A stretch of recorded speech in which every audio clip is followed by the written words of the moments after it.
And do the Pledge of Allegiance together. Thank you. I pledge allegiance to the flag of the United States of America and to the republic for which it stands, one nation, under God, indivisible, with liberty and justice for all. Do you want to do the holiday light contest since it's your word? Sure. We have the holiday light contest.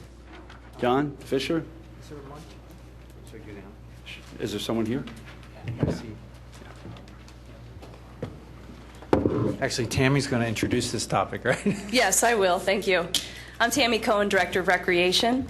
I wanted to take an opportunity this evening to recognize our first winner for the Radnor Recreation and Community Development Department, Community Programming Department's Holiday Lights winner. And to accept this award this evening, it goes to the Spiller family. If you guys want to go ahead and come up. They live at 115 Lowry's Lane in Rosemont. And this is the first time we've had this contest, so we'd like to take an opportunity and recognize them here at the Commissioners' meeting tonight with a formal certificate, as well as a gift certificate that we have that was provided on behalf of 333 Belrose. And if everybody wants to take a look at the screen, we did make a picture, create a picture and a slide to actually show a picture of the house with the lights beautifully displayed, and they are LEDs, keeping with energy efficiency. So thank you very much for participating, and Thank you very congratulations. much. Thanks. Thanks a lot. Thank you very much. Thank you very much. I appreciate you guys coming. All right, thanks. Thank you. He just wanted to be on TV.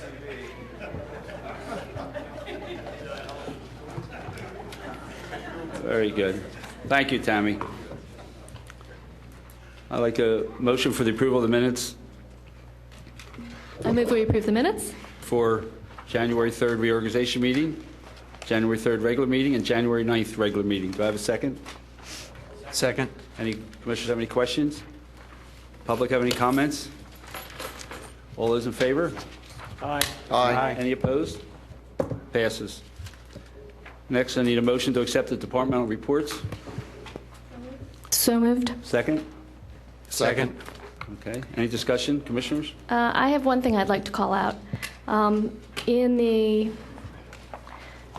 police department report, at the end of the report, there is a year-end final number for our deer incidents. And on the southern side of the township where I live and I represent, you know, most of the incidents happen on the southern side of the township. Not all, but most. And it is pretty much one of the most consistent complaints that I get, and one of the most vexing quality of life issues that we face in the southern part of the township. So I just wanted to call out, you know, often people say it's getting worse and worse each year, and the numbers bear that out. This year there were 144 incidents. Last year there were 113. The year before 100. The year before 66, and so on and so forth. So it is getting worse and worse every year. And I wanted to let everyone know that we are cognizant that this has become an issue that's getting more and more vexing, and that our staff is addressing it. And if Superintendent Colarulo wouldn't mind saying a few words about the process that's underway. Sure. Good evening, Commissioners. One of the things the Township Manager did a couple of months ago, he had a meeting with us to address this issue. This obviously isn't just a problem that's unique to Radnor Township. So what we did was we had a preliminary meeting a couple of months ago, and my staff has been doing research regarding the number of deer incidents we've had. Of course, we know that many times deer are hit by cars. We did work out an agreement a few years ago to save the township a significant amount of money, where the Game Commission or PennDOT would retrieve the carcass. Problem is, sometimes you have, I know Commissioner Nagel called me one time over the weekend, you have some unsightly situations there, and there's a delay on when they can get out there and retrieve the carcass. In addition to that, there's a ratio of how many deer are an acceptable level in a square mile radius, and we far exceed that. That's just a basic estimate without any kind of a formal study that's been done. What we're doing, I met with the Township Manager this morning. I have another meeting scheduled with my staff this Monday, next Monday in the morning, and we're going to come up with some alternatives to address this issue, and we're going to ask that we present it in a PowerPoint at a nightly meeting, hopefully scheduled by Commissioner Schaefer. We're going to look at some alternatives. Some aren't popular, obviously. We're talking about culling. We're talking about possibly more proactive measures such as fencing or whatever the case may be, more signage. But it all comes at a cost, and hopefully we can work out some estimates and decide what the best option is going to be. This would be something that we would hope to put in place before next fall when it becomes a critical problem. Thank you very much. So we'll keep everyone posted as to when that meeting is, where we'll discuss these options and potential solutions. Yeah, I did count 14 deer on Cabrini right across from Eastern on Eagle Road. They were all right there. It's amazing. Any public have any comment on our departmental reports? All those in favor of accepting them? Aye. Opposed? The ayes have it. Committee reports, community development. Don? Sure, I move the approval of SD 2011-D-10 preliminary final for KMO 361 Realty to construct a bank building over existing paved area at 550 East Lancaster. Second. Second. Any commissioners have any comments? Bill, It's a caucus. Is Okay. this a caucus item? I'm intrigued by the title of preliminary/final. How can we have both?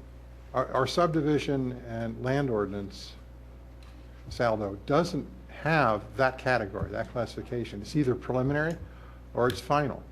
And the issue is going to come up later on because we have a major action tonight. And I'm just wondering, how did we get into the position of having a category of land development and subdivisions that's not provided under our ordinance? Well, I think what, Commissioner Higgins, I think what's happened, and I mean, Dave Lay can address this too, but what has happened, I think, over some period of time, some plans come in that just say preliminary on them, but more come in and say preliminary final. You've got a subdivision ordinance that contemplates a two-step process. Preliminary is the more important step. That's where all the conditions get set. They're pretty much written in stone. And final is just a administrative cleanup after preliminary is given in most cases. Conditions typically don't change. And I think because of that, what happened here and what has happened in a couple other projects is the engineers that file plans in Radnor have done that as a matter of course, filed preliminary final. So you don't have either of these up tonight, though. This is a caucus meeting, and you can decide whether or not you want this applicant to come back at your next meeting for preliminary or for preliminary final. I'm not sure. Dave, did the Planning Commission grant Yeah, I was going to say, I mean, I preliminary guess final? the main reason that this is listed as preliminary final is because that's the recommendation that was given to you from Planning Commission. Planning Commission recommended preliminary final approval. I still am not getting it here. How can it be both? Why isn't it just called a preliminary because it's the first time it's been submitted, and when it's in for the second time and final time, then it's called a final? Well, I think the applicant is looking to only come through the process one time. Then it's a preliminary and final. That's correct. Correct. That makes a little more sense. Correct. If you permit it to be processed that way. I mean, that is still something that is within the board's discretion. The Planning Commission did that on this plan. You have some other plans So, tonight that they've done the same. Would it be our option then to skip over the preliminary stage and consider a plan as final for No, the you would first have to, time? you would have to approve preliminary and final all in one step. Okay. That would be the, That would be- procedurally, that would be the way to That would do be it. skipping over one of them anyway. That's my point. But in reality, Combining them. the issue is if you approve preliminary, you can't turn it down at final. You don't have the option to turn it You down. can add You can, but you can't minor turn it down. conditions. You can't turn it down. I understand. Okay. Right. So what you have in front of you tonight, and Mr. Brosman is here to explain, I assume, what's been proposed and what's on the plans, and I assume he'll address the preliminary and final plan request. All right. Good evening. I'm George Brosman. I'm representing the applicant. With me tonight is Ryan Guheen. He's a representative of the owner of the St. David Square Shopping Center. Our engineer, Rob Lambert, and our landscape architect, Bern Panzak. This project, a lot of you may be familiar with. It is a proposed bank pad to be built over top of existing paving at the St. David Square Shopping Center. And we were here last year several times with regard to this shopping center and this project because this property is subject to a 25-year covenant that will expire in 2016. We came to you last year several times and had been to the Planning Commission several times and community meetings several times with a request to modify the covenant. The covenant had said for that 25-year period, no additional square footage could be built on the property. You agreed to modify that covenant based on meetings we had with the community and a recommendation from the Planning Commission. As we worked through that process, we developed a list of enhancements that we would make to the shopping center in connection with this project. When we filed the application, we met with staff and we proposed that we would file this application as a preliminary/final application, partially because it's a pretty minor project. We're building a small bank over an existing paved area. There aren't a lot of planning issues. But secondly, and probably even more important, because we had spent so much time with the Planning Commission, with the neighbors, and with the commissioners at the covenant modification process, where we showed basically the same plan and the enhancements, that we thought it would be suitable with your blessing to ask for essentially to do this in the one-step process, preliminary final. I agree with what Mr. Rice says. That's really up to you to decide if you will do it that, but I think this is the kind of case that makes sense to do it in that way. I've been keeping a list of all the meetings that we've attended, either with staff, with the Planning Commission, the Board of Commissioners. We've had on-site meetings with the neighbors. We've had community meetings. And this is now our 14th meeting on this project. So we think it's a good candidate to be preliminary final. We are here for the caucus review. We've obtained the Planning Commission review. I'm going to have Rob Lambert describe the plan to you. You will see, those of you that were here, that we told you and the neighbors that we would carry out various enhancements. When we did the covenant modification request, you will see that all of those enhancements are shown on our plan. Quite frankly, most of them don't relate to the bank that we're proposing. They add a lot of green space and improve pedestrian access, basically make the shopping center a lot better operationally, really going way beyond what's really involved in the bank. But that's what we worked out with the neighbors, and we're going to honor that, and that's what we're proposing here today. And then when Rob finishes, there's an issue that has been brought up with regard to some of the parking spaces that I've talked to the zoning officer about that I'd like to explain to you briefly. But I want Rob to just walk you through a very short PowerPoint that'll show you the project that we have. Do you have a tenant? Do you have a tenant for the bank? Yes, we do. Good evening, Rob Lambert, Site Engineering Concepts. There's about 4 slides here that I'm going to flip through briefly. I think you're all familiar with the site. Lancaster Avenue is across the top of the page from left to right. This is on the lower level in the front is the TJ Maxx and Bed Bath & Beyond. Around behind on the upper level is the Gennardi's Home Goods. You have the Micro Center building on the eastern side. And then you have what I'm going to refer to as the 10,000 square foot retail building with 4 different users inside of that building.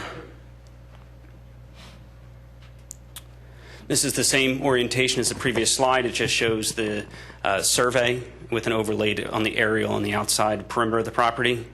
You can see existing building A, which was the 10,000 square foot building. Existing building B is the main building with the 4 users, and then the Micro Center building, building C. This next slide shows the proposed development. On the covenant plan, really only the difference between this plan and the plan that was approved during the covenant amendment process was the covenant also included an addition to the 10,000 square foot building. That is not proposed at this time. It was part of the covenant. They don't have a user for that, so that's not proposed at the time. What we're proceeding for right now is the bank pad on the eastern end of the property. So we had the bank pad site, and I'm going to start actually on the opposite end and come back to the bank pad site. On the westernmost property along the property line, we've actually proposed a buffer, working with the neighbors, supplementing the existing buffer that's there, adding a lot more landscape material, adding a walkway from Lancaster Avenue that will go through that. There's a green space on that side, through that green space to get pedestrians up to the Gennardi's area. And you can also cross the driveway right behind the 10,000 square foot building to get down to the TJ Maxx level. Working with the neighbors, one of the concerns they had was the existing loading dock for Gennardi's, which is in this location on the western side of the Gennardi's building. What we did is we actually closed off these parking islands or parking lanes here to create a two-tiered buffer. So you have the buffer that we talked about on the western side of the property, and then we provided a supplemental buffer right adjacent to those parking spaces. We envision this more, it will be open, we won't restrict the parking here, but this is going to be more employee parking, loading parking that will still be accessible to the bank, but also to the loading area. We've also added landscaping throughout the parking lot, replacing a lot of the trees. We've worked with the parking spaces back there to enlarge the size of the islands. Some of the trees have gotten to a maturity level that they've actually died because the islands were smaller. We've enlarged those islands to supplement new trees. And then along the south side of the property, along where the apartments are, again, we've supplemented that buffer along there. There were some improvements that were done this past spring, not part of this project, that also enhanced the buffer on the southwest corner and also along the eastern side. Can I ask you just a tangentially related question? Sure. With the sale of Gennardi's, are you able to do all this without getting permission from the new tenant/owner? Yes, this is all within I believe, the lease agreements. Now I'm going to go to an enlargement of the bank area. So this is just an enlargement of the previous slide showing the bank area. Micro Center is down on the right-hand side. I believe it's Bed Bath & Beyond is on the left-hand side. You have the proposed bank showing drive-through lanes, a bypass area, the proposed bank, and some additional landscaping that will go in all around where the bank pad is.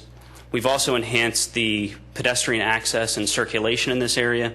The sidewalk's going to continue up. We've enlarged. There's an existing pork chop island in the existing driveway. What we've done is enlarge that to make a place of pedestrian refuge. So when you cross the lanes going to the Bed Bath & Beyond, you have an area to stop and then cross the additional lane to get to the Bed Bath & Beyond and TJ Maxx.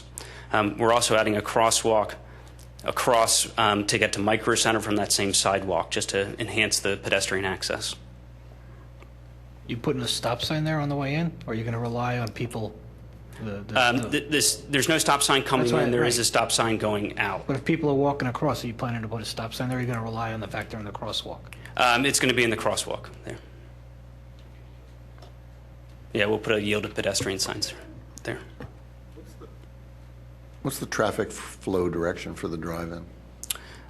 For the drive-through, is you would go from, let's see here, south to north, so you're going to be going in this direction and then back out. Oh, sorry. I'm happy to answer any other questions that you have, but that summarizes the project. Is there stormwater management required here? Yes, since we're redeveloping, there's going to be a stormwater basin in between where the bank pad site and Lancaster Avenue underneath the parking lot. There's going to be an underground detention basin in that location. Are any of those new landscaping areas designed to percolate? It's going to be pervious, obviously, as a landscaped area. Most of those areas are relatively, it's a 3-to-1 slope. So there's no real opportunity there for a rain garden or anything like that, if that's what you had in mind. Mm-hmm.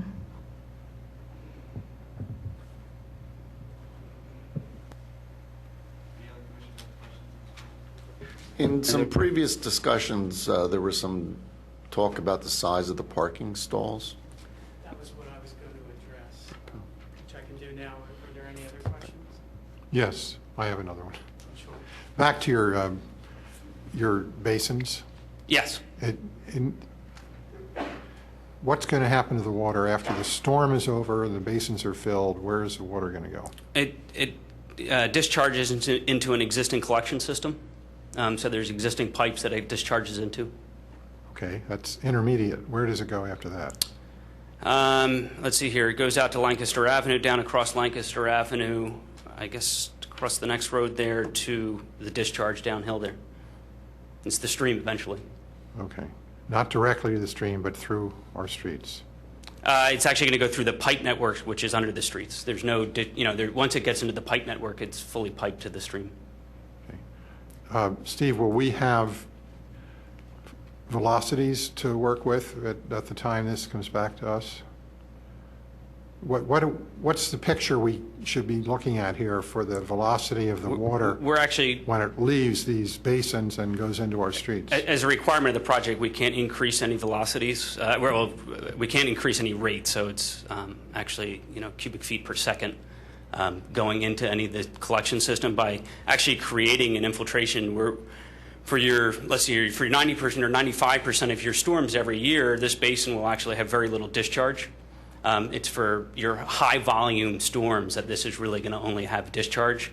Your infrequent high volume storms. So your storm today would probably have very little discharge from the system. But we do have a lot of high volume storms. We have had in the last 5 years. You're coming in at a great time because the 7 of us are all going to start grappling with a major problem in this township and in our neighboring townships, which is what to do about flooding. And this is a great opportunity because this property currently has zero stormwater management. So any area that we take up, we have to provide stormwater management facilities for those areas that we disturb. You're not increasing the impervious? Correct. We have a slight reduction in impervious coverage. Okay. The Gennardi's, or Giant now, parking lot, are you going to be restriping all of that? A portion of it will be restriped, yes. And those landscape islands are going to be reconfigured? Correct. The ones that you see in green will be actually enlarged. So we're going to be enlarging those, recurbing them, and installing new trees. And that's pretty flat over there. Have you considered increasing absorption in those islands with some other vegetative material that can take up water? With the size of those, I don't see that as being a practical solution in that location. They're not very large. They're going to get overwhelmed very quickly, and I think it's going to be more of an ongoing, maintenance and almost eyesore back there than more of a benefit. So what is the vegetation that will go there? I believe there'll be some ground cover and trees. So the island itself will absorb water, but letting in the parking lot water into that, in that particular location, I'm not sure if that's the right answer.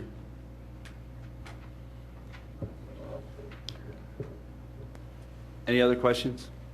Okay. I just want to ask a brief question. Has the applicant made a final application for final approval then? We filed for, yes, preliminary and final altogether. And we believe the plan. Altogether? Yeah. Normally we do that, and John, I don't want to dig into this too much, but we have a process that we're all used to, and part of that process affords the public an understanding that comes to the Board of Commissioners for preliminary approval. We discuss various requirements of the plan, and then the applicant normally files for final approval, and it comes back. And it's just a process. It's in the municipal planning code. It's something that we all understand. And I think I'm a little confused personally. You've been here a few times. You were in here to make some changes to the covenants that were on the land. There was an agreement. So you were here for that. But I think the question, and John Rice is going to have to weigh in on this, because I don't want to create a problem here. I understand. Yeah. You can ask John, but our take is Actually, I want to hear John's take. Okay. Because we're the ones, it really has no effect on you unless someone raises an exception. So it would be in all of our best interest that we do the process the right way. Sure. And if it means waiting another 2 weeks for the final, then we wait another 2 weeks. So John, do you want to give us any more advice on this? Because I'm trying to read the municipal planning code over here as quickly as I can. Well, the planning code is the planning code, and the planning code says what it says, and it says preliminary final. But your SALDO, your subdivision ordinance, has a preliminary plan submission requirement with what you submit, and then there's a final plan submission requirement. So you track what's in the planning code. What has happened, though, and it's not unusual, on small projects come in and they get filed as preliminary/final or preliminary and final, and I think that's what happened with this project, and you'll hear it's happened with a couple other projects, and that goes on and takes on a life of its own. It goes to the Planning Commission. It didn't come up at the Planning Commission. The Planning Commission granted preliminary and final. So that now it's to you, to this board, and you can choose to do what you want to do on this. So is it safe to assume that all the requirements of a preliminary plan submission have been met and all the requirements of a final plan submission have been met? I mean, is this a question for the township engineer at this point? Is trying to understand what. I guess the short answer is when I review a plan, unless I'm directed differently from the applicant, in other words, unless the applicant tells me we're only, we've only submitted the required material for a preliminary plan, I always do a review as if it's a final plan. That way my review letter is complete as far as comments. So even though I may make a recommendation of preliminary approval, not preliminary final, I've looked at all the requirements for a final plan as well. Thank you. Well, it's all academic for tonight. I mean, this is on our agenda designated as a caucus discussion. So we can't. No, it's not academic because we're going to say what we want at the next meeting. At the next meeting, but we can't vote at this meeting. No, we're not going to vote at this Right. meeting, but we get a sense of, of what we want on the agenda for the next meeting. Do you want this to come back as a preliminary plan approval resolution or a preliminary and final plan approval resolution, and then This one's a good example, and I can speak to this without getting the other one, which I can't speak to. The fact of the matter is they had many, many meetings. They met with the neighbors. There's no neighbors here complaining about anything. Okay, we've gone over this and over this. So the reason you apply for a preliminary final is because everything is set. Because once you do preliminary, final is just, you can't turn down final. You don't have the option of saying no. Once you give preliminary, I'm not done. You don't have that option. Okay? So what you're saying if you just do preliminary and say now you have to do final, it's too late for them to get on the February meeting for the planning commission. They got to wait till March, and it's not coming us to the end of March or April. That's why you do preliminary final on some of these plans, because the process is, we can discuss them over and over again.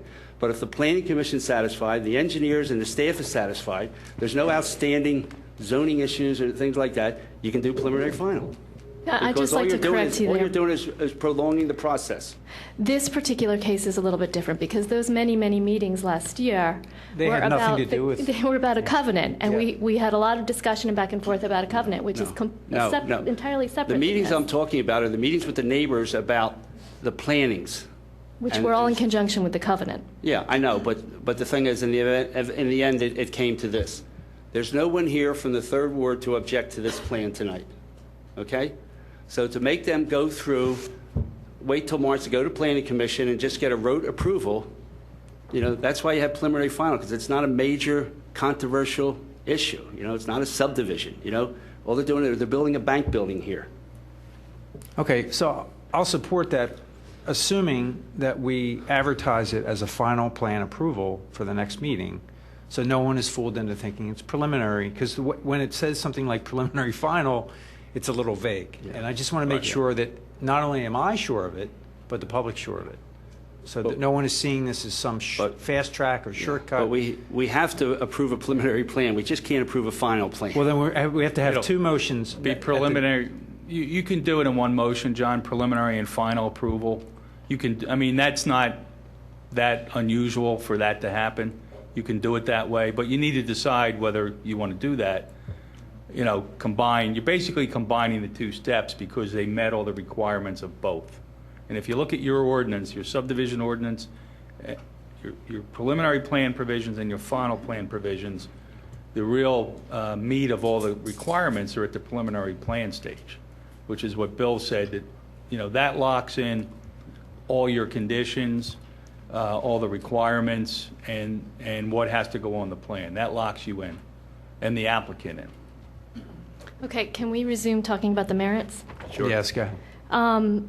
Can you address some of the issues that came up in the Planning Commission meeting about the parking requirements or considering that a restaurant use might come with Giant? Sure. Thanks. A few issues. With regard to Giant, we're not here for Giant. We all know that Gennardi's has a food area.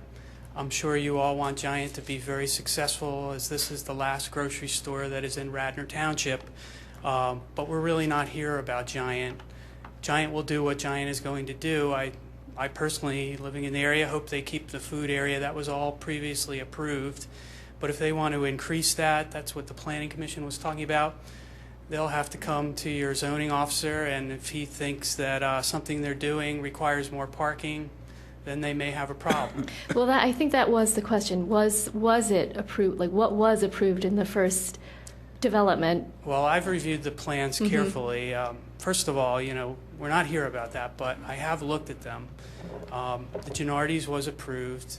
It always had that dining area. I remember when the Gennardi's opened, it was at the time, it was the cutting edge supermarket in the area.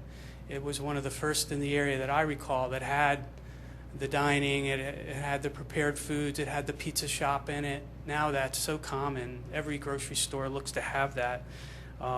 So I believe, you know, that was always there. We wish Giant all the success in the world. I hope that they can make a go of it. They're going to have a lot of competition. The Acme is opening up in Haverford Township and Bryn Mawr. It's going to be a super Acme. Wegmans is opening up at the bottom of the hill, down at the bottom of Old Eagle School Road. You know, I hope they flourish, but, you know, we're not here about it. We think that, you know, they're entitled to keep whatever food area they have. If they want to change it, they'll have to deal with that. Well, I guess that's what I'm trying to establish. So you've looked at the agreement, and there was parking calculations done on food service like that? What I looked at was the approved plans from 1991 when the site got developed.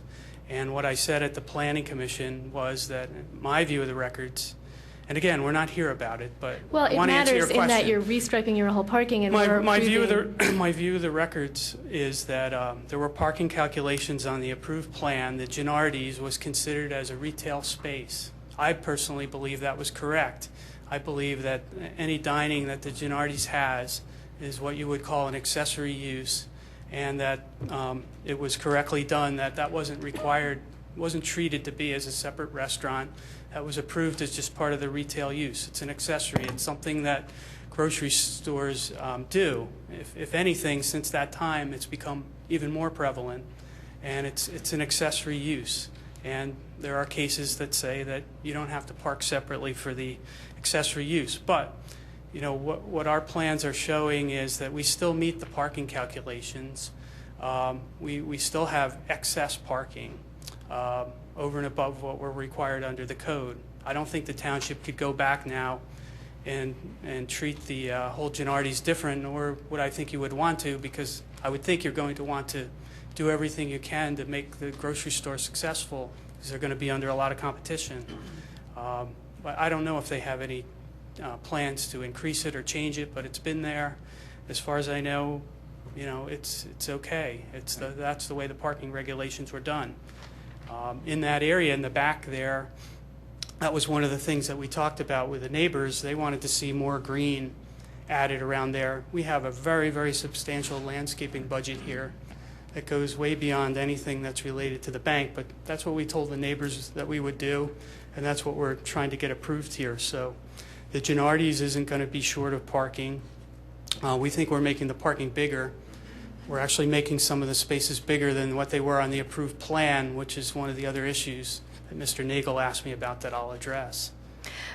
let me just say that, to be fair, the landscaping, I'm thrilled about it, and I think the neighbors are happy with it too, but that was agreed to in conjunction with the covenant being released. So that, we had that discussion, we had the back and forth. But we have a bank here that is the issue. Right. And it's legally zoned for that. It meets all the requirements. Mm-hmm. So is there any reason why we should turn it down? I'm just trying to Oh, cross okay. our T's and dot our I's, all right? Okay. Does our staff have any comment about, do you have a comfort level with the parking? Well, I wanted to address Mr. Nagel's question, which was different than the giant question. Okay. If I could do that.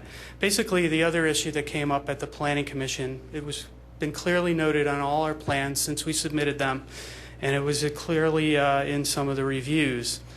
When this site was redeveloped in 1991, when the Altmans went out of business, basically, there were basically 975 parking spaces on this property. All 975 of them were non-conforming as to the size. The Radnor Township Code requires a parking space to be 9.5 feet wide, and these spaces were 9 feet wide.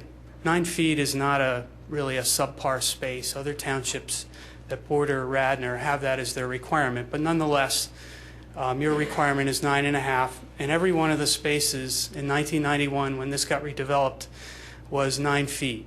And when they redeveloped the property in 1991, the plan that came in was, we're going to improve upon that nonconformity. We're going to get rid of a lot of the 9 feet spaces, but not all of them, which I think is any applicant's right to do. You can continue your nonconformities.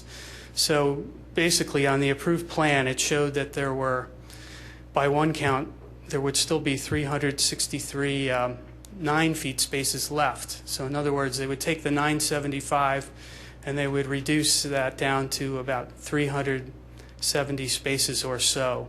Another way of counting it, it might be more like 400. Those spaces were pretty much all along the back of the Gennardis and on the side of the Gennardis. When we talked to you all about the covenant, and particularly the neighbors, we were asked to add more green space at the back of the Gennardis and on the side of the Gennardis, which we did. We do that primarily by making the landscape islands bigger, and we've added a lot of parking around the buffers. To do that, we actually, it's a win-win in the Gennardis in that shaded area on this plan. The approved plan allowed those spaces to be 9 feet.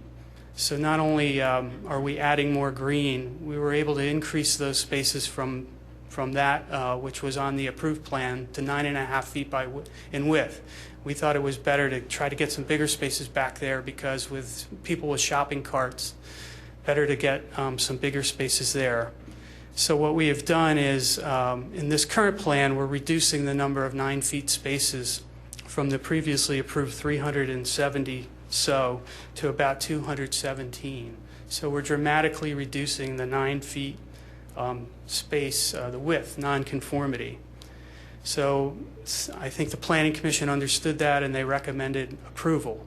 Subsequent to that, I had further outreach that the issue was even looked at a little further, and there was an issue raised of, well, yeah, we understand you're reducing the nonconformity, but you're moving some of the spaces around. We want to bring that to the board's attention, which is why I'm bringing it up tonight. My view is, you should look at the big picture and say, we're reducing the nonconformity, we're putting the 9 feet spaces where they make more sense, we're adding green. I think we should be entitled to reduce our nonconformity, but to the extent to get everything out on the table, we're saying also that, okay, yes, we're moving some of those spaces from where they were. I did this very rough, excuse me for how rough it is, I did it this afternoon. This is a rough copy of the approved plan when they redeveloped with the Gennardis. And basically, the red area is all of the spaces in the back and on the side of the Gennardis. They were all still going to be 9 feet wide spaces under this approved plan. And I note on here just what I said. Pre-1991, 975 spaces 9-foot spaces, the whole property. You want me to use this? So it's the whole red area here was the 9 feet spaces. Post 1991, if you count the spaces, it's like 432. If you read the plan notes, it's 370 something spaces were going to be 9. Under our current plan, we're down to 217 9-feet spaces, so a very large reduction in the nonconformity. Okay, the issue comes up about, oh, yeah, but you might be moving some of the spaces. So what we wanted to do is where we could make some of these bigger because of the people with shopping carts and still get the extra green in, which we've done. And then when we talked to some of the neighbors, we heard, well, wouldn't it be nice to get some more spaces out in front of Bed Bath and TJ? So what we did is on these 6 rows out front, closest to Lancaster Avenue, 6 rows that I've dotted in very roughly in blue, that's where we've moved some of the 9-feet spaces. I believe there's 120 of the 217 9-foot spaces would be up there. We keep the islands. We don't impact green. We've added a few more spaces up there by doing that. We've added larger spaces back here and more green. We've substantially reduced the nonconformity, so we think it's a real positive. But they wanted us to bring it to the attention so that it was on the table that some of the spaces were shifting, and that had always been shown on our plan, so I think it was pretty clear. But wait, this movement of the 9-feet spaces out to the front towards Lancaster, that's now, not back in 1991. correct, now. That's now. That's what we have always shown on this plan since we've submitted it. I think it was pretty clearly marked on the plans. You know, I was asked to highlight this issue just so everything was out on the table. Okay. Can we have some sort of level of comfort from staff on these parking issues? We looked at the plans from the parking issue, excuse me, and the 1991 resolution had specific locations as to where those 9-foot spaces were, and as depicted up on the exhibit, they were towards the rear. We have verified the counts. They are reducing the total number of 9-foot spaces to the 217, but instead of being, per the resolution, towards the rear of the property, now they're being dispersed throughout the property to allow some more flexibility in and around the Gennardi's area for some additional improvements, such as the widening of the islands. Okay. What's the total parking space count now in the proposed plan? Rob, can you say that quickly?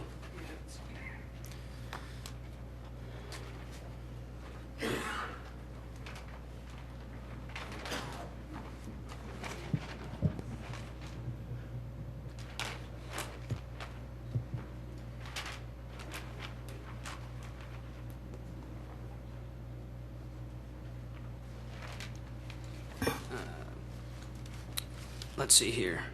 There are total existing parking spaces is 921, and we go total proposed parking is 888 spaces, which is we've total required was 855. Required, and that's based on the most recent decision at the or calculation. That was based on the most recent calculations that that includes the bank. Okay, and that's by the is that by the township staff? Who did the calculation? We provided the calculation, and I believe that was reviewed as part of David's review of the land development plans, but what that does not include, it does not include any potential additions, that 5,000 square foot pad to the 10,000 square foot building. And it doesn't, I believe, something was just brought to my attention, the account for the cart corrals in the shopping area. So there could be, right now they're showing 33 additional parking spaces beyond what is required, but not all 33 are available. I believe some may be in cart corrals. Is that correct?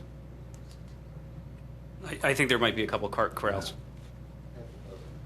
All right. Well, you know, the bottom line is this is a great plan going from trying to come to conformity as we can on the parking spots, and since we're going to have some 9-foot parking spots, putting them where they fit better than back at the grocery store. So I commend you. Any other questions? It all seems reasonable to me, and I support the nature of preliminary and final simultaneously. Any member of the public have any comment? Any other commissioner comment? Oh, I'm sorry. Susan Stern, Newtown Square. We actually saw this plan a few weeks ago at the Planning Commission, and I did vote to support the project, and I continue to support the project, and I would still vote to approve it. However, some of the characterizations of the parking are not as they were, and I'd like to just delve into that a little bit, because one of the concerns I expressed strongly at our Planning Commission meeting is that I think they are much closer to their limit on parking than it appears, and I was concerned about that. But if they're, you know, if they're not over the limit, we're not concerned about parking. You know, if they meet the limit, the concerns about others when they go to put an addition on or something like that, or if Gennardi tries to do something, they got to come back to us. But if they meet the plan, we shouldn't spend a half hour talking about potential problems. Well, actually, Sue, I'd like to hear, because, I mean, it's a little disingenuous to say that we have X number of parking spaces. So, oh, by the way, yeah, but the other thing is, Sue, you're a member of the Planning Commission, you discussed this, and we really don't expect our members of boards and commissions to come and have another opinion, because you have 8 other members that have an opinion, and now you're coming expressing an opinion as a member of the Planning Commission, something already voted on. How about the other 8 people? So that's one of the things I wanted to share, is the night of this meeting, there were only 5 of us there. And our 2 most experienced Planning Commission members were not able to be in attendance. So there were only 5 of us who reviewed this plan. That's one thing I wanted to share with you. And my concern about the parking, which just didn't jive for me, caused me to actually go in and meet with Kevin Kachansky, who was really very thorough in his approach to the situation. And the only issue that really came from our meeting is this issue of the 9-foot spaces. And the reason it's relevant is the precedent that we may be setting in this plan, and I just want you to be aware of it. What precedent are we setting? That's what I'm going to explain, Mr. Spengler. And by the way, none of this level of discussion occurred at the Planning Commission meeting, because the plan does not clearly show, it didn't clearly show it to us, which spaces were 9 foot and which spaces were 9.5. It's really not very clear on the plan, and it wasn't that night, and I had a lot of questions about that. However, because of those questions, we went back to the 1991 covenant and read very clearly that 423 spaces were allowed to be 9 foot in the southwest portion of this property, which is the Gennardi's lot and the Gennardi's loading area. When they submitted their plan, their final plan approval in 1991, what they submitted was a plan that had 343 9-foot spots. Now, we had a big discussion at our Planning Commission meeting, and I am just stating my opinion, Mr. Spengler, but we had a big discussion about those 432 grandfathered spots. But in fact, when they submitted the plan in 1991 and it was approved by the Board of Commissioners, they had 343 9-foot spots, which means they gave up the right to 89 9-foot spots. When you have an existing nonconformity and you give it up... But they're not using them. They're lower than that now. What's your number now? 270. So, you know, they have 270 nonconforming spots that they're entitled to. I don't know what your argument is. It's not an argument. I'm just raising it as a parking issue, because the issue with a pre-existing condition, and Mr. Crowley, maybe you could help me with this because he was on planning.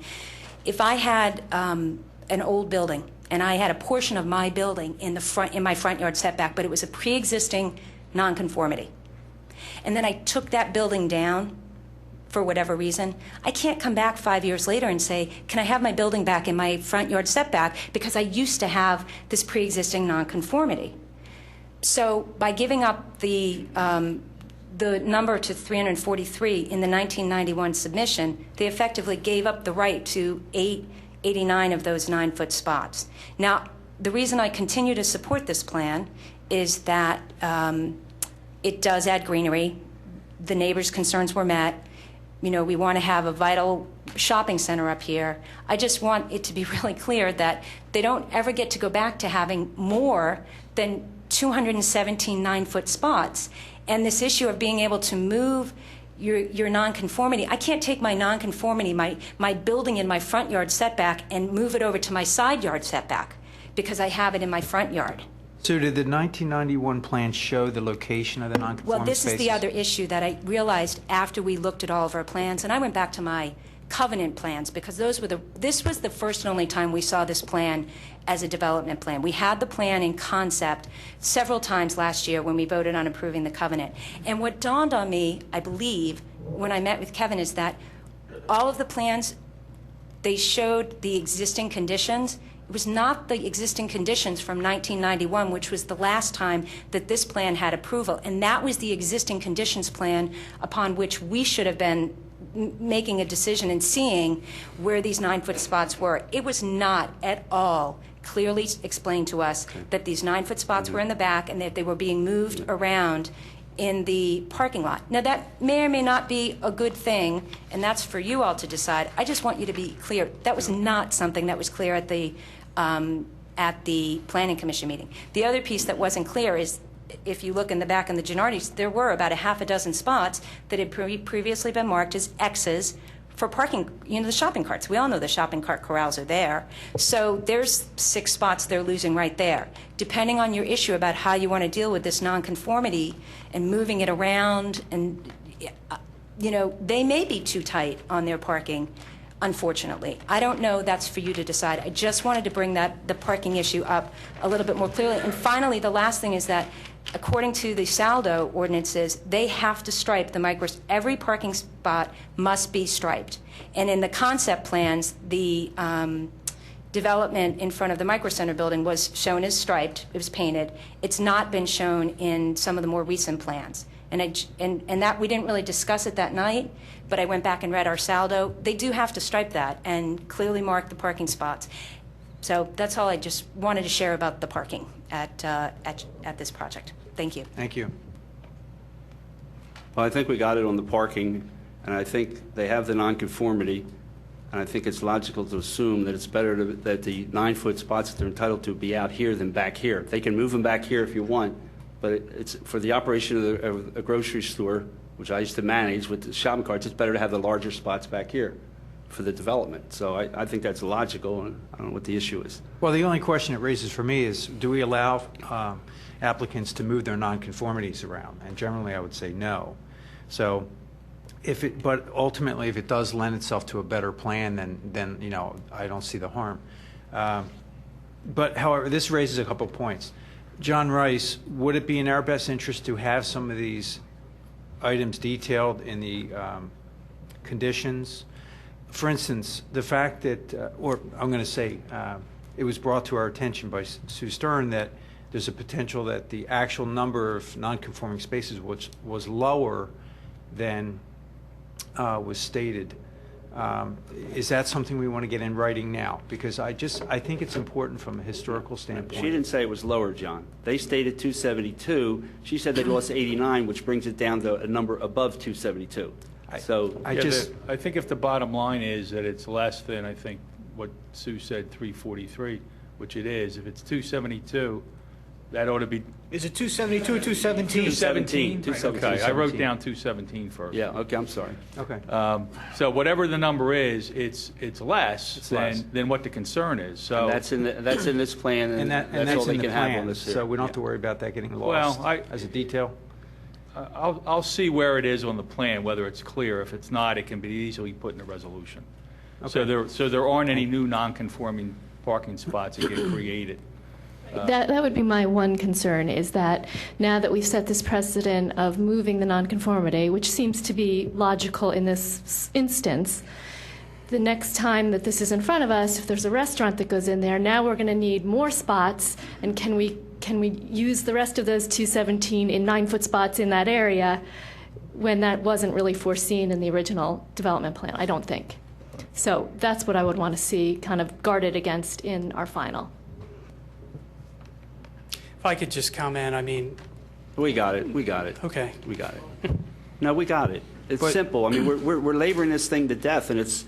it's a simple plan. Well, Mr. Brosman, you wouldn't have any objection to having that non-conforming parking space number as called out in the approval resolution, correct? No, I can go over that with you. I mean, I think our plans have been clear. We're not trying to We do got any it. We magic got it. here. We got it. So yes, we'll Okay. work with you on what the Okay. right number Got is. it. All right. All right. It's being reduced. All right. Oh. All right, we'll add to 217, and we'll have a preliminary final approval on the agenda. All right, next item, Mr. Curley. Same thing, it's a caucus item for the Rite Aid project. Well, this is only a final? So do we want to have staff make a presentation or the applicant? Applicant, yes, please come forward.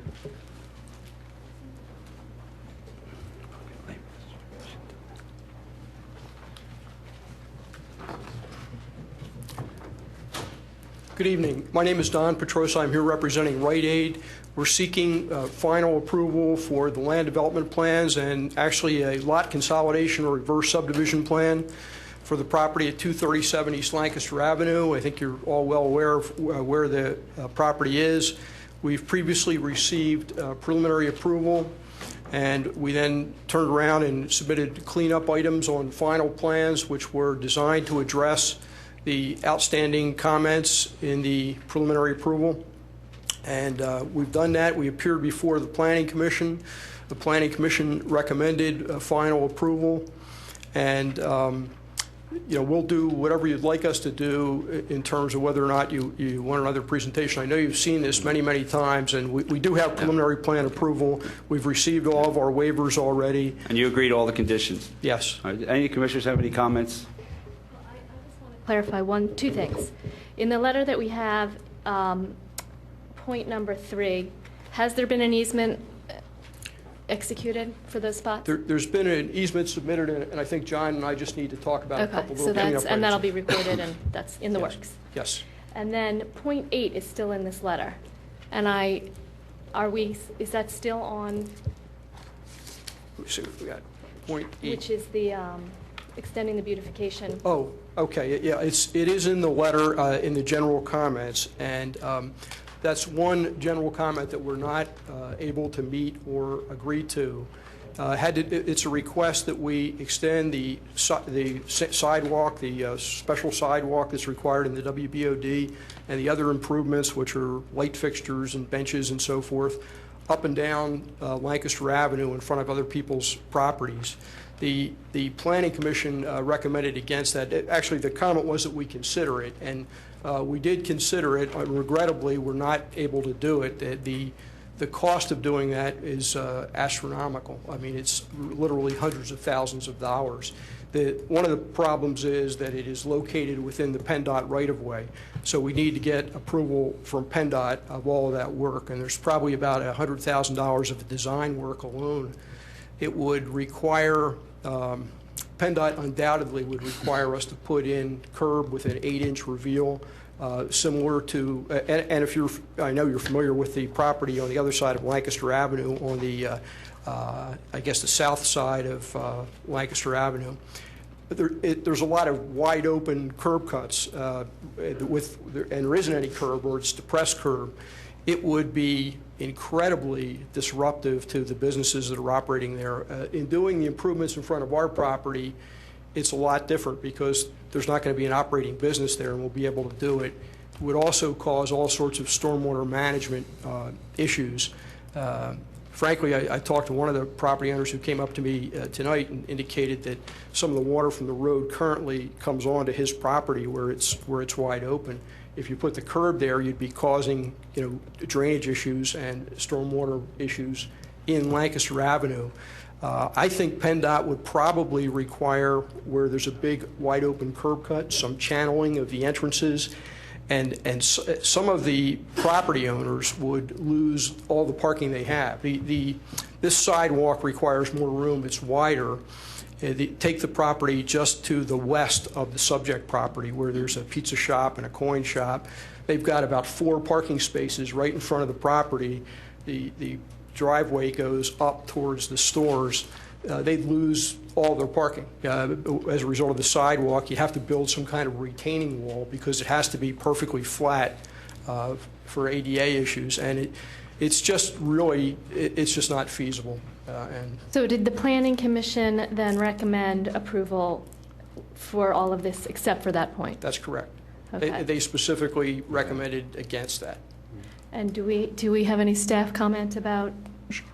On behalf of the administration, we recommend that, but it's possible we would be open to, if they would like to deposit a couple $100,000 into a fund that we can improve those areas and still maintain that.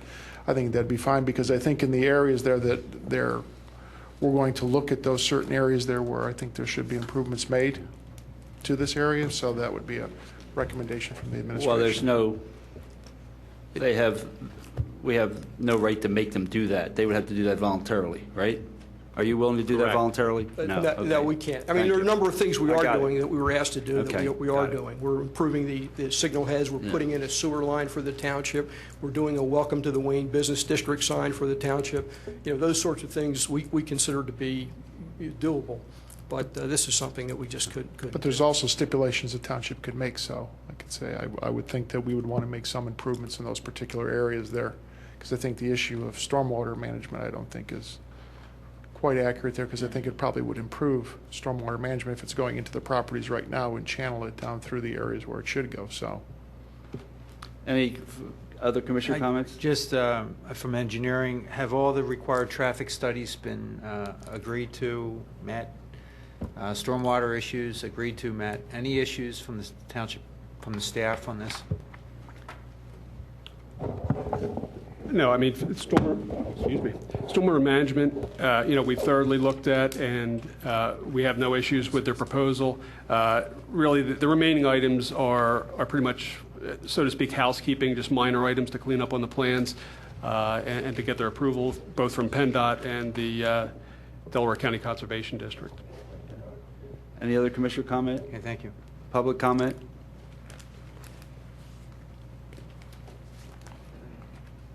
Good evening, ladies and gentlemen. My name is Marty Costello, and I own the property directly across from where the Rite Aid building is going to be constructed. And on item 8, which was talked about during the Wayne Business Overlay District discussions, which went on for a number of years, and as I look, I think we only have one commissioner presently on this board that was there. The Ann Michelle Higgins, who was the commissioner involved with community development. We had many discussions about this very thing, and one of the things was 100% tear down. To this end, for any property in the east end of the Wayne Business Overlay District does not have to put in a sidewalk, a light, do any improvements unless their buildings are torn down 100%. So with regard to the township manager's request, no, you can't do it because it's part of the plan that you can't make us do it. They're tearing them both down. Aren't they tearing all the buildings down? No. You mean us? No, they're across the street. Yeah, but not our side. I know. Well, we're not talking about your side. Well, yes, because it's right here. And this is what they were talking about. Mr. Chairman, it is correct. We are talking about that side of the street. Oh, but really it's an improvement to your property that's not at your expense, I would believe. No, it's not, sir. It would be a tremendous burden to our properties because there's 8 properties along that line, each owned by eight individuals. Now, the problem is, when will these 8 property owners all sell their properties at the same time? Well, it's not going to happen. And it'll never happen, and it will not improve our properties. As a matter of fact, it will destroy the use of our properties as we now have them. And as far as what the councilor was talking about, you put in curbs, and if you have lived in this township long enough, you notice that there's a big pool of water that collects right in front of my store and right in front of where Rite Aid is now. And the water in a very serious storm will come right up to our building. And I can tell you right now, you put in 8-inch curbs, you will cause a dam effect, and that part of Lancaster Avenue will be impassable. You cannot get the flow of water to move quick enough. Don't you have a drain there in front of your property? Yeah, the drain, if you notice, there's 5 inlets, 3 on one side, 2 on ours, and it all feeds into a 9-inch pipe. This 9-inch pipe goes between my property and, coincidentally, Paul Master Peary's property, which is the Wayne Cleaners down behind our garages, down behind St. Catherine's Gym, and dumps into the creek, a 9-inch pipe. It's not enough to take it away.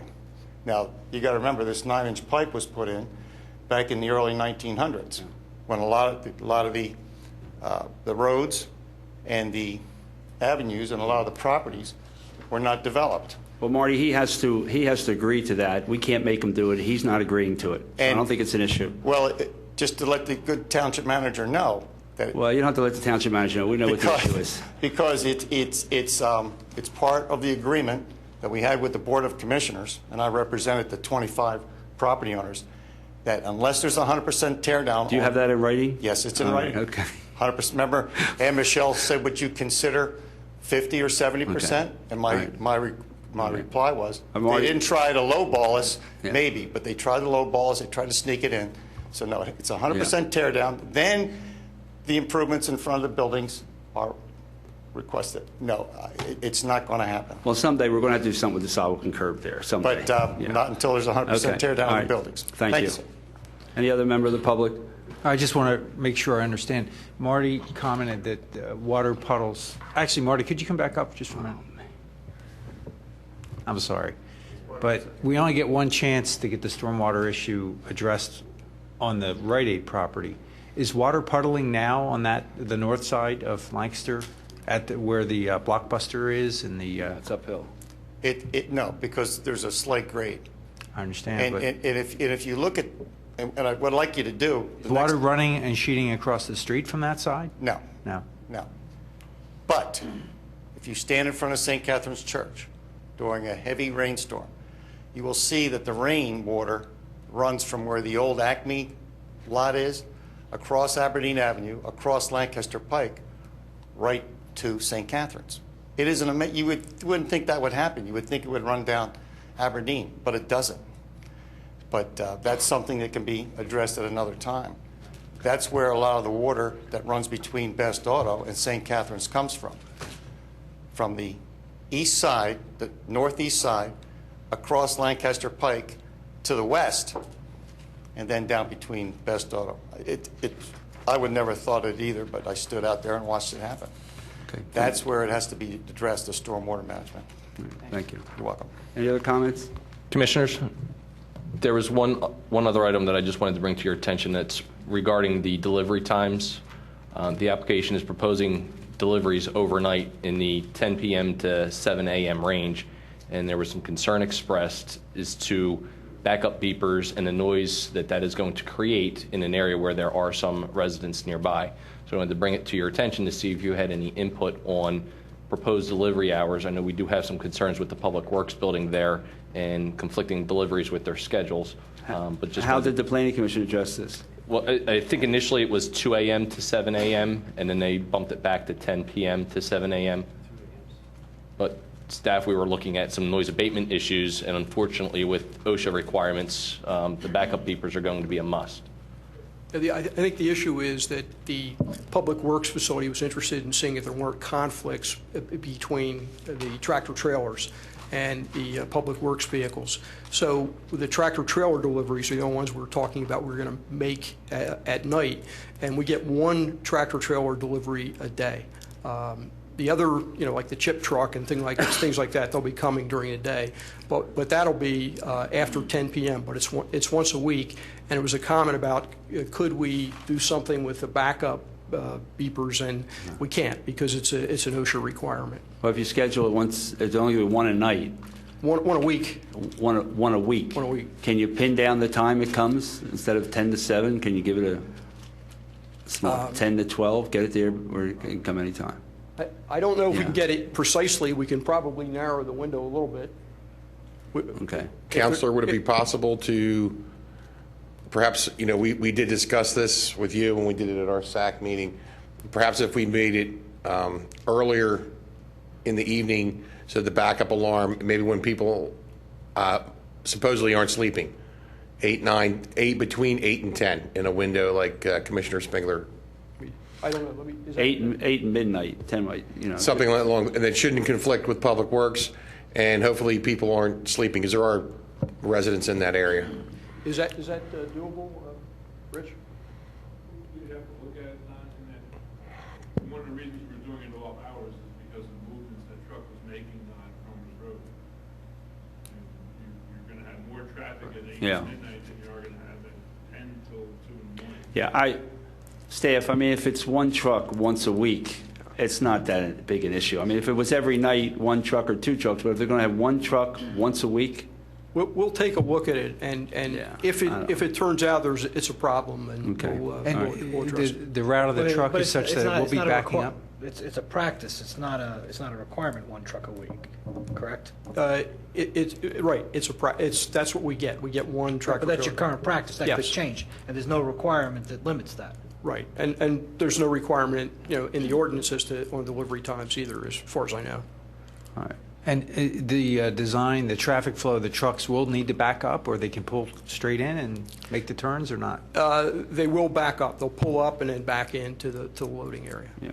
Yeah, well, then the times, I mean, it would be absurd, like, this is a major disruption to traffic, so it certainly would not be a good idea to have it earlier than 10. Yeah. What time are you open till? 24 hours? I think 11 o'clock, Paul? It won't be open past 11. Yeah, I think the delivery should be after they close, then you have no traffic. The movement is from Route 30, they would pull up to the Public Works building and then back into the proposed loading dock. And we were just trying to... What time do you come in? We start at 7. Okay, all right. We're open at 6 for business. Yeah, if you can do it from like 11 to 3 or something, that'd be great. 4. All right. All right, so we're taking number 8 out, John?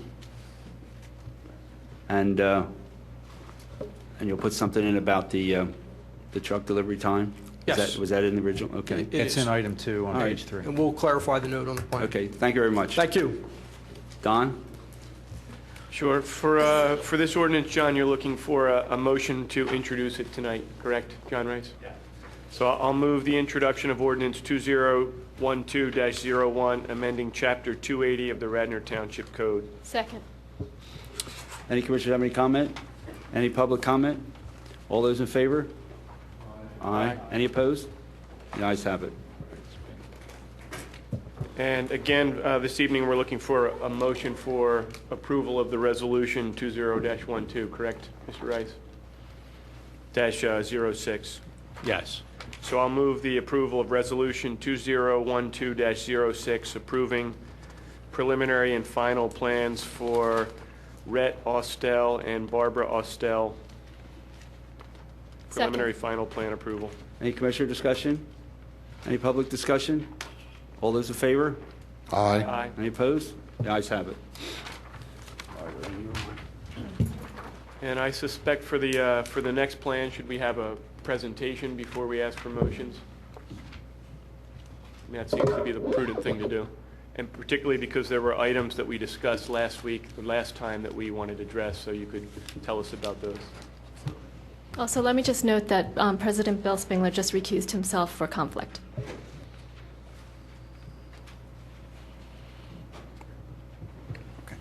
Good evening. My name is David Falcone with Saul Ewing. I'm here on behalf of C.F. Holloway for the 40 Luella project.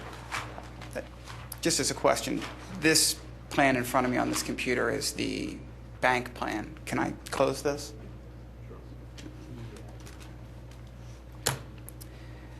We were before the commissioners a few weeks ago on caucus, and that was for a final plan. I think probably the first thing we should maybe discuss is the preliminary versus preliminary final versus final, because this has kind of been something I discussed with John Rice earlier in the week, at the end of last week as well. This plan was originally submitted to the Planning Commission and contemplated in front of the Planning Commission as actually a final plan, is what was on all of their agendas.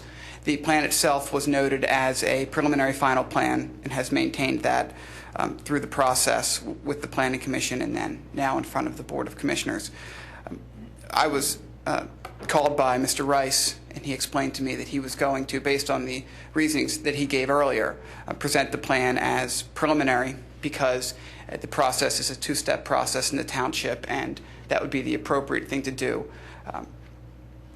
much like the previous plans that have been discussed, we believe more so even than some of those plans. This plan has been very carefully vetted at every step, and it has been labeled as preliminary final, and in fact was voted on by the Planning Commission as a recommendation for final approval. I would certainly welcome Mr. Lay's comments as to whether or not the review was complete. We certainly understand Mr. Rice's position, but would again ask that the commissioners consider this preliminary and final, insofar that it has been reviewed as such at the Planning Commission, and again, even as a caucus in front of you all. Well, I'll respond to that. One of the reasons why we had the two-step process is to afford the public a last chance to come in and speak on a plan. And unlike the last plan that was in front of us, this plan is a little bit contentious with the neighbors. So I'll argue that we should, in fact, have a preliminary plan approval and then a final process. I understand that. I think, and I don't mean to drag you through the process anymore, but that is the process. And right, you know, well, as Commissioner as long as Schaefer, the rest of the board agrees with me, I think it's important that we do this in steps. It's probably in everyone's best interest to do it in the steps. and we understand that. I think in this instance, though, and to quote, not quote, but paraphrase Commissioner Schaefer, in the first application we heard this evening, that was not reviewed under the same type of design as they ultimately were seeking their approval. There was a discussion about a covenant, not about a plan. All the discussions, this is now our 18th meeting, formal meeting in front of the township. We've had two meetings with the neighbors. We've had 12 individual meetings with individual neighbors and countless meetings with staff, all for the development of this property for 12 condominium units. And originally it was an above-ground garage, which came in front of you all, and ultimately was back down to an underground garage. So this plan has been presented and vetted, and certainly the neighbors have had many chances to voice their opinion. Certainly not going to disagree with you, Mr. Fisher. It is a two-step process, and to the extent that this is voted on tonight only as preliminary, we would at least ask that we be placed on the next agenda in front of this board and not need to go back in front of a planning commission that has already voted on final resolution. So we aren't diametrically opposed to the process.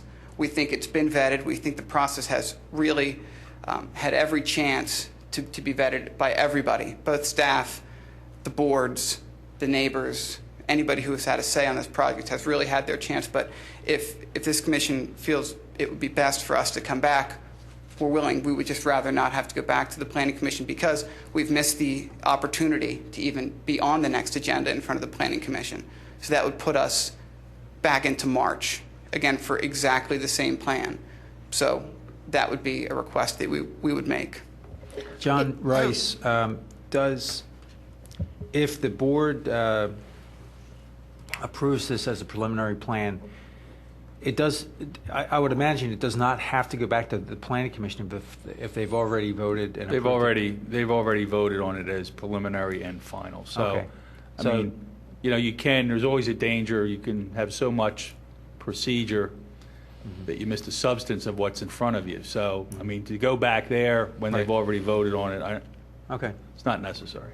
Yeah, I don't see the point either. All right. The 90-day, I'm reading this, is 2/5/12. So if we were going to make it preliminary tonight and then have a final approval later, we'd have to get an extension. An extension, correct. John, could you please share with me some of the some reasons other than the opportunity for the public to comment that to have the two-step process? Well, the two-step, I mean, the preliminary is really when things get set. If you don't have a condition in your preliminary plan approval, you can't attach it later on at final, unless you've left it open. I'll give you an example. In Eastern, when Eastern came in for their student center, they were given preliminary plan approval, but you left open the issue of their intersection improvements at Eagle Road and King of Prussia Road. We specifically said in the preliminary plan resolution, we're leaving that open, and we negotiated a general design, we negotiated future lanes to be put in there, and contributions by the university. So those types of big issues typically are issues that you might leave open for final. Sometimes it's sewer capacity and things like that, but the preliminary is really when all the work gets done. And as Dave Lay said, these plans, no matter what you want to call them, they're going to meet preliminary and our final requirements. There's still going to be conditions to any of these plans after final, such as development agreements and other administrative documents. But the planning code has a two-step process, but the final is more of an administrative cleanup item, and you usually don't have large issues like we did with, I considered Eastern, the intersection improvements a large issue, but we left that open for final. We didn't lock ourselves in, and so that's, when you have something like that, it's more important, but your code, planning code, has a two-step process for these plans. And we've done it that way for a long time, and all of a sudden in the last couple meetings, we seem to be trying to fast track. So I want to respect the process. The other point I just want to make is this was advertised as preliminary approval. So I don't think it would be in our best interest to approve it as a final. There are a lot as of, much as I understand the property owners concerned about timing, but if you grant preliminary and it comes back here for final 2 weeks from now or sometime in February, assuming there's an extension granted here tonight, there's still a lot of detail that they have to work on. I mean, there is, establishing whatever the escrow tabulation is going to be for the improvements out there. There's agreements. There's a lot of, it's not as if you gave them final tonight, the spade's going to be in the, in the dirt tomorrow, or there's going to be any construction, as you know, Dave. So all that can be worked on, assuming you grant preliminary. They can't do anything unless you grant preliminary. But your recommendation is preliminary tonight. Very good.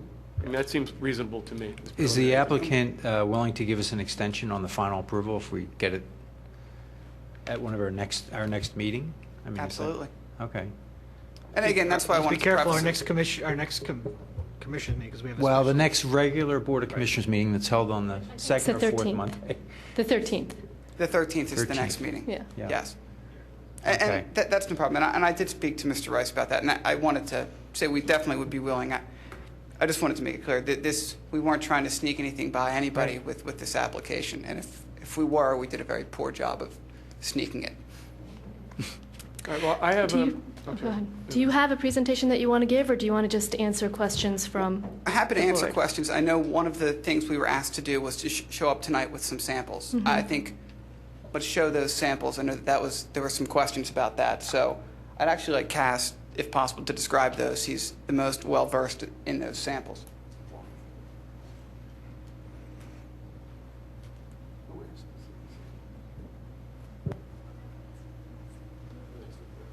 Good evening. I was asked if we would not only bring the samples, but also agree to put these specifications on the plan, which we will do. This is the sample window that Pella prepared for us for HARB. A number of meetings we had with HARB, and we also appeared before this board with this window. If you look at the lower sash, it's actually the lower sash of this window, which is the relevant mutton bar. They made that special to match the mutton bars that are on the existing windows of the house. And this is an insulated window, true divided light, aluminum clad. The upper sash is their standard sash for light, but it would be the windows that would be manufactured would have the 2 1/4 inch mutton bar on the bottom with the detail. If you'd like, I can bring it closer for everybody to see. No, you don't need to do that. I'm going to turn it around. Kaz, they're true muttons and mullions. They're not architectural. I mean, they're not just slap-ons over the surface. No, they're factory applied. They're permanent. Both exterior, on the exterior of the glass and on the interior of the glass. One of the questions that was asked by Mr. Norsini was whether or not the mutton bars are installed in between the insulated glass, like some windows you've probably seen. And no, it's not. This gives you a true architectural detail, and our architect is here. He could even address that if you have a question on that. But this is typical of the windows we will be installing. The lower sash, not the upper sash. Okay?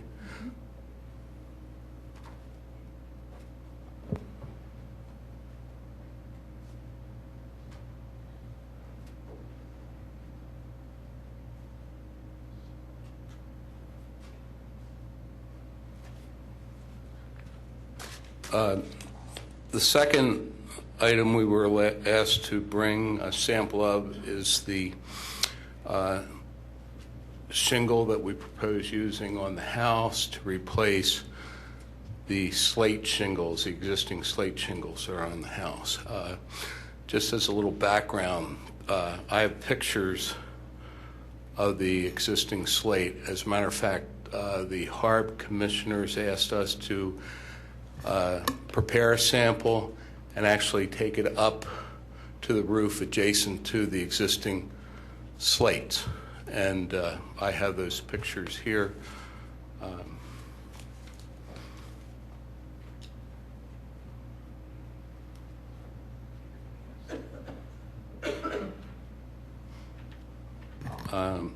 Actually, and just so we kept everything from all 18 meetings.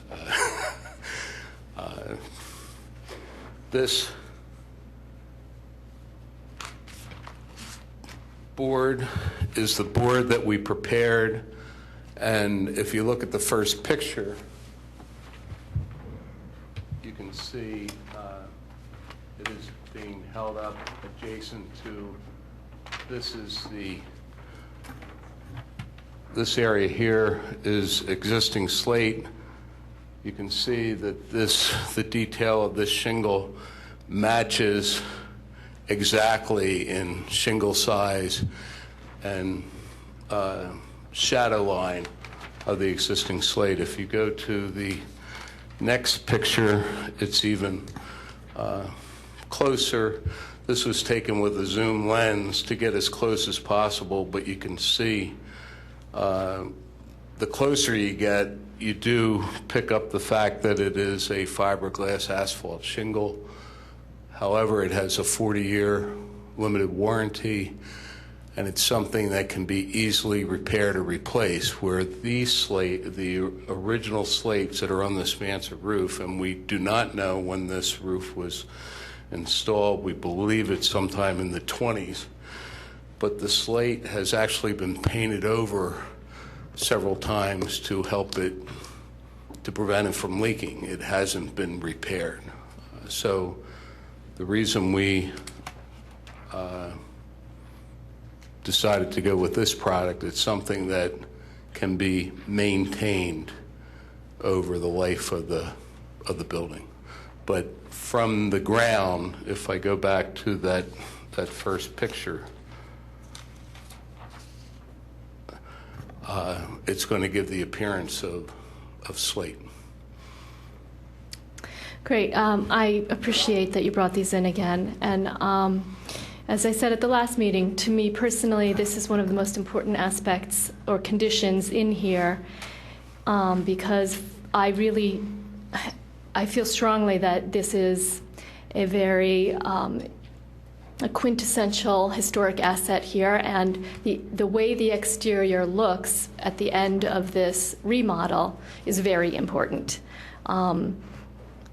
We want this beautiful asset to be beautiful for 100 more years, but we want it to also look the way it looks right now, at least historically accurate. I don't want it to look the way it looks well, right now. So along those lines, I wanted to ask you what plans you had for the shutters and the doors. I did answer that question, but the exterior doors. Are you talking about the exterior? What you can see from the exterior. There are two types of doors. There's the front entrance door. In fact, I do have pictures of those. Hold on. Okay.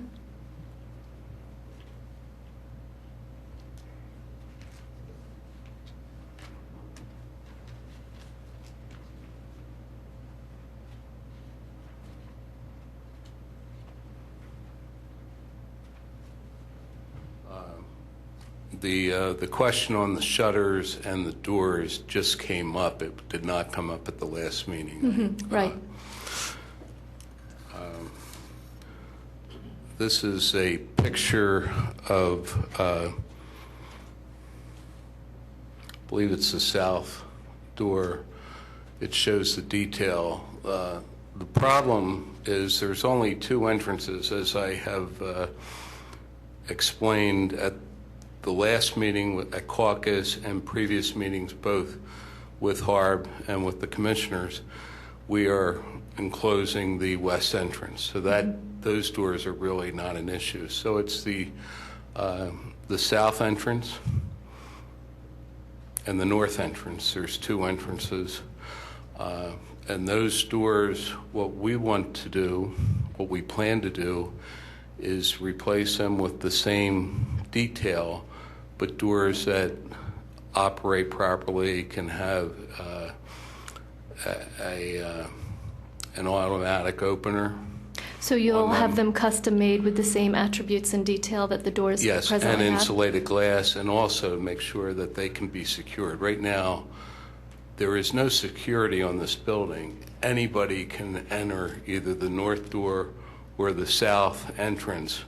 There's no lock, there's no keyed entry. It's just open, and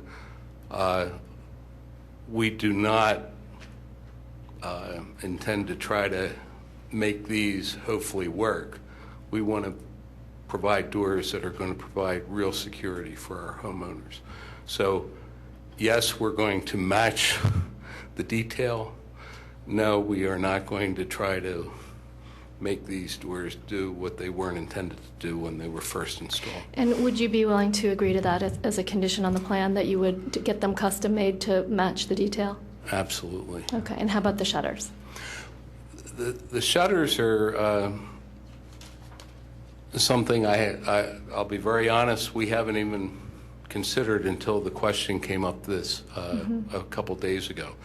I do have a picture of the two sets of the shutters. The shutters are only on the first floor and only under the covered porches.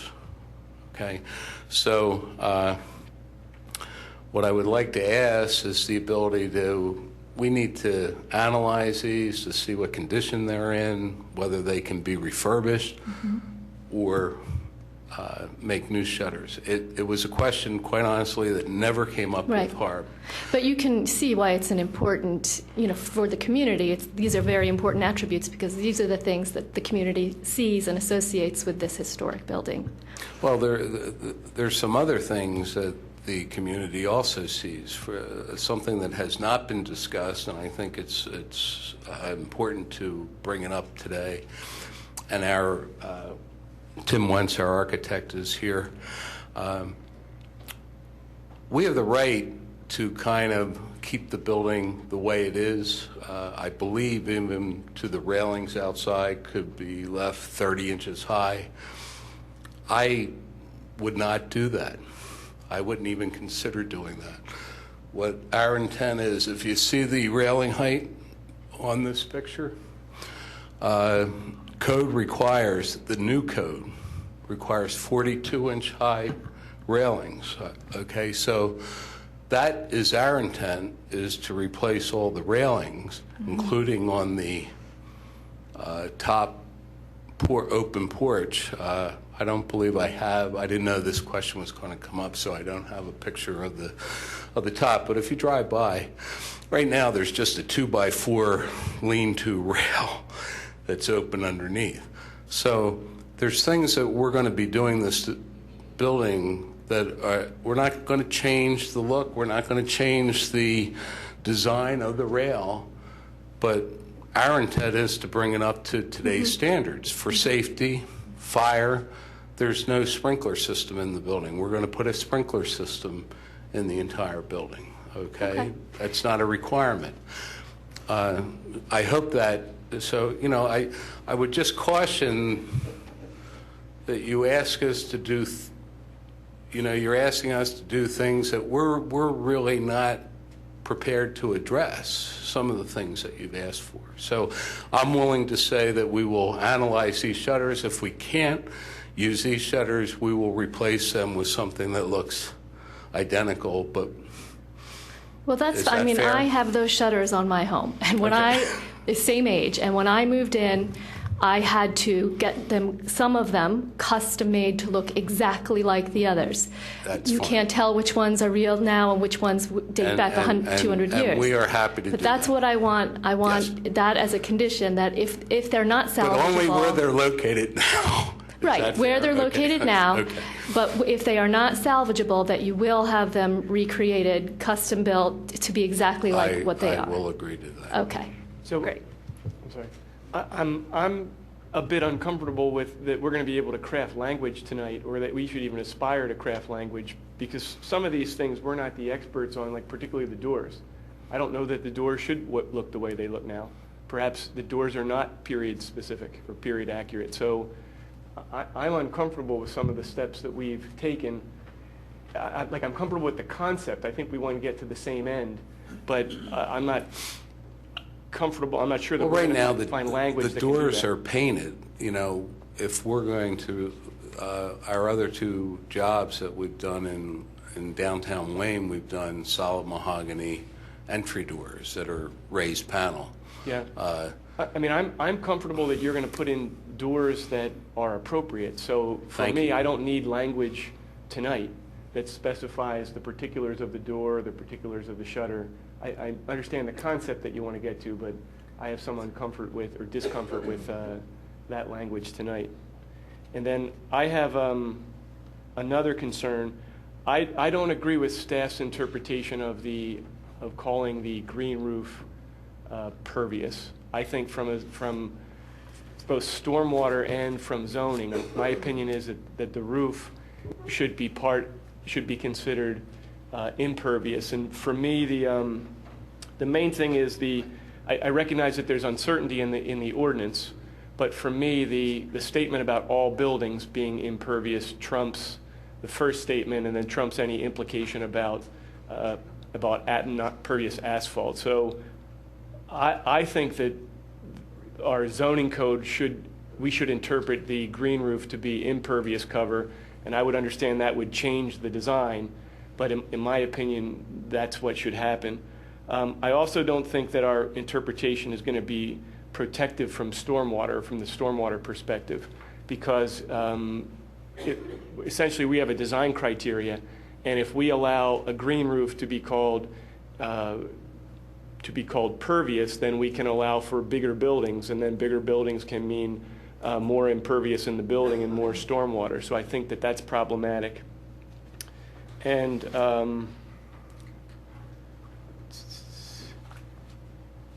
yeah, so I do respect staff's opinion on it. I'm sure it was professional, and so there's no question there.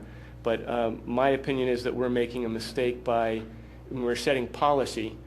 So I think it's a mistake to consider the green roof to be pervious, and that we should consider. And actually, that is the most significant reason is the building form. That essentially, stormwater is only one of the reasons why we regulate impervious cover. We also do it to control the size of the building. So by allowing a green roof on top of a structure to make that structure pervious, we can allow a larger footprint elsewhere, and then hence create a bigger structure. So that's problematic for me, and I don't know how the rest of the board feels about it, but that's problematic from my point, from a zoning perspective. You guys, Kevin, Dave, you have a comment to Don's comment? I don't. I appreciate and respect his opinion. When looking at the ordinance, I came to my conclusion. I could add that in accordance with the NPC, where there are ambiguities, the ambiguities does go to the applicant. So if there is language in the zoning ordinance, whether it's green roofs, pervious or impervious, and it can be interpreted in a variety of different ways. It would be interpreted in accordance with that would favor the applicant. I guess the only thing I'd add from a stormwater standpoint is, I mean, the calcs were done in such a way that even though this is being treated as a porous material, the calcs are done such that it's almost used or it's almost considered an impervious material. So in other words, the calculations are very conservative, and they're treating it not as if it's a surface which is going to infiltrate all the water. They're treating the water as if it's going to run off the site, as almost if it's impervious surface. So the calculations do support, good stormwater management. And just so I understand it, but from the perspective of impervious cover that would allow the building form, it's considered 100% pervious. It's not. There's no factor associated with the degree of perviousness. From a zoning standpoint, yes. Correct. Yes, you're correct. And that's the part that is problematic to me, not the numeric valuation of the green roof, but the classification of it as pervious. Understood. Mr. Lay, could you help me with something on the green roof? As I understand it, we have a layer of vegetative matter. Below that, we have something that people have described as eggshells, and below that, we have piping with porous orifices for the water to come in. When we have a major storm, and what's going to happen to the surplus, to the water that the green roof and the features I just described cannot hold it in place? Is that water going to be sloughed off into a pipe and then taken to the cisterns that are on the south lawn, or is it going to go directly into the street or stay on the property and then go into the street? The system that is above the parking garage, there is an 8-inch engineered soil which is in place there. The stormwater calculations assume that 16% of the runoff will be contained or will be held on site and will be used by the plant material. That is a very conservative number. The numbers used by the manufacturer are anywhere between 32 to 40% is a safe assumption. They've only used 16%, so they've been very conservative in their calculations. The remaining 84% of runoff will be conveyed through the system, through perimeter piping, and tied directly into the storm sewer system on Luella. But the system on Luella will realize a reduction in stormwater runoff simply because the existing runoff that falls on the mansion is now going to be conveyed into cisterns on the property and recharged into the ground. So the net result is a significant reduction in stormwater, but to your first point, the runoff from the garage will be piped directly into the stormwater management system. So would you envision a more burdensome situation on the east side of the property as a result of the 84% of the runoff not staying on the property and leaching into the subsurface but going into the street?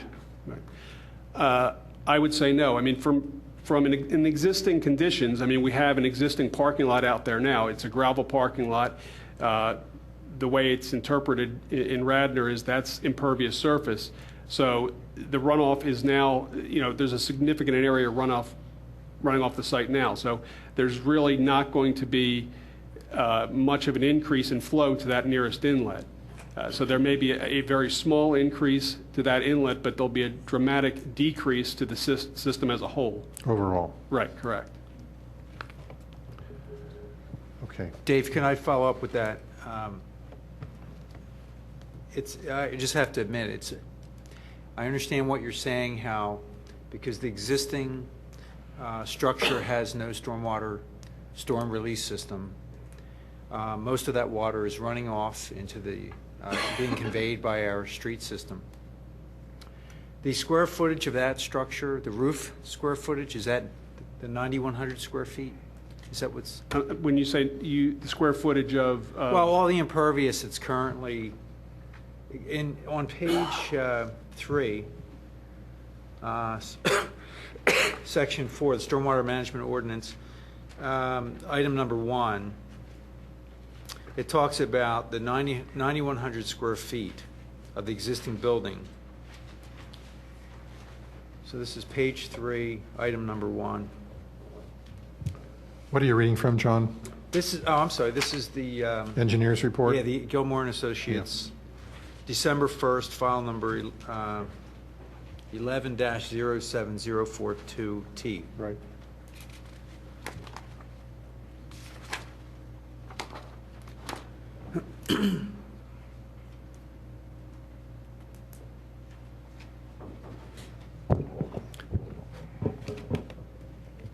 I'm sorry, John, number 3 under our stormwater management comments, or? Yeah, on your, this is on page 3, section 4, the Stormwater Management Ordinance comments. Right. The first item.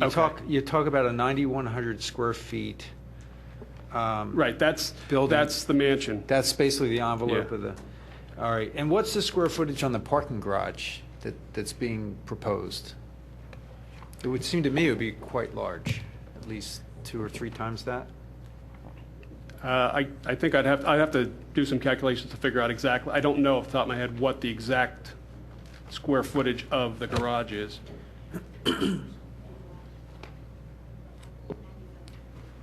I think the reason I bring this up, there's an assumption that all of the runoff from the mansion is going directly into the street. Now, maybe that is true, but I would, if there are downspouts on the mansion, wouldn't they be draining into the field and therefore recharging the ground and not necessarily conveying into the stormwater system?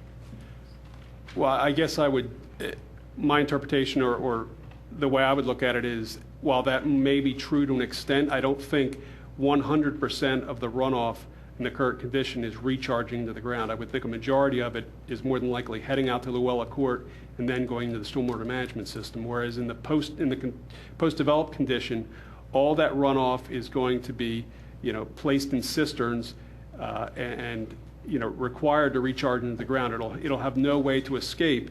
It'll have no way to reach the system unless the system is overloaded. And based on the calculations and the soil testing that's been done, there's no reason to believe that the soil can't handle the runoff generated by the 100-year storm to get recharged. Through this cistern Exactly. outlets. Correct. I just continue, and this is only my opinion, this is kind of uncharted territory here. And what worries me is that, I guess to Commissioner Higgins' comment, Jim Higgins' comment, that what happened, if 84% of the water that develops runs off of the parking structure, runs off, is this? It seems to me that because this is not a common practice right now in the township of doing these engineered roofs, these green roofs on parking structures, that there's a potential that a large amount of water could end up running off this structure once the engineered soil is completely saturated. Maybe the second storm on the second day, that soil is not going to absorb. Now we have 84% of the water running off, and this is why I ask, what is the square footage of that roof?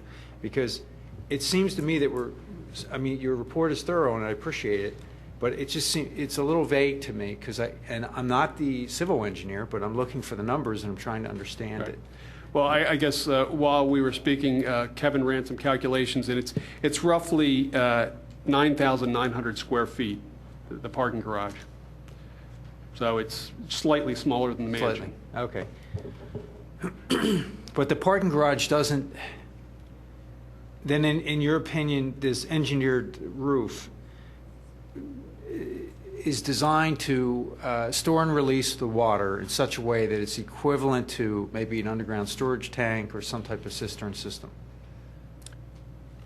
I mean, it's Well, I mean, it's because we're not requiring a separate cistern system correct. for the parking garage Right. area. I mean, they've evaluated the stormwater management for the site on a global basis in the entire site. So while they're releasing, more water above the garage, they're holding back quite a bit of the mansion water that is currently running off the site. So, there's sort of a trade-off there.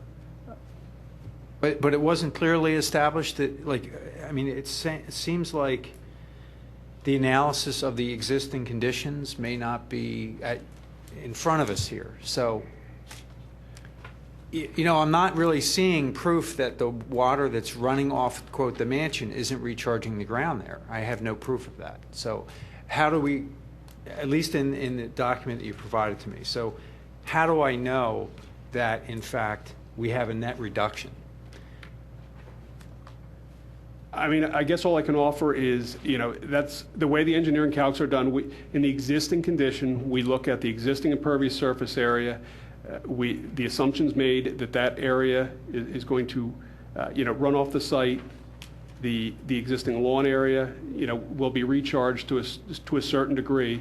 And that's taken care of via, runoff factors. There are ratios you use for the different types of land cover.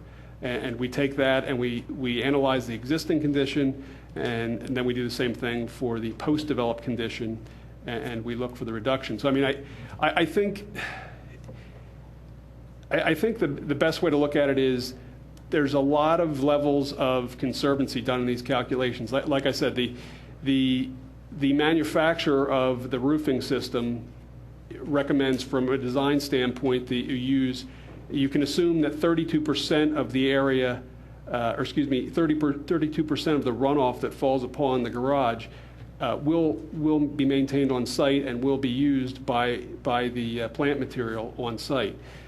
In the design engineer's computations, he's divided that in half, and he's only assumed 16% will be used. So I think there's a level of conservancy there. Also, when they looked at the pits, the cisterns for the mansion, they did soil testing to verify that the soil can receive the runoff generated from the mansion. Standard engineering practice, which they followed, is you take that rate and you divide it in half to be conservative, and they did that. So in other words, the soil, the results of the soil study show that the soil could actually handle twice as much runoff as what they proposed to sending to it. So again, I think that's the best way to look at it. There's a lot of belt and suspenders here to make sure we're looking at this from a conservative standpoint. Thank you. I'd just like to address Don's concerns about the impervious coverage, because I see merit in those concerns. I think that the ordinance is a bit unclear, ambiguous, and if you did take it to its logical extreme, it could result in a policy that we don't want to see.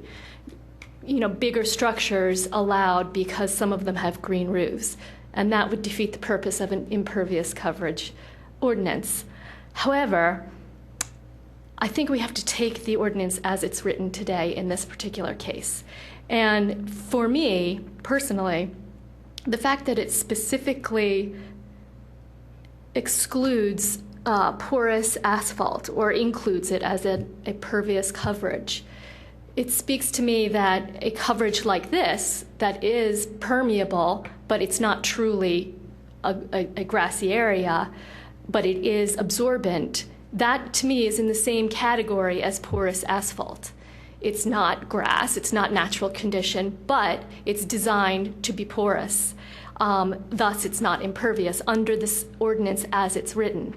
And I think in this particular case, we have to take it as it's written. And with that example, that's convincing to me. But I'm very, I agree very adamantly with Don's concerns, and I think we need to relook at this statute. And moving forward, we need to clarify what a green roof does when it's above ground and when it's at grade, moving forward, what that will count as in terms of impervious coverage. I agree that that's a policy concern that this particular case has brought up and that we need to address it. I disagree that we can make that policy right now and apply it to this case because it's not really what that's not really what the ordinance says. Do you mind if I respond? Sure, go ahead. So, I mean, I have two reasons why I believe it is the case, which is why I think we should do it tonight. So the first is that the one of the sentences in the definition explicitly states that all buildings are impervious. So in my opinion, the explicit nature of that sentence about all buildings trumps any implication about whether there's a similarity between porous asphalt and non-porous asphalt. So for me, the explicit statement is the most formative or the operational element of that definition. So that's part of why I think it's for us to decide tonight. And then second, Dave said this earlier, and I believe that I understood him accurately, that if we had a gravel road, we would consider that gravel road to be impervious cover. We would assign it factors that reflect its runoff and reflect that it's runoff relative to asphalt. But from the perspective of zoning, we would consider it to be impervious. So for me, that's the similarity. A green roof like this is the zoning equivalent of a gravel road, that it should be impervious from the perspective of zoning, and then the numeric values that create the values that go into our structures would just be modified to reflect the fact that it's gravel instead of asphalt, or in this case that it's a green roof instead of a asphalt roof. Well, and I agree that that may be our interpretation and our policy that we make going forward. That's probably a very good way to look at it. I guess I just don't see that in our ordinance as it's written today. And I, just out of curiosity, when this plan went to zoning, was it considered a building? It was not. It was not considered. The definition of building in your zoning ordinance, and Mr. Rice can correct me if I'm wrong, is any structure having enclosing walls and roof permanently located on the land.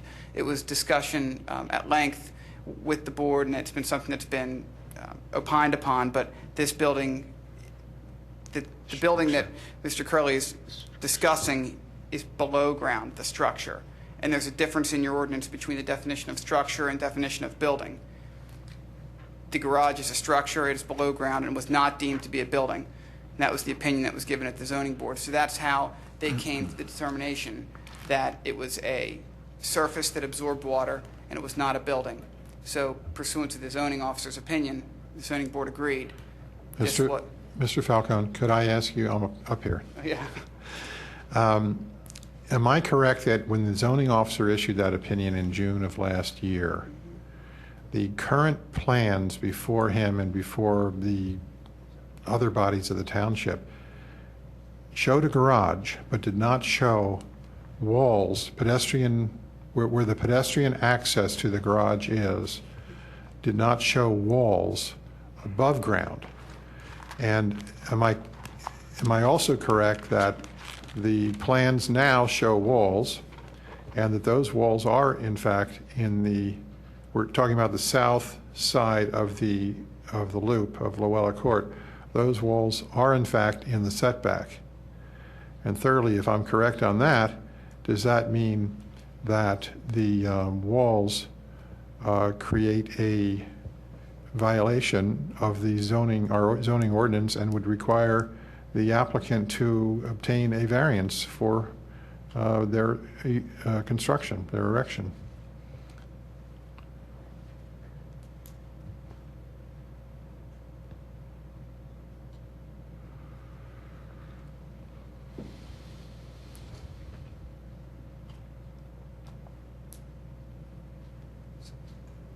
I think I know what walls you're talking about. So just to be clear, Angela, you can jump up here as well.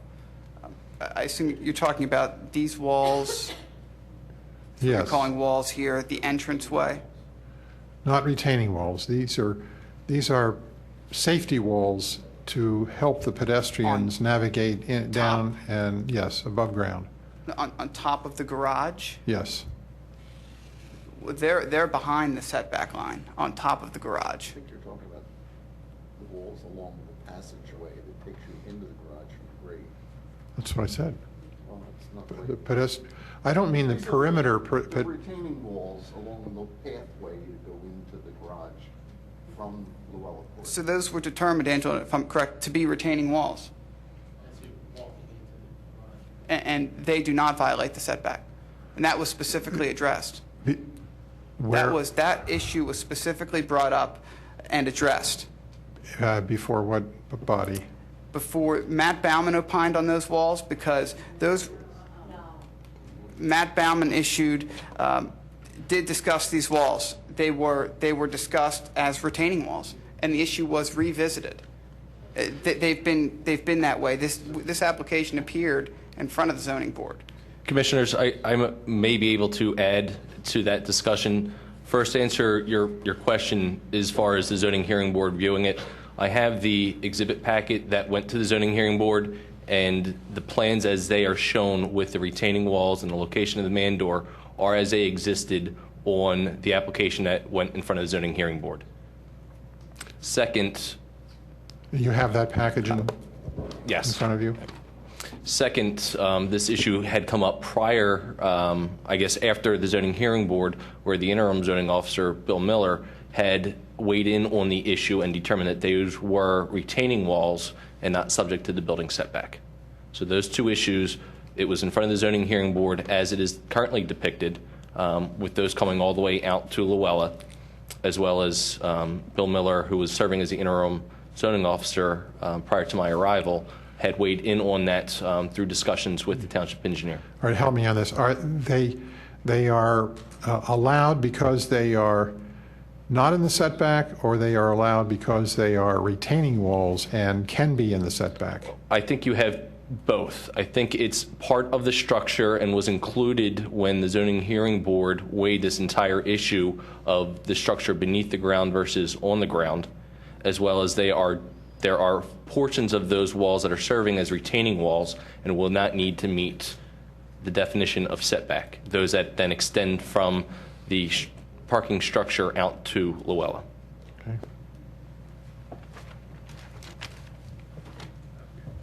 Other commissioner comment? If you don't mind, John Rice, I was under the impression that the garage was a building. That was what I concluded from discussions I had with you. Am I inaccurate in that?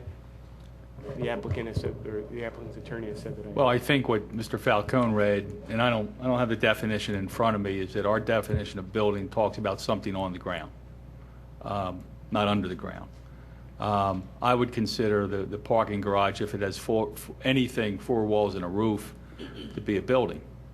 But he's reading from what the zoning ordinance describes it as.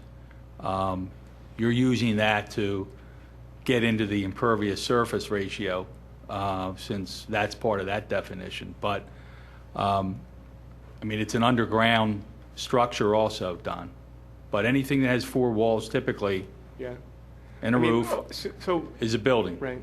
I just, all things considered, I think it's a building, and it has to be distinct from an underground structure like a vault. I can understand the comparison to a vault was raised when I raised these issues, but it's entirely different than a vault in that a vault is entirely underground, and this to me is a structure or a building that comes up from the ground, and it just has that type of roof as opposed to an asphalt roof. So from my perspective, that's the way it should be regulated for the land, in its land use at least. That was something that was discussed with the township. We didn't create it. I mean, we got to here to this point through discussions with the various zoning officers and in front of the zoning board. And they've given us that opinion. So that's how we got here. I just disagree with that opinion. I understand that. Just to be clear, I mean, so the definition of the building does use the language on land. The structure is clear to say on or inland or water. So that was one of the defining points that was discussed in front of the board and with the staff, as there was definitely a distinction made between what would be on land versus what is inland or on land, which is how the structure and building definitions differ. So again, we did get here through intelligent discussion and interpretation of language. we definitely. Don, one of the things, and let's recognize this is sort of a unique situation, and our zoning code doesn't contemplate this situation, and we should look at the impervious surface definition. But the zoning hearing board, I mean, this issue of building and whether it's above or below ground, they looked at this and concluded that the board concludes, as a matter of law, that the underground garage is not part of a building for purposes of the zoning code. And they were not specifically addressing that precise question, but that was part of their analysis, when they looked at, there was an appeal from one of the zoning officers' interpretations by the landowner here, and that was an issue that they addressed. But I don't mean, I guess I do mean to parse words here. So, but I think that's what we've been doing for the last except hour. that it's the crux of this issue. So, not part of the building is separate. It doesn't mean not a building. I mean, you could have a building on site that is someplace on some other portion of the property, and it's still a building.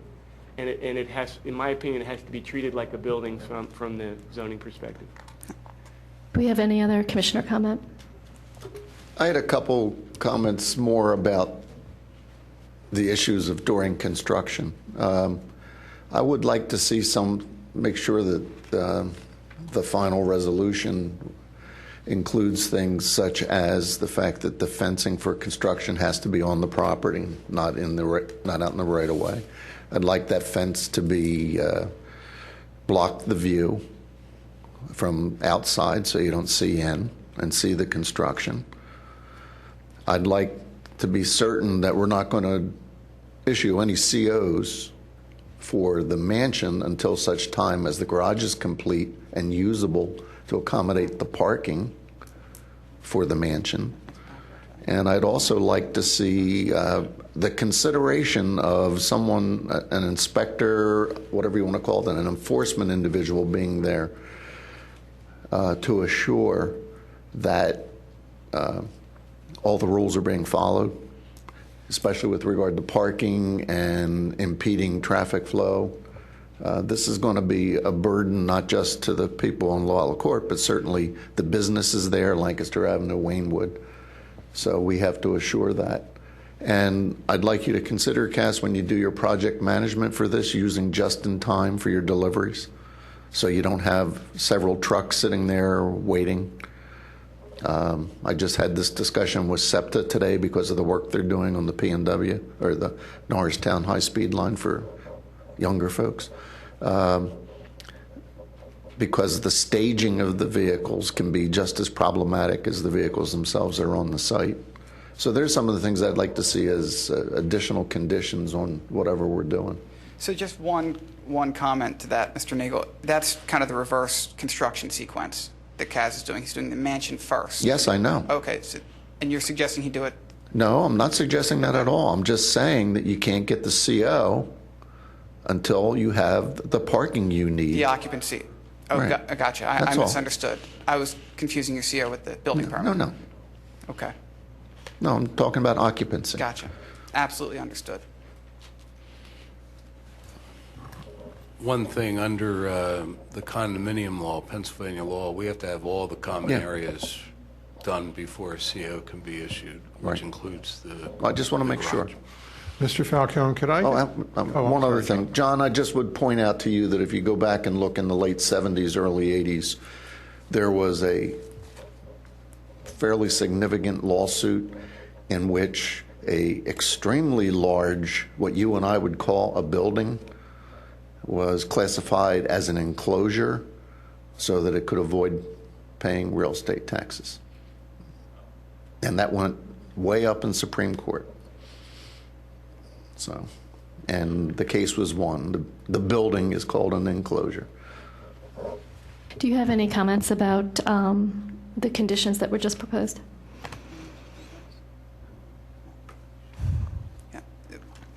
We do not. Okay. Some of those concepts were put forth by Mr. Rice in the written resolution, and we have, with respect to the concept, no objections to those. Commissioner Higgins, did you have something else? Yes. Where are we on the parking waiver? There's an issue of 3 spaces, as I understand it.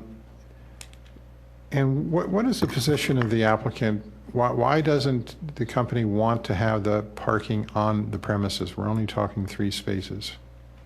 Why don't we want the parking on the premises? Yes. Well, there's a couple of things to consider there. We would have to bring the parking back. It would be inside the front yard setback, which would require a variance if we wanted to put it completely on the premises. We showed them originally within the right-of-way, and there was some discussion as to whether or not that would be considered on-street or off-street parking. There was disagreement between the applicant and the township and the neighbors as to how that would be interpreted, but then they would be public parking spaces. And that was just not something we thought was necessary, considering parking is all around the other side of the street as permit parking. There's also a parking lot, and that was what was discussed with the Planning Commission, specifically whether those 3 off-street parking spaces really would provide any real benefit to the neighborhood, aside from having parking then on both sides when there was, in fact, a parking lot so very close, as well as the fact that we were ultimately providing more parking spaces for our residents and less units on the site. So as a result of that discussion, ultimately the Planning Commission recommended the waiver because we were, again, reducing density and increasing parking and the location and the proximity of the neighboring parking lot. That was the discussion. So from our perspective, we don't believe that providing any additional public parking served any benefit, specifically in light of the existing parking. But moving them onto the property is a problem because It would beyond the encroach. top of the garage, No, it would encroach in the front yard setback. getting inside the interior further. Moving them back towards the middle of the property. Yes. I mean, as far as, it doesn't really fit our plan. That's all going to be green space. It has really nothing to do with it being on top of the garage. That was not our consideration there. It was the fact that we would then have to cut through the green space. Okay. How does this affect delivery once the units are occupied and you have trucks coming in? Where are they going to park? Well, there is a loop driveway in the front of the mansion. Beyond the south side? Oh, up on top of the On the north side, okay. Right.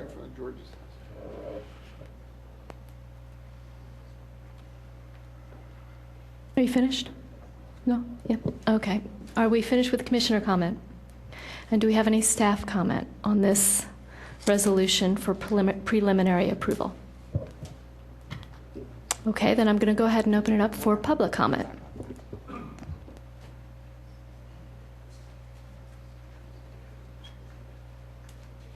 Susan Stern, Newtown Square. If you watched the Planning Commission meeting when we discussed this, the vote on the waiver for the parking was actually 5-4, and it was a very spirited debate. If you watch Planning Commission meetings, you know that I am not one to grant waivers easily. I'm a big believer that they have to have a hardship. And the one point upon which Mr. Falcone and I agree is that there is a significant hardship on this particular piece of property, and it is, in fact, the reason that I firmly believe that the waiver should not be granted, and I just want to share my personal opinion about this. Because the entire property is a front yard setback, and because you can't have parking in a front yard setback, they have a very significant hardship case for the zoning hearing board, and a good case. And for that reason, I don't feel that the waiver should be granted to relieve them of the need for the off-street parking. It's mischaracterized that this parking garage is... Because you confused me with your explanation. You Sure. say they have a hardship, but you say you don't want to grant them the waiver. The waiver is for the saldo requirement to provide off-street parking. But what is conflicting with that is a zoning prohibition from putting your parking in your front yard setback. But because this particular property is only front yard setback, they could in fact go to the zoning hearing board and say, we need to have the parking because of the saldo requirement. We're not allowed to have it in the front yard setback, but our hardship is that our entire property is front yard setback. And that's probably, I can't speak for the zoning hearing board, but that's a pretty good case for zoning. But it's a zoning issue. I think what I come down to with this is if I were a restaurant owner in Wayne who has to demonstrate to our zoning officer that they have sufficient parking, going so much as to have to purchase parking spots over at the AT&T lot, if I saw that this applicant is simply able to get a saldo waiver and not have to provide the necessary parking, that would occur for me as patently unfair. We have a parking shortage in North Wayne. And this is 3 parking spots that would relieve that would keep visitors to the mansion from using parking spots that restaurant visitors want to use, that businesses would like customers to come in and use, and to just grant the waiver when they have a good case to go to zoning. I understand that the applicant doesn't want to go back to zoning. I appreciate that, but it's built in that you have to provide off-street parking. The calculation that I don't agree with, and it's the reason I voted against the waiver, is that they give the impression that they're increasing their parking and decreasing their density. But because the parking garage is restricted, only the residents of the building will be able to use those 24 spaces. Whereas currently, because it's an open lot on the surface of the property, residents and any visitors to the mansion can use the surface property. So the ability for visitors to the mansion now currently to use one of 19 spots completely exists. Once this parking structure goes in, the ability for visitors to use the parking garage will be non-existent. So we've gone from 19 potential spaces for visitors to 0. And that's where, even though the density of the building is going down and they're providing more parking, it's in fact quite a bit less parking for visitors to the building. Then the only other comment I have, which is completely unrelated, but it occurred to me while we were sitting here, the circular drive in the back that is supposed to be used for loading. My concern is that it will become a de facto visitor parking lot unless it's specifically prohibited, or should that be the visitor parking? The circular. And because they're keeping it, it was supposed to initially be a loading area, but then the zoning officer determined they didn't need a special loading area. But are they keeping that? Are they not keeping that? So that was a question that I had. And then if the intention is for it to not be used as parking, how will that be regulated? So those are my only comments. Thank you. I just ask for a clarification from the applicant. If a visitor comes to the mansion, is there some sort of key or gate, or can they park underneath if they have permission from the owner? They can get buzzed into the garage. That's going to be available from the resident, much like you would get into any other condo. So is it a gate? What is it's going to be like a garage door. Oh, I see. That would lift up, and then there'll be a intercom system before you enter. Is that? Yes. Right, but each unit only has 2 spots. Two spots. So if there's 3 visitors and 3 cars. Well, so if we extrapolate that hypothetical beyond that, there were only, I think, 18 or 20 spaces. There was 16 spaces in the present lot total. That is supposed to incorporate all the off-street visitor parking as well as provide parking for the 25 units. So there was grossly deficient parking there. But again, the lot right next door, I'm assuming, handled all of that parking, since that's where the visitors would have to go. But so that's why I don't think we've been misrepresenting that we are decreasing density, because we are going from 25 to 12, and increasing parking. It's still going to be available parking to these visitors. It is. So now I understand that if 10 visitors want to come to a party, then they'll have to use the lot. But that's a viable alternative. They have to park somewhere. So, and 3 parking spaces on the street does not outweigh the lot next door. And that was, again, a discussion that was held. I agree. There was some debate about it, but there was a vote taken, and they recommended the waiver. So I appreciate Ms. Stern's comments this evening, but the majority of the Planning Commission supported that waiver.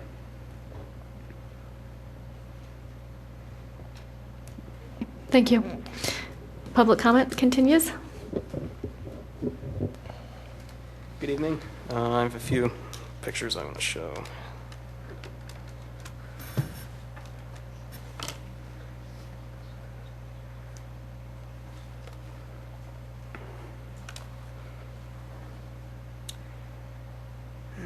Okay.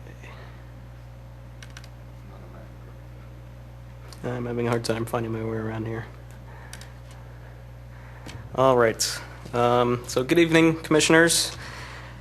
I come here as a lifelong Wayne resident, preservationist. Greg, give your name. Oh, I'm and sorry. address. Greg Pritchard. I live on Woodland Avenue in Wayne. I come here as a lifelong Wayne resident, a preservationist, and as someone who, I guess you could say, found his calling in life when he was taught about how our town began with a man named J. Henry Askin and his mansion on a hill. In the third grade, some of you may know or knew Miss Schrader. She taught me and students for many years before and after that Luella was where Wayne began. Luella is more than an apartment building or a would-be condominium. It's a landmark to the beginnings of this town, and it should be treated as such, in my opinion. Mr. Holloway has said that his project will restore Luella for the future. And it's important to note that there is a distinction between the terms restoration and renovation.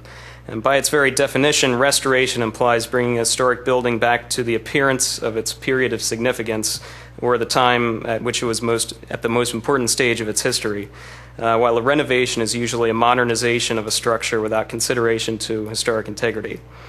As it is currently proposed, the Luella redevelopment will not take the mansion back to 1865 or 1890 or even 1925. The complete reconfiguration of the interior and the application of new materials made of plastics and asphalt and the like will, as Mr. Holloway has previously stated, make Luella look like a new old building. This is not a restoration. Keeping a building's framework and overall design intact is an important part of preservation, but it's not all that's required to be considered a sensitive rehabilitation.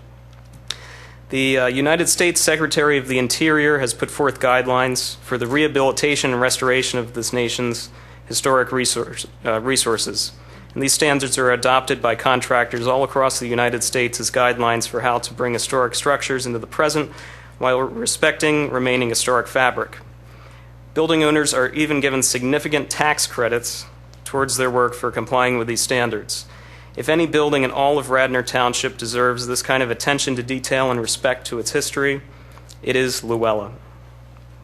Evidently, Mr. Holloway and his architect have no interest in using these standards, nor have they even considered the possibility of adhering to them. So all we can do is hope that as much irreplaceable historic fabric as possible will be retained or replaced exactly. And Mr. Curley, I can say that those doors are original. They haven't moved since 1867. The slate mansard roof is also often mentioned as an example. There are many good slate replacements out there, but the sample Hatteras asphalt shingles that have been shown tonight, in my opinion, are not among them. I've never seen slate that's speckled quite like that, or the fake shadows are a nice touch too. The similar shingles were applied to the Wayne train station recently, and I'd be surprised if anyone would say that the roof of the station looked even remotely like slate. Now, although these issues regarding the historic fabric of the mansion are of great concern to myself and others, this board is not able to consider it as a part of this proposal. And indeed, the township's one historic board, the HARB, is, I was informed, not even allowed to make a non-binding recommendation on the removal or replacement of significant architectural features, unlike many historical boards and commissions in surrounding municipalities. Right now, our Historic and Architectural Review Board cannot make a recommendation based on either history nor architecture. But that's a discussion for another time. For now, what can be assessed are the other aspects of this proposal, including the submerged garage. And here are some views of it. Now, we've been given plans, we've all seen the plans, but it's really difficult to visualize this garage and what the entrances will look like without seeing some kind of 3D rendering. And if we look at it from above, these are taken exactly from the architect's plans as submitted to the township. We have the vehicular entrance on the left, closest to the mansion, then the pedestrian entrance, and a wall on the right. Here's another view looking at the vehicular entrance. And this is, it's really a lot more cavernous than it might appear on plans. When you actually model it, you can see how the shadows fall, and it's really quite something. So here's another view from the street looking up towards the mansion. without the car. From the sidewalk, the mound of earth on the right, and evidently there will be a railing surrounding the perimeter of the entrance. This is the pedestrian entrance, which is farther to the east. An overhead view looking down on it, and the stairs that go down. And evidently there will be a wall. I'm not sure how high it would be, but it probably looks something like this. This township has 3 historic districts right now. Of these, Luella Court is the smallest, and I've found the most tightly knit community. And in these 3 districts, I can't think of a possible other project that would impact every single contributing historic resource within the whole district than this. The garage would change the view from almost every home on the court, add noise to the neighborhood, and potentially impact stormwater issues, although there's some debate about that now. Not to mention the incredible burden that will result from the year-long construction. Now, I understand the fact that Luella needs to be restored, and nobody wants to see it restored more than me. There's no question about that. Yet this project, as it is currently proposed, in my opinion, does not seem to fit either the mansion or the neighborhood. I hope this board considers postponing this vote until a plan is submitted that takes Luella's historic fabric into account, including whatever benefits from tax credits the developer might get from this kind of work. I honestly appreciate Mr. Holloway's desire to restore Luella, and I understand that he and his architects are not accustomed to renovating old buildings or working around an existing residential neighborhood. And what they do best is create multi-unit luxury residences of modernity from scratch, and they do it rather well. There's no denying that. But I'm here to say that there is a demand for the kind of residence that lives in harmony with existing character and with the surrounding community. And I ask this board and the community if the birthplace of our town should be kept as a monument or become yet another plastic palace. Thank you. Thank you.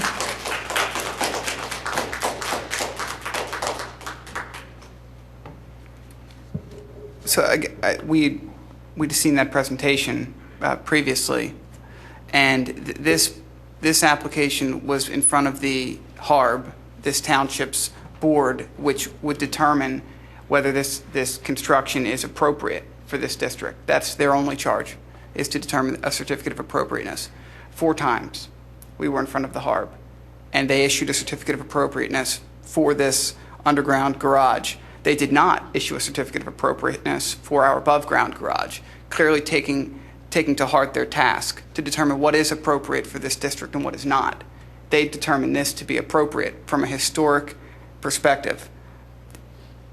That being their charge, it then came before this board to confirm that decision, and that decision was affirmed. So the certificate of appropriateness we have received has not been appealed and was affirmed by this board. Now, specifically with respect to Mr. Holloway's experience in developing older buildings, we need not look any further than Steepleview. Is that right, Cass? Why don't you explain to the commission? I don't think this is necessary that we go into this. This is the time for public comment, and we need to hear the comments from the public at this point. Are we expected to respond to those comments? You really don't need to. Okay. And also, no. I mean, I'm speaking for myself. I respect the work that he does, and so you don't. I understand that you want to. If someone says something that you disagree with, you want to get up and defend the work. But please understand that many of us respect the work, and you don't. I don't see the need for you to respond to every comment that someone's going to say. I mean, that's my sense at least. Okay. Thank you.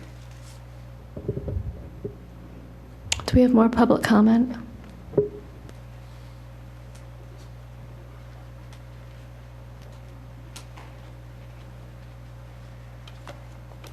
I just need a second here.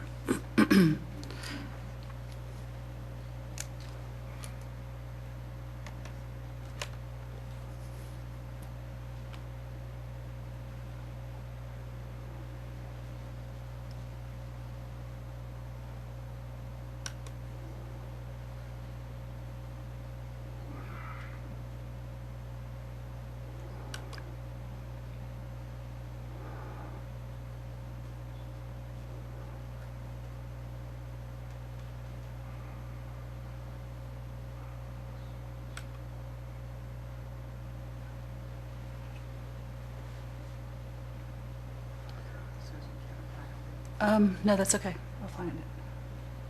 Thanks, though.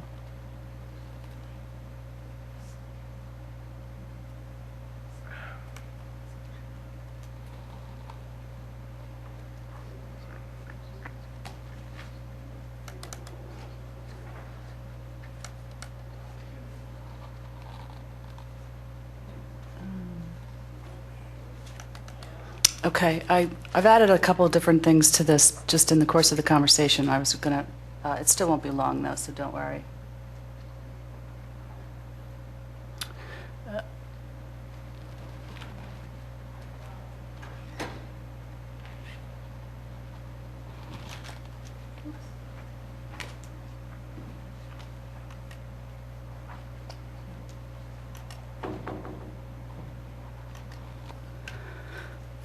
Okay, Susan Byrne from Loyola Court. Here's a picture of the mansion, and since the architectural details were brought in today, a couple of just little points. The tops of the windows, you can see across the dormer are arced. I don't know how that's going to be handled. I agree with you, Elaine. Architectural details, I think, are really important to this. I know that they didn't remember this earlier in conversation, but I had specifically asked about the shutters and the doors and the railings and the stone steps and all those other pieces a while ago when we were back, I think, at the Harb. And here is the latest development by the same developer in town who had a blank slate completely for what he was going to do. So I do appreciate that you're specifying the details that he needs to follow with this building. Because, as Greg said, a restoration versus a renovation, what do we end up with? I think I want that mansion to look just as beautiful as it did in Greg's pictures. In terms of water, I walk around that mansion and that neighborhood several times a day walking my dog, and I can tell you that the downspouts go out from the building north and south, so they end up on grass that does not run, to my knowledge, does not run into the street. It's also worth noting that on the entrance to the court, where we would call the boulevard, where the shops are, by the time it's dry from the mansion, in a rainy day, it's reasonably dry from the mansion to the first outlet along that island, and at that island, it starts coming out. So that water, I don't believe, is from the mansion. I believe that is from all the impervious coverage in an area that's already very sealed and water just can't absorb. So while it's trading the mansion for the garage, there is already a problem there, and the mansion water today, which I think is a smaller footprint than the garage, is handled by the yard and all the trees that won't be there either. I think there are two that are still going to be remaining.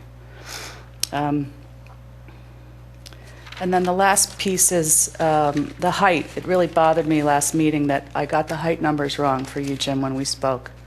And so I sent out to all of you a file of the actual height in incremental steps across the southern edge of the garage. Just a second, please.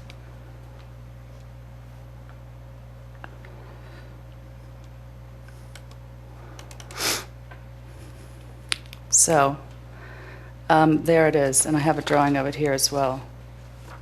And this is in the points of clarification that I'd also like to go over, so I'll go over those and get to this. These are open questions from the last Board of Commissioners meeting. John, you had mentioned that you thought that the residents objected to surface parking. Actually, that's our preference. That's always been our stated preference, and we've made that pretty clear from the beginning.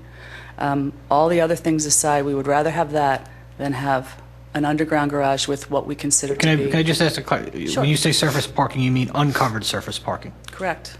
Yes.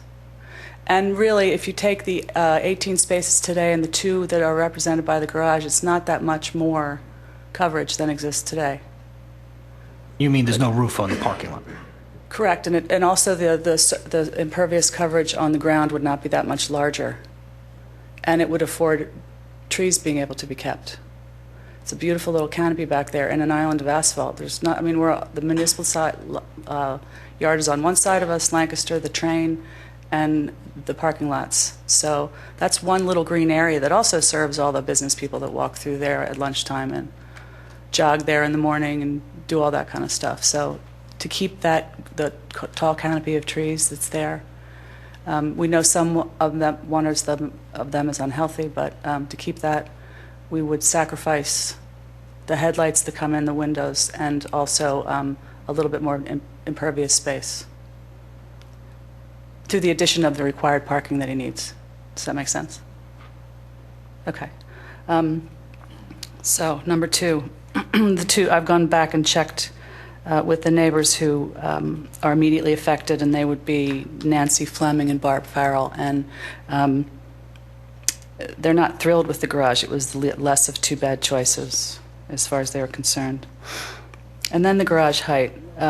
What I did is I took the drawing, zoomed in on it to get the numbers that I want, and then took the PDF, and obviously didn't change the PDF, but just added these points to it. So from the top star on the left side to the bottom star on the right side is almost 8 feet height in the space immediately close to the building, to the mansion. And I'm saying this not for you as much as for the benefit of people in the audience. If you take the sideways arrows, top to the bottom, the comparison of the conditions that will exist after this is finished is 7 feet high. The downward arrows, it's more than 6 feet high. And then the triangles, it's more than 6 feet high again. So that whole area, and I think Greg's pictures illustrated it well, is going to be very high and very tall as you walk through. And they are my comments. Thank you. Thank you, Susan. Do we have further public comment?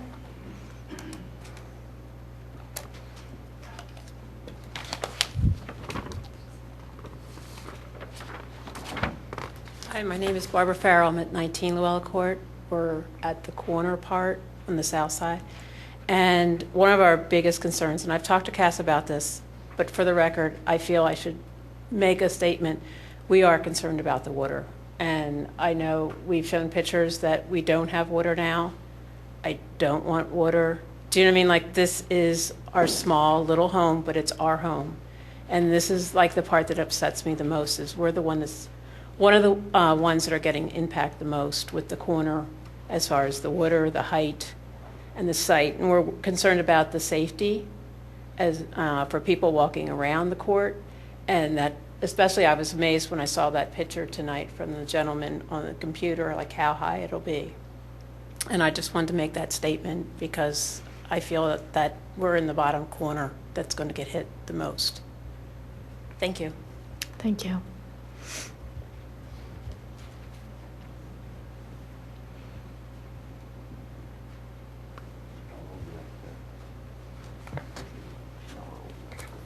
Hi, Baron Gemmer, South Wayne Avenue. Thank you for taking over the time to listen here. What I'd like to first go over, and Jim, I'll need the overhead on the table because I'm dealing with paper still here.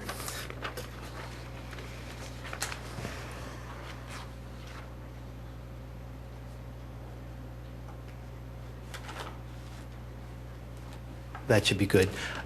It's been mentioned that things have been addressed at meeting after meeting, and while they've been brought up, they actually haven't been addressed. And here's a perfect example I'm about ready to go into. Commissioner Jim Higgins was asking about these walls in the front yard setback. And first off, let me just say that this pedestrian exit did not exist at the time Matt Bauman was our zoning officer, so Matt did not opine on them in any way, shape, or form. Secondly, what I want to demonstrate here is if you look at here's the legend, and I've moved them together so you can see it, that the developer's own legend talks about the landscape wall and points to that, as Greg Pritchard indicated on his diagram. And this wall here is a retaining wall with the fence, and it's shown by the appropriate crosshatch. What we're referring to is these two walls here. And those are, as actually if you looked in the depiction that Greg Pritchard showed, you could see those walls from the sidewalk from the street. They're actually at that height. They are not retaining walls. The developer's own legend doesn't say that, and if you look, there's no dirt on any side of those walls. They are walls of the structure, and whether you call it a building or structure, which I'll discuss at a more relevant point later, it doesn't matter. You can't have those walls in the front yard setback. Matt's definition was opining because of open space, and if I'm looking straight ahead and seeing a wall, that's not open space in the front yard setback.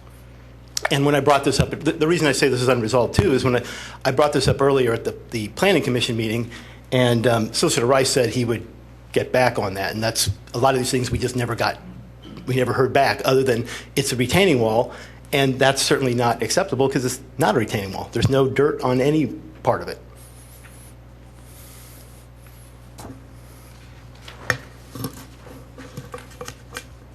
And I don't know if, so this is part of the frustration when we bring these, we talk about, oh, they get talked about and talked about. We bring this point up, and then it never gets fully addressed. Yeah, but Baron, I think Bill Miller addressed it. Didn't he issue a letter? No, there's been nothing. It was in oral. There's been nothing written that we've seen. And even if he did, I don't see how it can characterize as a retaining wall. Well, that's a difference between not doing anything and you disagreeing with it. But I think he issued a letter on this point. I'll defer to see if there's one. Kevin, do you have? There was not a specific letter on that issue, although Bill did issue determinations, which I was going to bring up, on the loading and the off-street parking. But what Bill did do is communicated with Dave Lay during the review process and did opine on this specific subject and said that they were retaining walls and not subject to the building setback requirements. In addition, as I mentioned earlier, the Zoning Hearing Board exhibits that were presented September 15th, 2011 showed this exact configuration. I can't say that it was exactly to the dimension, but this man door with these walls and that recess on the plan as it is depicted currently through the Zoning Hearing Board decision. So all of that was part of the determination and the consideration of the Zoning Hearing Board, because it mentions in the decision together with the plans that were reviewed and presented at the testimony. Now, I wasn't there at the Zoning Hearing Board. I can only go off of what was written in the decision and the exhibits that were presented, which I have a copy here, which I can share with the Commission if they would like to see it. Yeah. May I interject, and I also have the decision. I'll be happy to read it too. You know, when you go to a zoning hearing, they're talking about a specific issue. Even though you're presenting the plan in its entirety, they're looking at the issue being appealed, which in this case was the parking garage, an extension of a non-conforming use, or perhaps a non-conforming building in some manner. It doesn't matter what's on the rest of the plans. They're not opining on that. They're not signing off on that. As a matter of fact, if you read the last part of their the reading, they specifically say this does not extend or apply to both the June 3rd letter of Matt's as well as any other zoning issue, including impervious cover, they mentioned by name and other things. So that's not unusual to submit full plans of zoning hearing, but they're not looking at that. Matter of fact, if you tried to comment on that, they'd say it's not relevant and want you to move on. So the fact that they were on there is not relevant. Now, Bill Miller may have said something and it got on to the report, but I don't consider that to be necessarily a written decision. But even if it is, just like Don was disagreeing with us, they're not retaining walls. There's just no way they're retaining walls. I'm getting a smile, that's all. But John, you looked at it, and you believe that what Bill Miller said is correct. Accurate. Yes. Correct. And Baron, just whether you got the answer you wanted, I don't know, but that doesn't mean that no one addressed it, because I know that the solicitor and I discussed it. So it might not be an interpretation that you agree with, but it wasn't like it was brought up and then no one took action on it. Well, then I appreciate that. May I have asked then, what criteria determines a retaining wall? Because this is a wall of a building that doesn't retain anything. And I don't have that answer now because I know that I did not come tonight ready to discuss that particular. Any? As far Baron is on that issue, Bill and I addressed it. I know Dave and Bill addressed it, and it was Bill's view that what was proposed on those plans was a retaining wall, didn't require, and it was okay where it was located at. It was part of the man door and part of the underground structure. I mean, that was the discussion. Yeah. You disagree with it? Yeah. Well, I'm just saying. I'm trying to find some logical criteria as to why it's called a retaining wall. Beyond that, I'm not going to debate it with you. I mean, once he makes a decision like that, he's got the final say, unless somebody wants to file an appeal to the zoning hearing board. Well, from but what are they going to file the appeal on? Because there's nothing written, as we just said. If there's any kind of an approval, you always have that option. Yes, Barry, but as you know. that's appealing the approval, not the individual decision. Well, I will move on, but those walls have air on both sides of them, and they're not retaining in any way, shape, or form.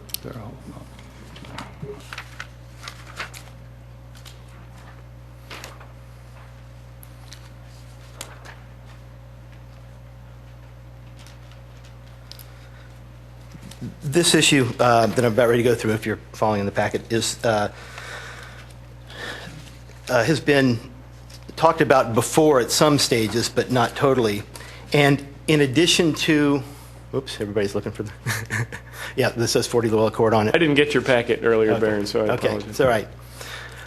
In addition to Matt's decision letter of June 3rd, which talks about that it is okay for the garage to be underground based upon the front yard setback. His ruling was based upon what distinguishes a yard setback is open space.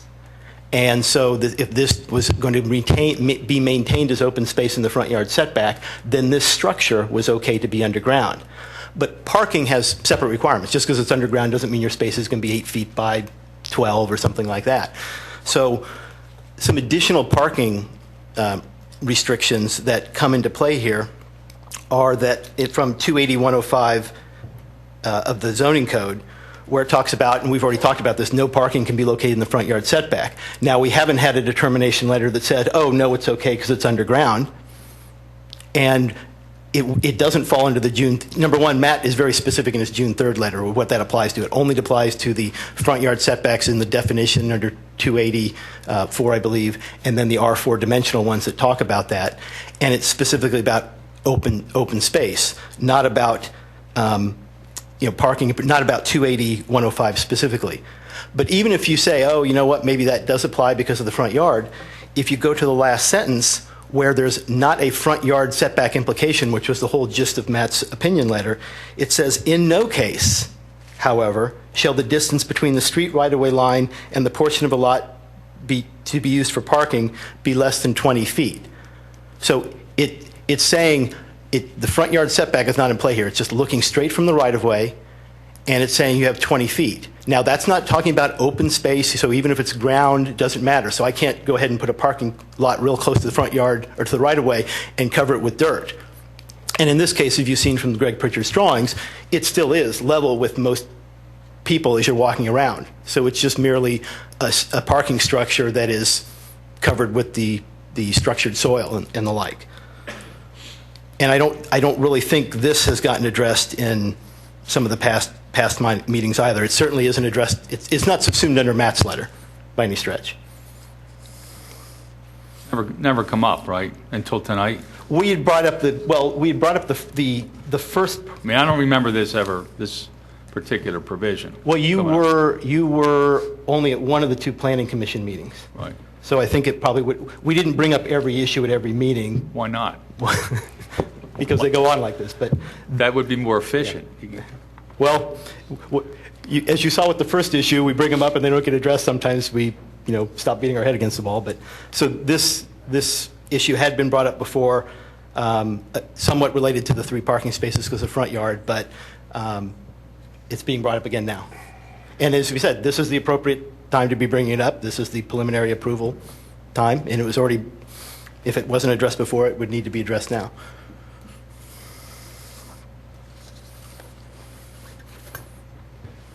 I mean, I'll just throw something in here. I'll defer to Kevin. He can disagree with me. But the way I look at this is we have what Matt opined on back in June regarding the fact that the parking garage does not have to conform with the setbacks. And Matt, as Barron indicates, used the criteria of open space in his determination. And I would think if Matt was asked to opine on this section, he'd come to the same conclusion for the same reasons, because the same amount of open space is being generated here there's no reduction in open space is the bottom line. Because this parking garage does not fit within the setbacks does not mean there's a reduction in open space. The same amount of open space is created. Well, first off, let's not opine on what Matt may or may not think, because obviously we have his decision. Well, that's what I'm saying. That's my interpretation, and Kevin's more than willing to. But if I may, Kevin, you can go after this. This isn't an issue of open space. Particularly the last one, which talks about this is a right-of-way. This is no longer a yard setback where open space is the determining criteria. Open space doesn't enter into it in the 20 feet from the right-of-way. That's not an open space issue. Baron, can I just ask you, on this drawing, these arrows? Yes. They're the points that that's... Yeah, I'm sorry. Let me point them out, John. They're the points where you're saying that this 20-foot requirement is not met? The arrows are 20 feet long, so where you see the end of the arrow. Where I have the ovals, that indicates where the garage is actually less than 10 feet from the right-of-way. Okay, but we're talking about that end of the garage which is all underground. So you're saying... Well, no, actually, this is not underground, right? Or not? That vent is not underground. That's a 3x10 vent that is above ground. It's not covered with dirt. It's open. That's how it vents. All right, let's put the vent aside. Okay. For a minute. But the arrows are where you're designating these arrows. That's the 20 feet, and the outlines of the underground garage are there. That's all covered with grass It's covered with grass, but it's parallel. It's not like it's not like you're at street level and then it's down below that. Remember, the garage is a submerged garage, as has been said. Right. I'm just you're not saying any part of that's protruding up above ground and it's within the 20 feet. You're not saying that. Because I'm not claiming it's an open space issue as Matt's decision was. Okay. All right. No, sorry for that. Let me move on from there. Would you like me to comment on this issue Kevin, with the setback? The first part of 280-105 discusses shall not be located in the front yard setbacks. And I think we've already heard from the zoning hearing board decision to Matt's letter to the definition of yard setback that we're talking about the area above grade on the surface. And clearly we have a structure that is below grade, so I don't believe that is applicable. Getting to the last sentence in this section, in no case, however, shall the distance between the street right-of-way line and the portion of the lot used for parking be less than 20 feet. Go to the definition of lot, and it gets back to the same issue that was in front of the zoning hearing board, or that they opined on regarding the structure, is a lot, it's talking about on the land, not beneath the land. So if asked to make a determination that I have not been asked to, but I would use those factors in determining that the plan as they have it now is compliant because it is beneath the structure. And everything in the zoning ordinance, whether you agree with it or not, but one of the rules for the zoning officer is to interpret the literal interpretation of the language as defined in the MPC. This is not on the land, it's beneath the land. And I think that was clear in the zoning hearing board decision where they opined on the structure and building being below grade and not on it. Yeah. Let's be clear. All the zoning hearing board did in that regard was when they said it was on the land instead of on or in, was said it's not a building. And actually, I'll address that later. But they said it's not a building. That's fine. They didn't address the open space. They didn't say then because it was underground that it didn't have to submit to all these others. As a matter of fact, maybe now's a good time to read the end of their the last sentences here. This decision is restricted to the reversal of the determination of the zoning officer as set forth in the June 10th determination and does not extend or apply to the June 3rd letter or to any other provision of the zoning code other than zoning code section 280-101A2. As an aside, that's the nonconformity extension one.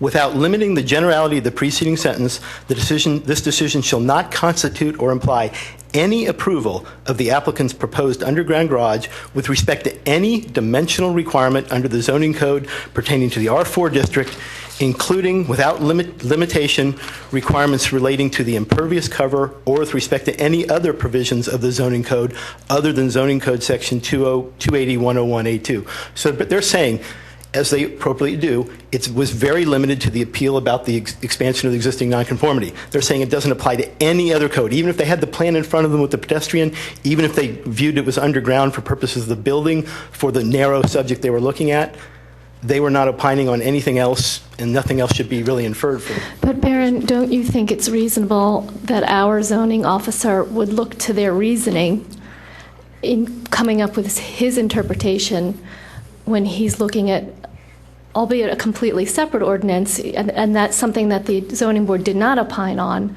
but I think it's reasonable for him to look at that reasoning in coming up with his interpretation of this other ordinance. And that's fine. That's what I'm saying. Look at the reasoning. All they said is it's not a building, and therefore it's not an extension of the existing building, an extension of that non-conforming use. They weren't using the underground or open space for any other purpose. They're looking at that issue that Kevin is referring to was very, very narrow. Is it a building or not? They weren't talking about open space. They weren't talking about anything else. Nothing else applied to them. It was purely the definition of building.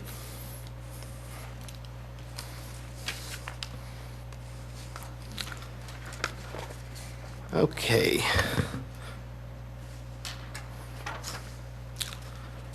It's a two-parter here.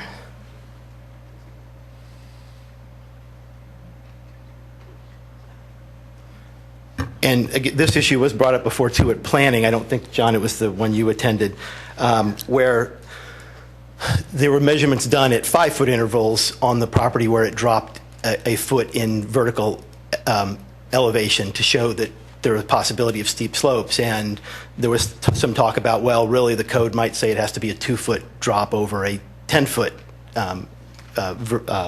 horizontal run in order to be determined steep slopes. I had brought this issue up because in looking at the property, it was obvious there were some areas that were steep slopes, and what the comment was is, well, the contour lines don't show that. And prior, 2 weeks ago, I believe it was, or more, I'd sent a document to the township engineer, the zoning officer, as well as the public works, indicating how it's very possible that the contour lines don't show steep slopes, yet steep slopes exist.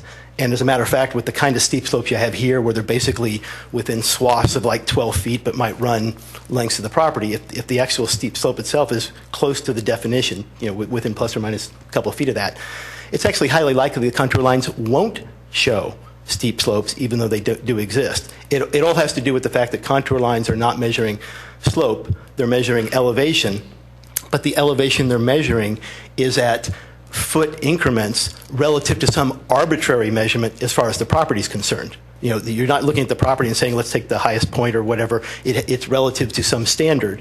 And so a lot of times what happens, and this is where the probability comes in, is that the steep slopes get cut by those measurements, and so you don't get to see the 10-foot run that actually does drop to. And I'm not going to go into all I'd be happy to go into the technical details, but I don't think you'd want to hear them right now. But the point being is, on the property here, even though the contour lines don't show it, and actually I should take a step back, up until about a month or so ago, the contour lines did show steep slopes, and then magically by supposedly getting more accurate, the steep slope disappeared. But these areas here, you see by the ovals, what I'm going to show you now is for those sites.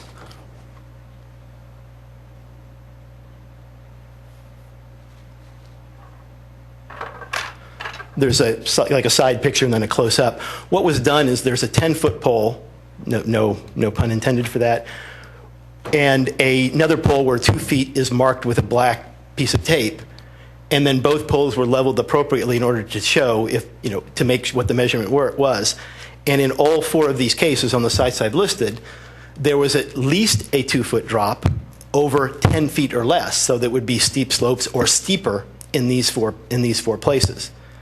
And the code says I won't refer to the code section right now, but the code talks about you can't disturb or build on certain steep slopes. It doesn't say if indicated by the contour lines, it's basically do they exist or not. And so what we're trying to show, what we were showing before, but at 5 foot, which wasn't as readily accepted, is that steep slopes do exist on the property in some of the areas where they would have to be disturbed.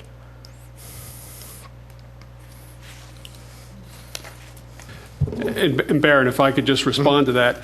As you know, we've met on this, we've discussed this, and just to point out your reference to magically changing contours, this issue was brought up several months ago and at the Planning Commission, and as a result of the discussions at the Planning Commission meeting, the design engineer sent his survey crew out to resurvey the areas of concern, thus getting more detailed information and generating modified contours which showed that the areas in question actually were not steep slopes.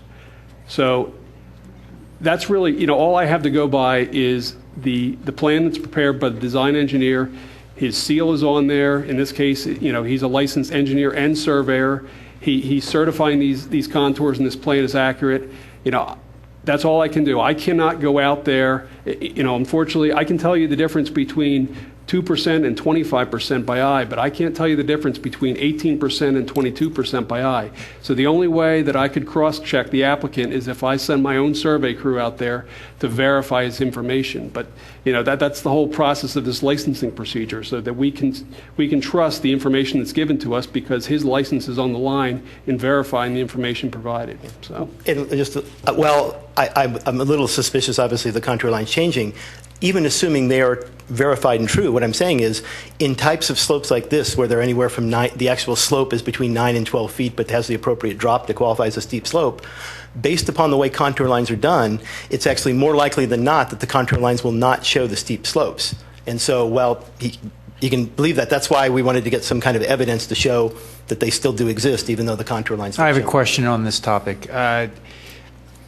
Do we rely on the contour lines to determine if there are steep slopes, or is this more of a qualitative decision or comment that licensed engineer should be giving us? I mean, there's really no guidelines that say to what level of detail you need to do your topography to establish the contours. They are required to provide us a plan that has, I believe, contours at an interval of at least 2 feet. These plans provide contours at an interval of 1 foot. So, I understand what Barron's saying at one point, but when you have 1 foot contours, there should at least be some indication that there's areas close to steep slopes at least, and we don't find that when we look at these contours. The contours don't reflect areas that are anywhere near 20%. So, there's not that red flag that goes up, I guess, is a short answer. Also, just from a historical perspective, there's no qualitative element involved. I mean, the surveyor provides a survey. This is how it's always been done for us. The surveyor provides a surveyor and then determines the area in which the slopes in those surveys would be more than 20%. So when I look at the photographs, and assuming what Mr. Gemmer is saying is true, either the engineer has, in my opinion, faltered or hasn't conveyed the information correctly. So, I mean, this is very disturbing to me because we have a lot of developments coming in here where we rely on staff to make a determination. And I speak as an engineer, by the way, not a civil, but electrical. And so I'm going to, we're all in the same boat together here. The point is, if we're relying on these contour maps to show us whether the steep slopes exist or don't exist, and the interval of measurement isn't great enough, small enough to give us the detail, then I question how are we to rely on this? So, there's something, the process is, please. A couple comments. If you look at the first 2 pictures, okay, I can't tell the distance, but I look at the first couple, 2-3 feet of that straight edge that they're using, and that ground's pretty level to me. That's not a constant steep slope across that distance. So if you were to take that 10-foot rule and slide the end down to where it really starts to get steep, you're in a distance that's less than 10 feet. My opinion is your ordinance says that the slope has to exist over a 10-foot length. I don't believe photos 1 and 2 depict that. As far as 3 and 4, half of those slopes are in the public right-of-way. We're not responsible for steep slopes beyond our property line. And we did send a crew back to survey, and what we found out was that the elevations that were used to determine the contour lines originally were based upon tree locations. And when we do tree locations, we got to get our rod as close to the tree as possible, which means sometimes they're up on a root ball. So when we went back and redid the surveys around the area that the Plan Commission asked us to look at, we took that shot like 1.5 feet in front of that tree and got a true depiction of the contour line up to the root ball. Thank you.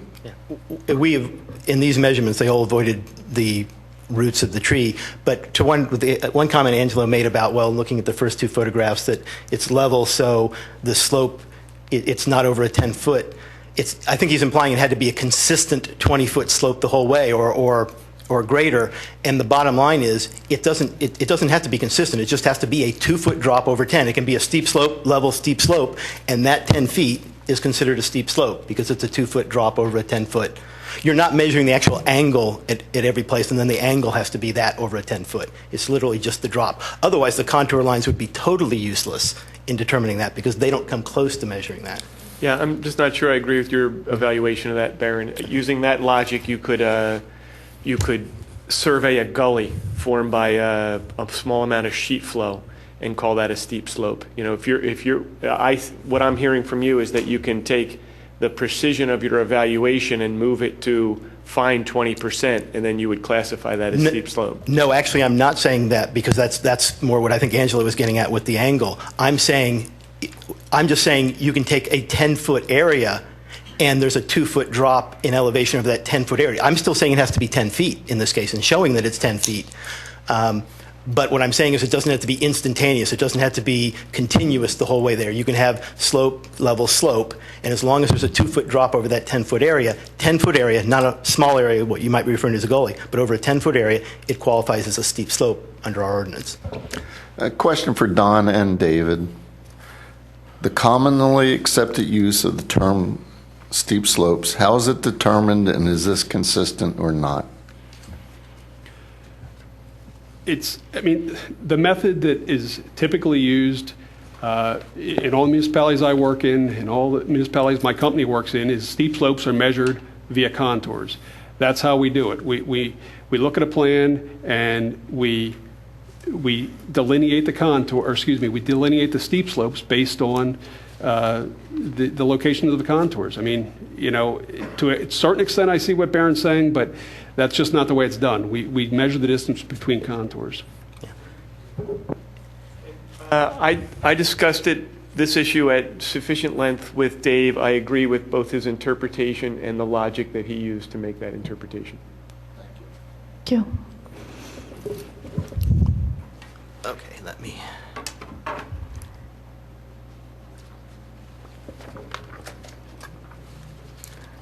Back to a slightly different steep slope issue. I believe what was phrased in an interesting interpretation the last time we were, or maybe 2 times ago, we were talking about this. You don't have this it's not in the packet, by the way. The definition in the saldo of lot area, and I've also included impervious surface ratio, because what's been discussed here is that when you're calculating the lot area, apparently everything you use is proposed except for steep slopes. Those you're only using existing on. And as I brought up last time, that leads to kind of a ridiculous conclusion that I could be legal in my development now, come back and want to do the same building again, but now that my steep slopes are existing because I created them, I would be not in compliance with the saldo.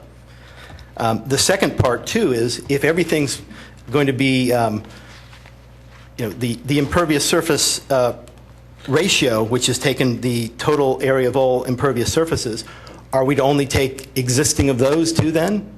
Which means I start with a blank lot. So to me, all these items get applied to the appropriate calculation you're doing. If you're doing existing to see what you have, then every one of those is existing.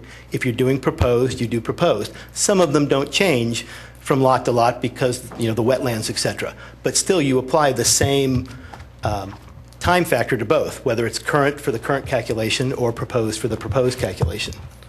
And there are tremendous steep slopes being created on the south side of the garage as well as the east side of the garage, which are not being subtracted from the lot area calculation. And back to the stormwater point to some extent, those go to the impervious cover, even not considering the garage to be impervious. Baron, this particular point, if you use the interpretation that you are suggesting, then any time you have a development, if you put in landscaping berms afterwards, now you have conflicted yourself out of your computations. So, I mean, which is basically every development that has land. Yes, So you can't put rocks in, you can't put steps in your landscape. These things would become steep slopes if you use your definition of steep slopes. Well, no, I'm talking about, we've had this discussion, when you put rocks in, that's not going to, you're talking about the angle of the rock. It still has to be over a 10 If it's foot. over 20, if it's over 20%, then your rock is a But I steep mean, slope. right, like a landscaping berm, which is very common practice. So every development that puts in those berms for privacy or whatnot would then disqualify themselves from being approved in the first place. Well, or they'd have to subtract that. But let me just suggest what you said before then. This is what the code says. You're saying it's impracticable because of how things are done. Then perhaps this is another area where the code would need to be changed, because the code here doesn't differentiate between proposed and existing for any of these, well, for virtually all these items. No. I disagree. I mean, the code says, Baron, throughout here, that all these standards get applied to proposed subdivisions and land developments. That's what it says throughout here. If you look at all the criteria, it's proposed subdivisions and land developments, existing properties, not what it looks like after you actually do the project and do the building. I mean, that would turn the whole concept of taking a piece of land and doing something with it on its head. You wouldn't be able to do. You would be creating steep slopes. You would want to count the steep slopes on the raw piece of ground, and then you would also want to count the steep slopes after the project was built. No, you'd count you'd count the existing steep slopes if you were calculating like what the impervious cover was existing. But if those are created as a result of the grading permit and you're getting rid of them, they aren't counted as part of your proposed. I mean, it's what exists before and what exists after. I'm not double counting. So if you knocked them all down and leveled them out, if you're allowed you'd have to no steep slopes. If you were allowed to do that under the code, then yes, you would have no steep slopes. That makes no sense. I'm sorry. I'm not seeing why it doesn't make sense. If you were allowed to do it, All right, and I think we heard your issue. Let me move on from this one then. But my suggestion would be, I disagree with Solicitor Rice's interpretation. I think it basically looks like it should be both ways, so maybe that should be something looked at in the code. Some of us looked at this and discussed it so again, I'm comfortable with the solicitors. Okay. Well, I didn't ignore it. You came up here last time. I didn't ignore what you said. Well, please realize, at least from our perspective, unless we're hearing this, we don't know that things are being addressed. Well, you don't have to ask me at 10:15 either. On the night of we have 2 weeks to discuss these things. So part of this is we could discuss some of these details at other times. But well, with all due respect, too, we get a zoning opinion on Friday afternoon that is a very important one. So a lot of things, unfortunately, are being done at the last. Let's get back to the merits. Thank you. The last issue, and actually this is, Commissioner Curley, I agree with you regarding the impervious cover, because I don't think the ordinance is as ambiguous as people are making it out to be. And to me, there's 3 parts to it. It's anything that doesn't absorb rainwater. Then there's a list of criteria that includes both purposes, such as buildings, parking areas, sidewalks, etc., and also materials, non-porous asphalt and concrete. So that second section, any structure or surface meeting any one of those is also considered impervious. And then the third section is other areas determined by the township engineer. He can add to that based upon like characteristics. Where I think we're having the problem, and Elaine, you said this, and also in the interpretations, it's because it said non-porous asphalt that the inference is, well, then porous asphalt must be allowed because it's excluded from this list of materials. You have to realize what that list is. That list is not a list of all materials that make up impervious cover. It's a list of characteristics, some of which are purposes, like the building, so you don't have somebody put porous on a building and not count it like we're talking about now, and others are materials that in and of themselves would be impervious, like a concrete for a sidewalk, etc. It's a list of things that in and of themselves would deem a structure to be impervious. So non-porous or porous asphalt would naturally not be on that, because that in and of itself doesn't. If it's on a building, it's not going to sway the fact that the building is still impervious. Or in this case, everybody seems to get on the building part. And very briefly, the per code, the parking structure is by definition an accessory structure. And if you look in the R4 section, R4 explicitly says that, and zoning didn't quite look far enough on this. Let me just read 2 sentences here. This is from the 284 definitions. For purposes of this chapter, structures such as but not limited to tennis courts, swimming pools, barbecues, carports, and garages shall be considered accessory structures.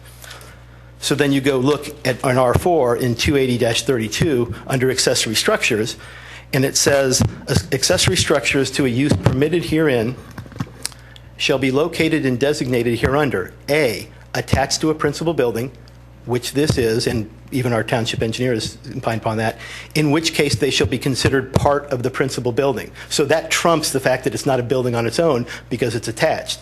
Now, that's actually somewhat not relevant as far as the impervious part goes. It's still a structure, but if you read the rest of that definition in terms that I was referring to, that where it excludes porous asphalt, it says all buildings, parking areas, driveways, interior roads, so those are the purposes that it's listed.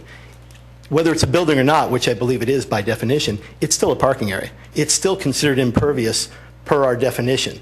Whether it needs to be tightened up or not is a different issue, or address some of these, but to me, the definition as written includes that.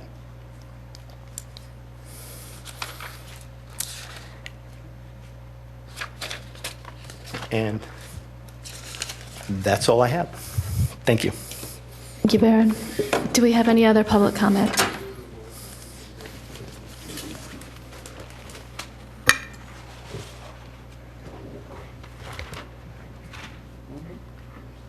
I'll be brief.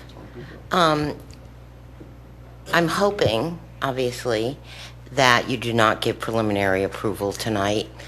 However, worst case scenario, should you do so, I'd like to speak to Mr. Nagel's suggestion that the property be totally fenced during construction with fencing where you can't see in. And I would hope that that would be part of any preliminary approvals that are made. Second, I have talked about this, the whole parking issue over in the slotted lot. Mr. Holloway said that he went to lunch recently with his wife and that there was all these parking spaces available in that lot, and but many of the parking spaces were taken up by construction trucks or trucks. I went there on a Wednesday afternoon at 2:30 on January 12th. There was one parking space in that lot open, which I took in order to take many, many photos, which I have, and there was not one truck in there. It was all passenger cars in that lot. I still maintain that it is a real negative impact on the township, the restaurants, the shopping, to use that lot for construction vehicles. And I would like to know how that's going to be ultimately addressed. That's assuming that you give preliminary approval. Again, I'm hoping you don't. Thank you.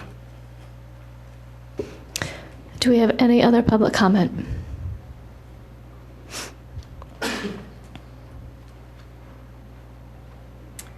Hi, I'm Joyce Pritchard, 407 Woodland Avenue. I'd first like to say that I'm so impressed by my neighbors in the adjacent historic district for all the work they've done, that I think it's kind of a shame that our residents have to go to this extreme to try to protect one of our historic landmarks. But windows have come up in the past and they keep being put on to the next meeting. But I'm so glad that the windows were brought here that are proposed to be put into the new structure. Windows are the most visible, yet commonly underappreciated components of a historic structure. Not only are they beautiful, they serve a great purpose in offering clues to a building's history because they are integral aspects of the architectural design. And if the windows that are proposed are put in, 144 windows, some 6 and 8 feet high, will be put into a dumpster with their antique glass and their original wood.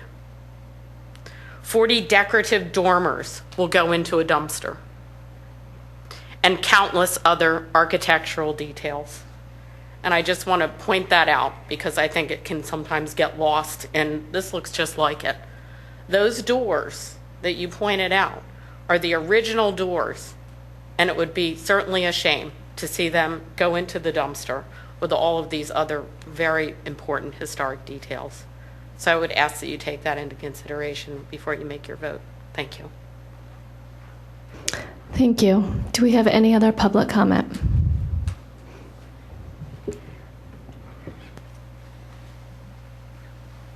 Good evening. Allison Engel, 23 Luella Court.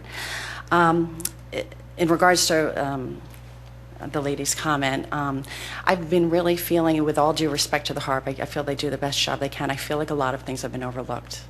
And I just wanted to make sure, are you the board that oversees the HARB and the decisions that they make and approve what they recommend? The HARB is a advisory board to us, okay. And we do, well... I've just been feeling all along that certain things have been overlooked. I was concerned tonight to hear that no thought at this point had been given to the shutters at this stage of the game.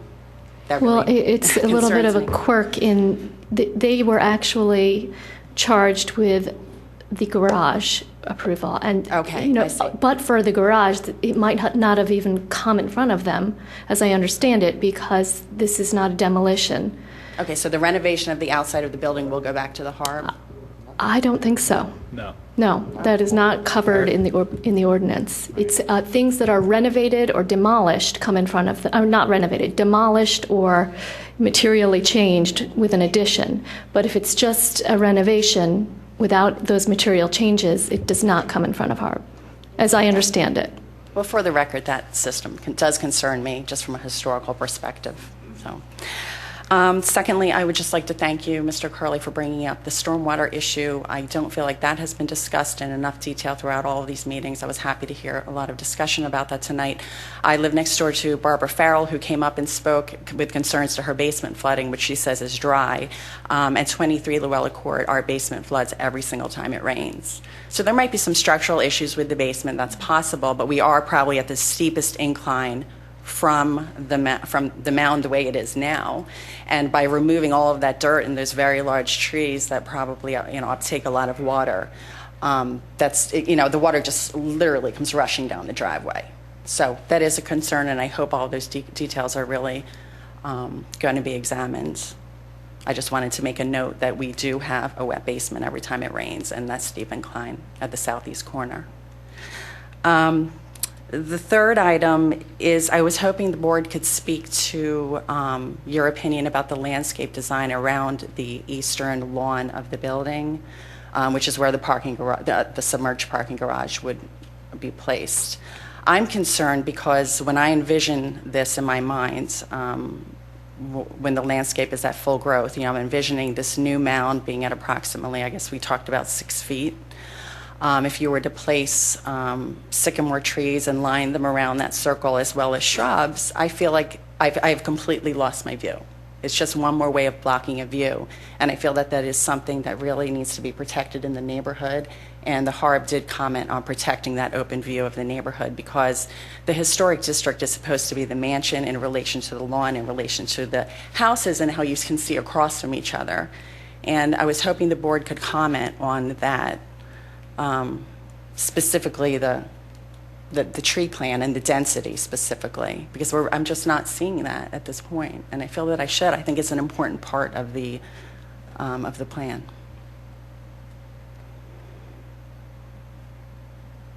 Well, I have concerns about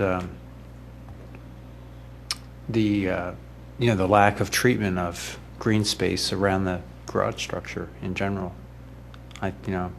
It's not clear to me, at least in the current plan, that that's been addressed fully. I mean, I feel that I should be seeing a 3D rendering at this point of what this is intended to look like when the plan is finished. I think that's what you would see. Well, is your concern that the the proposed landscaping is going to block your view, or that there isn't enough plantings? Completely block the view. So, which was one of the reasons So why you're the concerned that above-ground the- garage was not passed, because it would block the view, Mm-hmm. destroy the character of the neighborhood, which is the open view of the lawn with the houses surrounding and being able to see across. And I'm very concerned that this line of trees and shrubs on top of this raised mound, if the mound is already almost at 6 feet from the ground, and then you place shrubs and trees and they grow, you're now, in my mind, what I see is some type of privacy wall around this Victorian garden in the middle, which is lovely for the new residents, but I think that the people who live there, you know, our quality of life should also be considered, and also I think that's something that was supposed to be protected within the historic district. It's the feel, it's the character, it's the nature. And this type of landscape plan doesn't seem to be in that. Right now, the shade trees that were planted because there was no air conditioning at the time that these buildings were built, and I believe that that was the intent, to have these very large shade trees. So that in and of itself, with those taken out, is destroying the historical nature of the property. And then to put a wall of landscaping around this open green space, I mean, that's it. You know, I don't expect to walk in the green space. It's just that character. There really is nothing left. There are businesses, asphalt, homes, train stations, parking lots, the building, and this green space, and that's it. So I was wondering just what your thoughts were about that landscaping plan. I mean, I envision, and from what I saw at the shade tree, it is green space. It's elevated green space from your perspective. That's right, but what I'm saying is I would no longer be able to Right. see the green space or look across, which is the nature of this neighborhood. To be able to look across the way to your neighbor, I feel like that would be completely destroyed, at least from where I am. So to help you with your problem, you would like to see the applicant not have any landscaping, not have any trees or shrubs No, I would like on the view southeast to be, corner? I would like the view to be maintained around the court. Which- It's an open space right now. Okay. It's green space and it's open, and that's the historical character of the neighborhood, So of the district, and that's what that I would doesn't like. that doesn't go to landscaping. That goes to the revetment effect, the mound, the elevation Right. on your and corner. then add on top of it the landscaping at full growth, and then I feel that I'm seeing nothing. And if I'm incorrect, I guess I'd like to see that as well, but I'm still not seeing any 3D So, but you- renderings, and I think I should see that by now. I think to help you partially, you would like to see no landscaping on the southeast corner. No, that's not what I'm saying at all. I'm saying that I don't want the view to be taken away. And I feel that with this particular landscaping plan, of what I've seen of it, that's what I'm envisioning, because I'm not seeing anything else. Well, hold on a minute, though, over here. That's what's being proposed, so, over here. That's what's Right. being proposed on the plan. Have you talked to Mr. Holloway? No, I've seen some renderings on, But- at past meetings. But to try to come up tonight with some number of plans that won't take your view away is literally impossible. I mean, it's something that maybe you should talk to Mr. Holloway about. You may not want, I don't know, and I don't know what's proposed for that corner. I know there's landscaping and trees proposed, but if there's... Well, all around. Okay, but if it's all the way around, you may not want your view, but there may be other people in Well, there I'm that... concerned about the district as, Right. as a whole, I guess.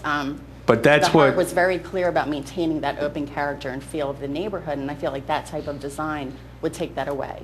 But you need to, instead of asking, what does this board think, what would you like to see done specifically, which means you taking the plan and saying, I want that tree removed and that bush removed, and talk to this gentleman and see whether that's possible. I mean, that's the way you get your Right. thoughts and...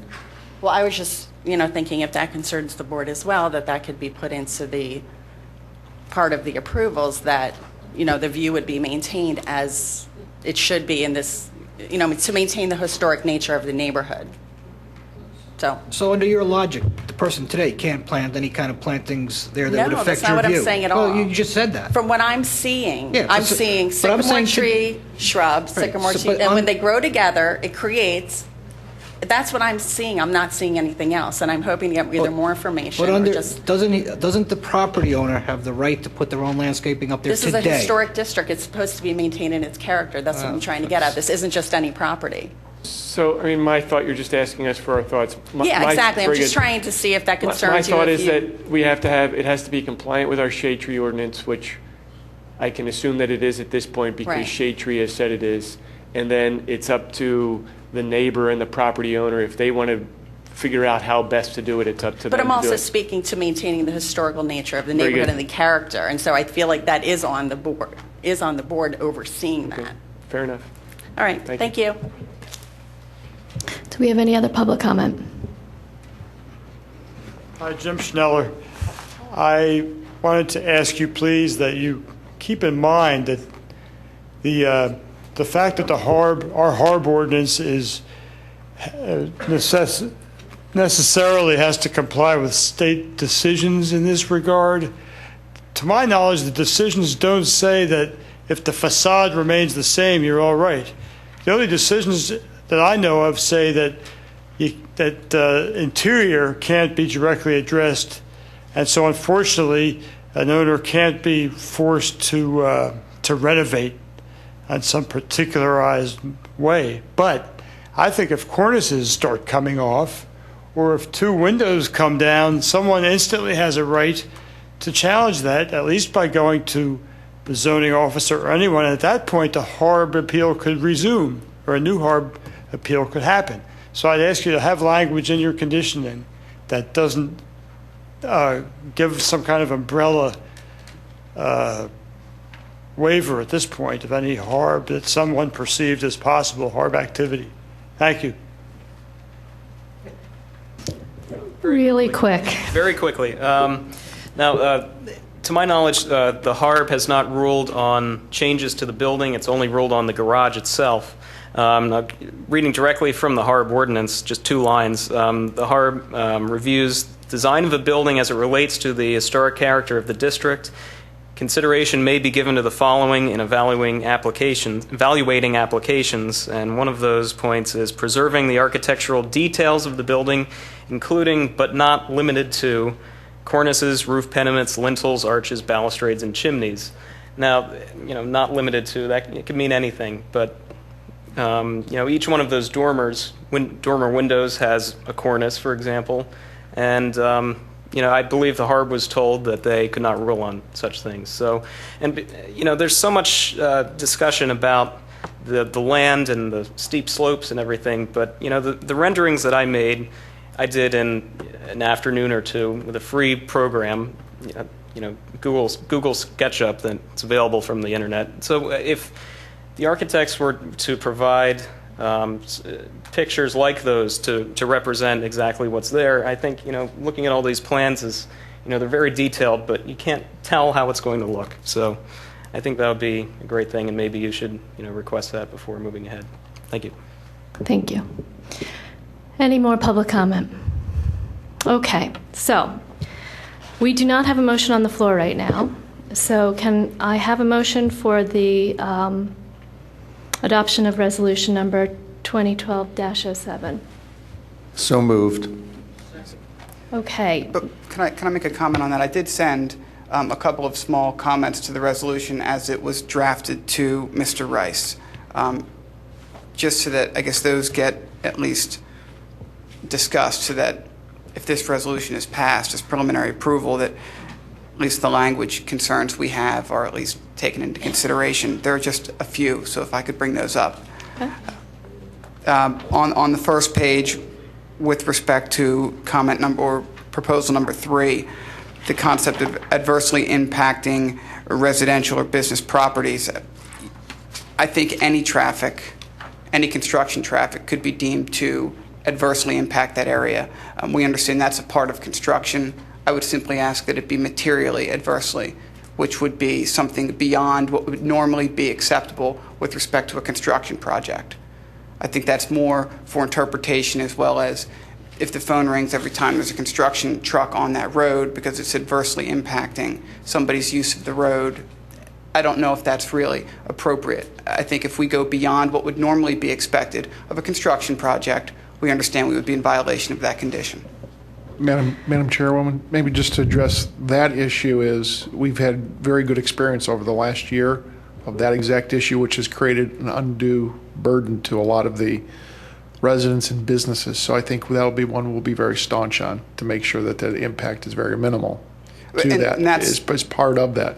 But also, Madam Chair, if I may say that I think before there's an approval or consideration, I think there's a lot of amendments that I think to be made from this, from a lot of the commissioners that have already commented, and even some of the public comment that are going to want to be added as part of this before we go. Let me just go through what I heard tonight from the board, and I'll address Mr. Falcone's. I mean, he wants to add the word materially, which is a great lawyer's word, in paragraph 3. I don't really think it's up to the board. I don't think it's something that's necessary. He's concerned that anything that might happen out there, that the language says now adversely impact, not impact, it says adversely impact. To put the word materially in front of it just creates more argument. It's either... But John, to me, that says that any negative implication is grounds for violation. And you just can't have that in a construction site. You just can't have a construction site that isn't going to have some kind of negative impact upon residential or business properties. It's going to have some impact, whether it's adverse and what level of adversity. Yeah, so that's what I just think it has to define the level of adversity, and this has no definition of the level of adversity. Well, what I would add then to the sentence is, in the township's opinion. If it adversely impacts this in the township's opinion, then add that word, that phrase to that sentence so that the township will decide whether or not there's an adverse impact. And is that something both sides are comfortable with, or? I'm comfortable with that. Just to the extent that it's not going to be every truck out there and we get a phone call, you're in violation of your...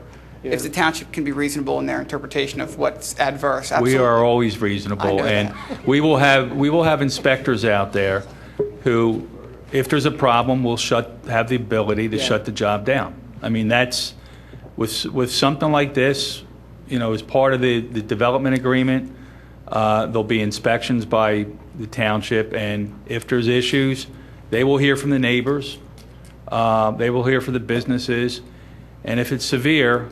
The township engineers are familiar with builders and developers that misbehave out on job sites, and the way you get their attention is they get shut down. So I think just so we don't have, whether it's material or not, or whether it's adverse or not, or whether it's, if it's in the township's opinion that what's going on is adversely impacting that neighborhood and the businesses, then that ought to be the standard, in my opinion.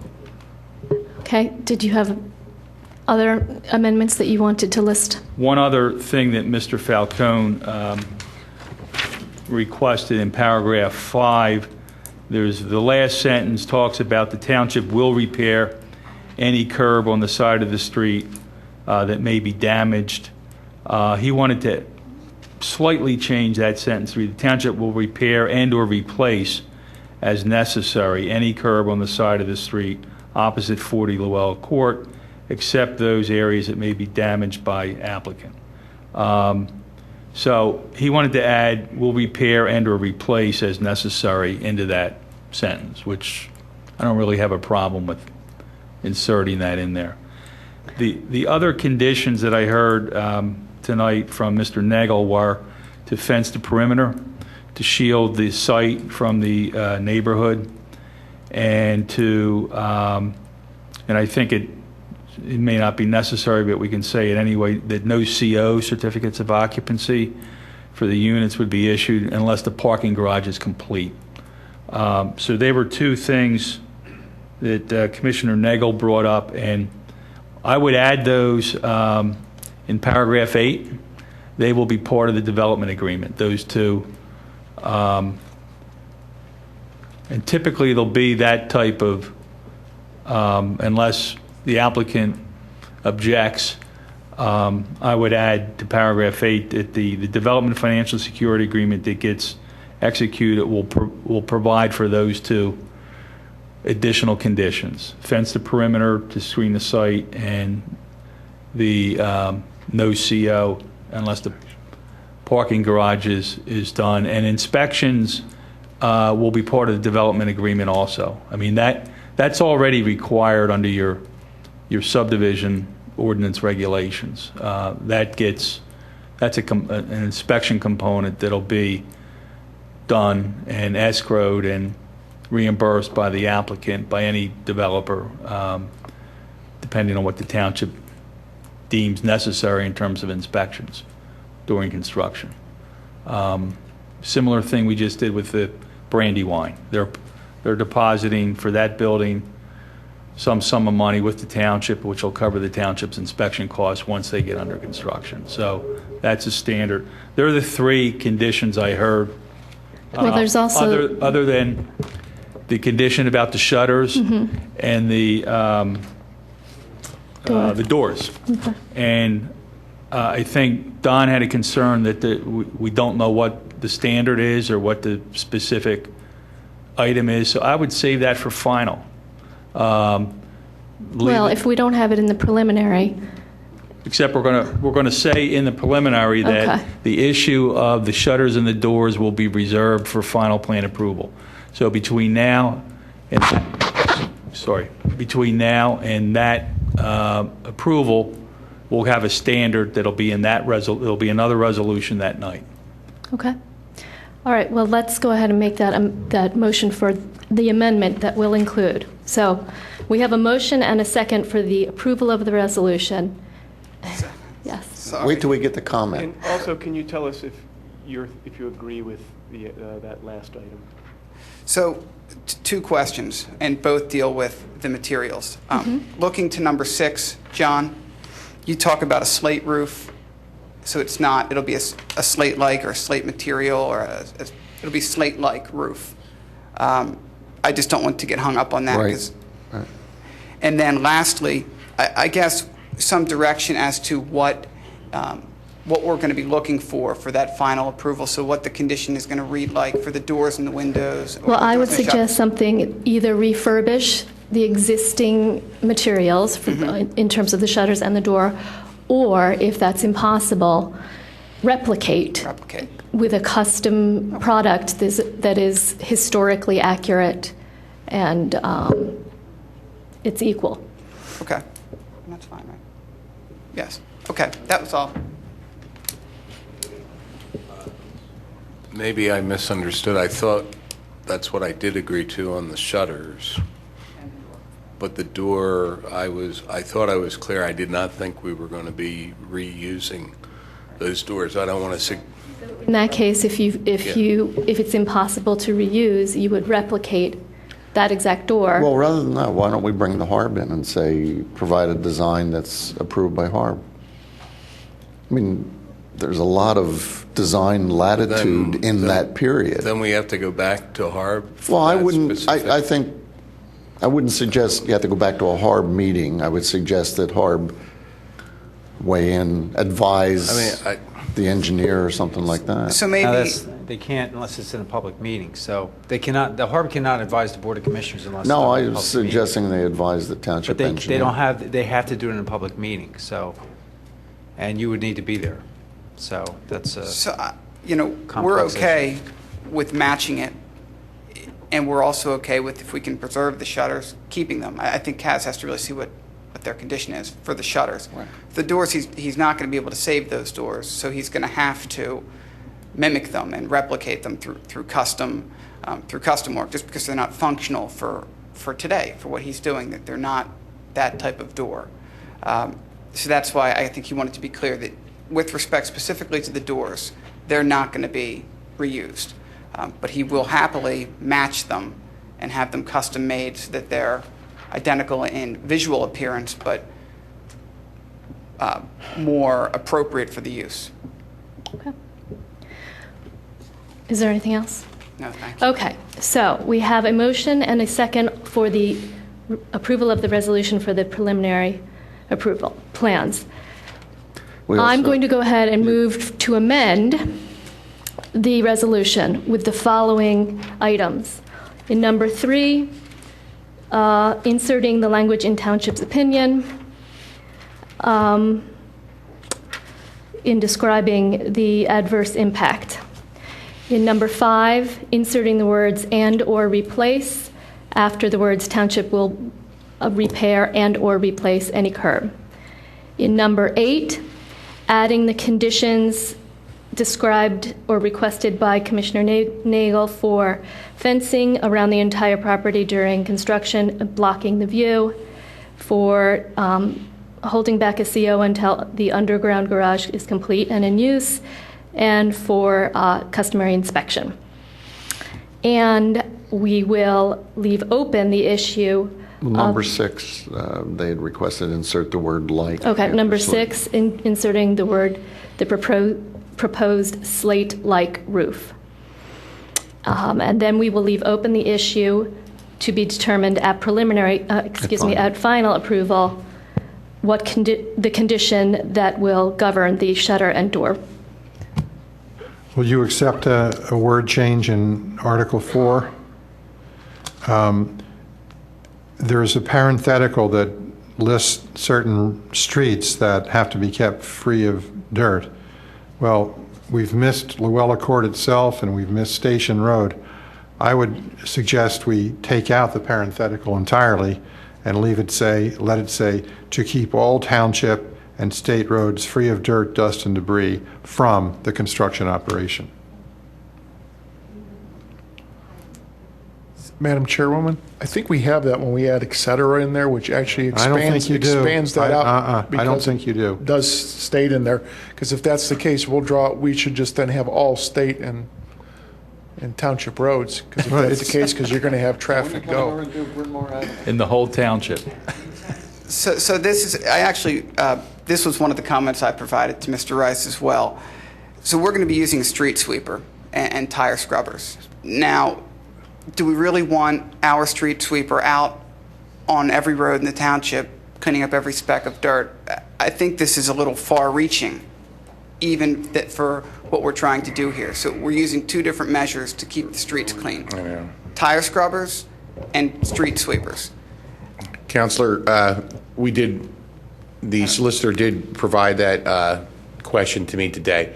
And the reality of it, when it comes down to, is wherever the construction traffic leaves debris on the road, whether that be Station, North Wayne, or Lancaster Avenue, you're responsible to clean it up. I don't think it's too far-fetched to think, if you've been involved with construction sites, you'd be fully aware that construction vehicles can track mud, dirt, or stone for a long way. So we're just asking that the street sweeper that's on the site for Luella Court will remove any dirt on any of the roads it gets it on surrounding the site. Specifically, Station, North Wayne, and Lancaster, but not limited to. That's what we're asking. So I don't think it's far-reaching. I think it's just being realistic that if you make a mess, you need to clean it up. No, I understand that, and certainly if we make the mess, we'll clean it. I guess what we're trying to avoid is the fact that you're going to expect our street sweeper to be out kind of patrolling your township streets, and that's not what I think you're asking for us to do, and I don't think that's what we want to do. I don't think anybody wants a street sweeper out there on Lancaster Avenue.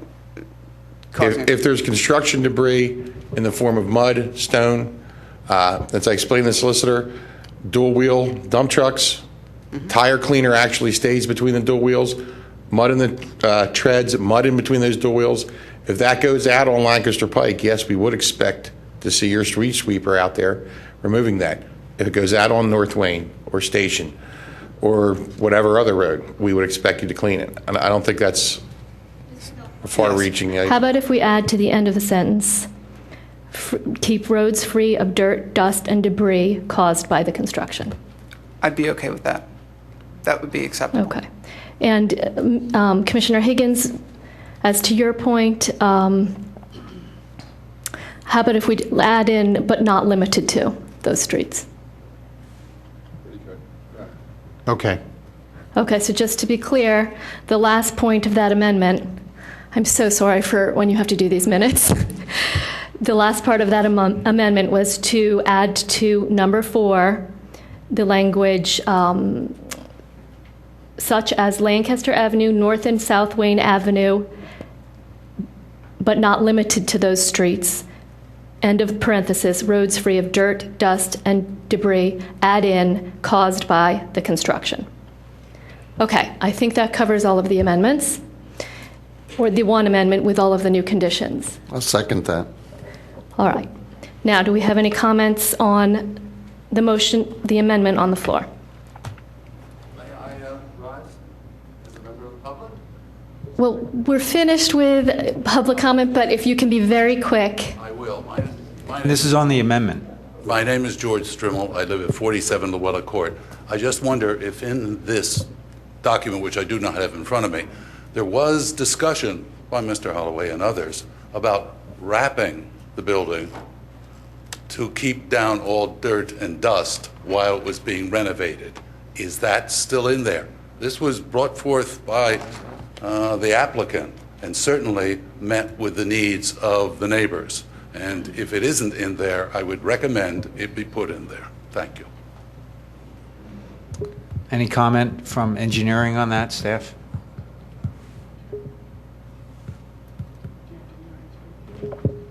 We're just, Jim, 1 second. Comment on the wrapping?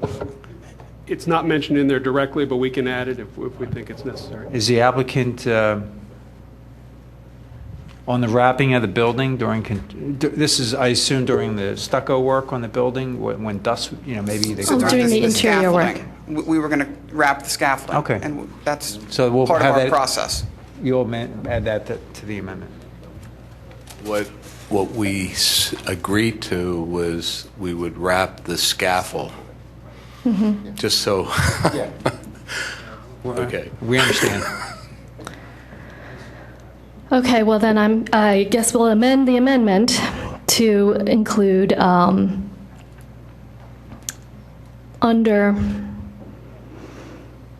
I'm not sure where that would go. Just add 12. Add it to 11. We will add number 11, that the building will be wrapped with, the scaffolding will be wrapped with protective material during interior work. And exterior work. Thank you. On the amendment, Jim Schneller, I want to comment and strongly urge you that based on the recent admission that the doors will be removed, that you immediately instruct the applicant to go to the HARB. You now have evidence already before you and an admission that something's going to be changed with the exterior. We can't be guaranteed that a replacement door, even if it's a replica, will duplicate. The issue shouldn't be a shell game, please, for the public, for the clear intent of your ordinance, which I know by the letter, the ordinance probably states verbiage that you can interpret as not meaning this, but obviously, and with the state authority, that exterior is the criterion. Get everything out in the open now. We now have new evidence that cornices will be removed, maybe just to replace what's under them. I don't know. But let's get it out in the open and have a renovation. And could you please give some kind of definition of reconstruction for the benefit of future use in number 6? Thank you, Jim.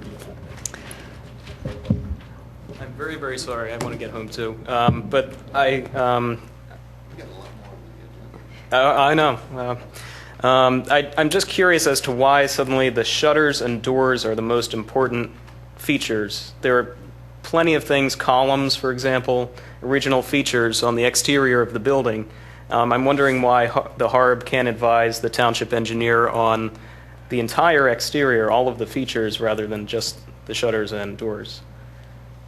Is that something that could be considered? It's the HARB code, the zoning code, the ordinance that gives the HARB the power is very limiting in what power it gives them, the current ordinance. So we discussed it already. Yeah, it has more. The HARB has limitations on what they can do with exterior renovations. What's occurring now is the township asking the applicant to go over and beyond what is required under the zoning ordinance, subdivision, land development ordinance. Sure. Okay, thank you. Mr. Schneller, no more public comment. I don't think you can refuse me to comment if I want to retort to something. There's no retorting. You have public comment, and then that's it. I have to hear this. So specifically with respect to the doors and windows, because now I just said to Solicitor Rice, if we could just wrap this issue, we are happy to reuse or replicate all of the shutters that are there to the extent they're reusable, or replicate exactly, and we will replicate the doors exactly. We're happy to agree to that specific condition. It's very specific, it's very finite, and we're happy to agree to it right now, rather than leaving any issue open for any additional interpretation or extrapolation beyond what is there. What is there, we've been told, are the original doors. We will replicate them exactly. The shutters, who knows about those shutters? They're a significant feature. If they're reusable, we'll reuse them. If they're not, in our determination, we will replicate them exactly. Same as the door. I think that's very fair. And I would just simply ask that be the condition rather than having another issue open that doesn't need to be open. Well, I think the reason we left it open was in deference to one of my colleagues not feeling comfortable with whether these doors were even period or original. We've heard tonight from some residents that they are. Right. So I'm responding really. I appreciate Mr. Curley. I'm responding to the neighbor saying these are the original doors. These are the doors we want. We'll take the condition. It's fine. Yeah. We can always waive it later if we don't want to see it through. Okay, we have a motion and a second on the amendment on the floor. We're going to cut I have one thing to say. I was present at both HARB meetings, and they specifically said to my question, if things start getting amended, it's your responsibility. Would you look into it? They said yes. That's not part of our current decision. Okay, thank you. Do we have any commissioner comment in the vote, before the vote on the amendment? The amendment. Can you add that last condition as an amendment to your original? I'm sorry. Okay. The prior amendment, keeping open the issue of shutters and doors, is stricken, and instead we will have a condition put in, number 12 now I think we're at, that will be that the existing shutters and doors will be refurbished or replicated. I think he separated them out. He said he'll refurbish or replicate the shutters, but is not going to refurbish the doors because they're not in condition to be refurbished. They will be replicated. Fine. Okay. Is there any commissioner comment? Second on that. Thank you. What's that? I second it. Okay. So we have a motion and a second on the amended amendment. Does any commissioner want to make comment before we vote?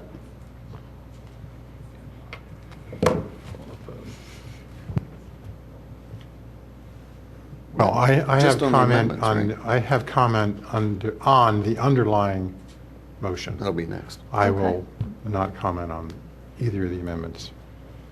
Well, I'm just going to make a brief comment. I'm going to support the amendments and the approval. In totality, I think this project is a very positive thing for our community. This is one of our most cherished historical assets. The words of Greg Pitcher tonight really resonated with me. This is a landmark. Unfortunately, I don't see this landmark thriving without some sort, or even surviving without some sort of private modernization. I don't see how that there's a possible future for this for the next 100 years without this type of intervention. So I see it in its totality as a way to save this mansion, and it's not going to be the exact same thing with the beautiful slate roof. I have come to terms with that myself. But to the extent that it's going to still look, and we're trying as hard as we can to guarantee that it will still look and have the same features that it has now, I support this in an effort to save this incredible asset. However, I realize that this has been a very challenging process, and this is a very challenging project. And because it's in a very congested area that's very dense, and the construction project itself will be a challenge to that neighborhood for a year or 18 months or however long it takes. To that end, we have tried hard to put in conditions that will control that process and give the neighbors and the township a voice and some rights in enforcing that this goes as smoothly as possible. And I'm dismayed that some of the neighbors feel that this process has not served them well. I feel that the amount of work and time and research that has gone into this has been just tremendous, and that work and time, that research has made this a much better project than it was when it came to us. And I do believe that in the end, in 2 years from now, that is going to be a beautiful landmark still, and it's going to bring up and maintain its stature in our community. So I will go ahead and call the vote if nobody else wants to move. We're just voting on the motion. This is for the amendment. Do you want comments on both, or you want to wait on the second? You can comment at any time you want. Okay. So somebody called me a week ago and asked me if I would support this or not support this, and I said I haven't made up my mind. So I've listened to everything, and I've been back and forth, as an engineer, as a layperson, as a resident. And the one issue I have is there are elements of this I don't agree with, but in the end, this might be, in my opinion, and it might be completely wrong, but it may be the last chance for this mansion. So I'm going to support this. Because I don't see a lot of investors coming to this township saying, I'm going to invest in that mansion. So this process has been long and somewhat tiring for the applicant. But in the end, I think it does two things. It saves the mansion and creates high and best use for that mansion that I don't think it currently sees. So I support it. Okay, if there's no more comments on Do the... you have anything to add, Jim Higgins? I'd be interested to hear your perspective if you want to share. Oh, I thought that... We seem to have deviated from that. You have the amendments in front of you. Yeah, we're going to talk about it. Wrap it up. Okay, I'd like to call the vote on the amendments. Very well. All those in favor say aye. Aye. All those against say nay. So the motion passes 5-1. Okay, now we will go ahead and address the underlying motion to approve the preliminary plan as amended. Well, one of my great disappointments through this process is that it just points out one more time how our codes are deficient. I'm sure you all remember, what was it, almost 2 years ago when we had a committee formed from the Comprehensive Plan Committee and Planning who was moving to start revising some of our ordinances, and that got sidetracked, and we've recently voted on a contract for someone to come in and work specifically on the PI. But I think my feeling is I'm bound to support our ordinances whether I agree with them or not, because they're our ordinances. And therefore, I don't see how I cannot vote in favor of this. I had some prepared notes I did about 4:30 this afternoon, and I might as well throw them away because there have been so many issues that have come up and been resolved or partially resolved. In any event, I'm going to vote against this. You probably know that from my vote on the amendments, but I want to acknowledge Mr. Holloway's perseverance and patience and cooperation above all throughout this process. It's 17 appearances before different boards. I don't know how many meetings he and his architect and his engineer and his landscaper and his council have had with staff. Developers in this day and age have to have staying power, and they have to have a fat wallet. Unfortunately, or fortunately, our ordinances and our state laws require that we go through these things and we make development the best it can be to protect the rights of the taxpayers, and at the same time give the developer the what he's entitled to under our Constitution, under our Fifth Amendment. We cannot deprive him of his right to develop this. It would be a denial of property without due process. However, there are small issues here, and there's one big issue. The small issues have been talked about tonight. The stormwater issue, Chapter 245 of our general legislation, covers the question of the developer having the obligation to control what happens with stormwater at the site. There's an issue here whether it's pervious or impervious. I'm talking now about the garage and the roof. There's been a huge debate. We owe a debt of gratitude to Mr. Gemmer for his elucidating the issues for us. But above all, the problem with this project is what will happen on that southeast corner to the people that live there. And not just the corner now. I'm talking about the southern side of Luella Court. And we're basically allowing the surplus from our storms to not be chambered, not retained, but to be disgorged onto the street.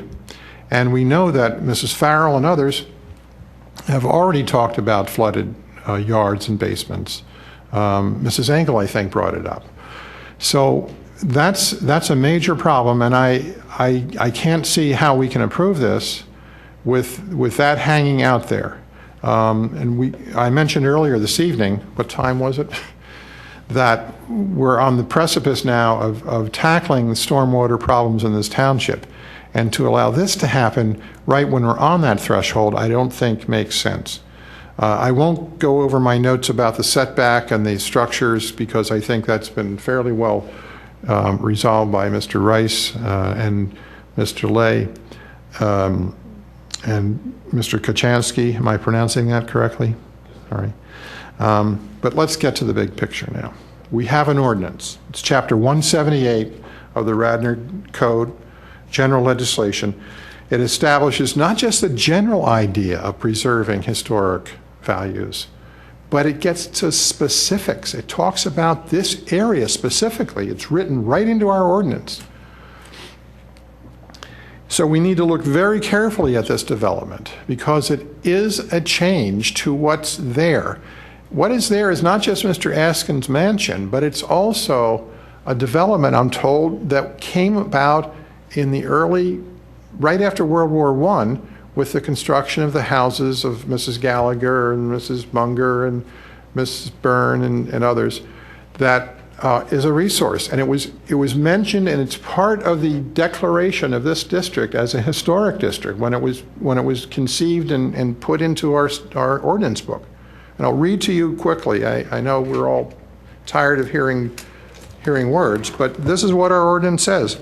The Luella Courts District overall development pattern is a prominent, focal, large estate building in the center of a ring of smaller homes, sharing a particular range of scale, with a central boulevard circulation pattern leading up to the middle of the front facade of the focal building. And here is what we have to do when we approve or evaluate a project like this. I'm looking now at 178.7 subsection F2. Preserve the overall relationship amongst the buildings within each district's development pattern. And number 7, preserving compatibility with surrounding buildings in each district. So what's the problem with this development? Well, here are the things that I think are the problem. We have a garage, an excessive elevation of this garage. We have a wall at the southeast corner. We have a garage entrance and headlights shining in the residents' houses. We have a pedestrian walkway with railings. We have a fence. I believe there's going to be a fence erected around the garage vehicle entrance and one around the pedestrian entrance. And then last, while only temporary, the long-lasting and intense construction activities here. All those together militate against, in my judgment, militate against the requirements of this ordinance, keeping within the spirit and intent of the ordinance. And so that's, and again, with all due respect to Mr. Holloway and his team, the residents need a voice in this, and I hope that we all 7 of us, can be the voice for those residents. Do we have any other commissioner? Yeah, my thoughts. Again, I want to acknowledge Mr. Holloway and the work that he's done. But I have a concern with the zoning interpretation. To me, the underlying problem to this, and some of the issues that Jim identified, are ones that I agree with, and I think they stem from the classification of the roof as pervious. I think that's driving that structure. In my opinion, we should rethink that interpretation. And then what that would do is cause a reconfiguration. I think it would be a minor reconfiguration, but nonetheless, I think it would be a reconfiguration that would improve the site. So my sense is that I'm going to vote against it for that reason, because I believe it's inconsistent with the best interpretation of zoning. Any other commissioner comment before we vote? Okay, I'll call the vote. All those in favor say aye. Aye. All those opposed say nay. Nay. The vote carries 4 to 2.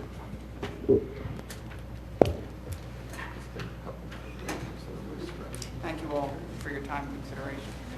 We're going to Thank take you a very much. 3-minute break for a stretch.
That's what I said.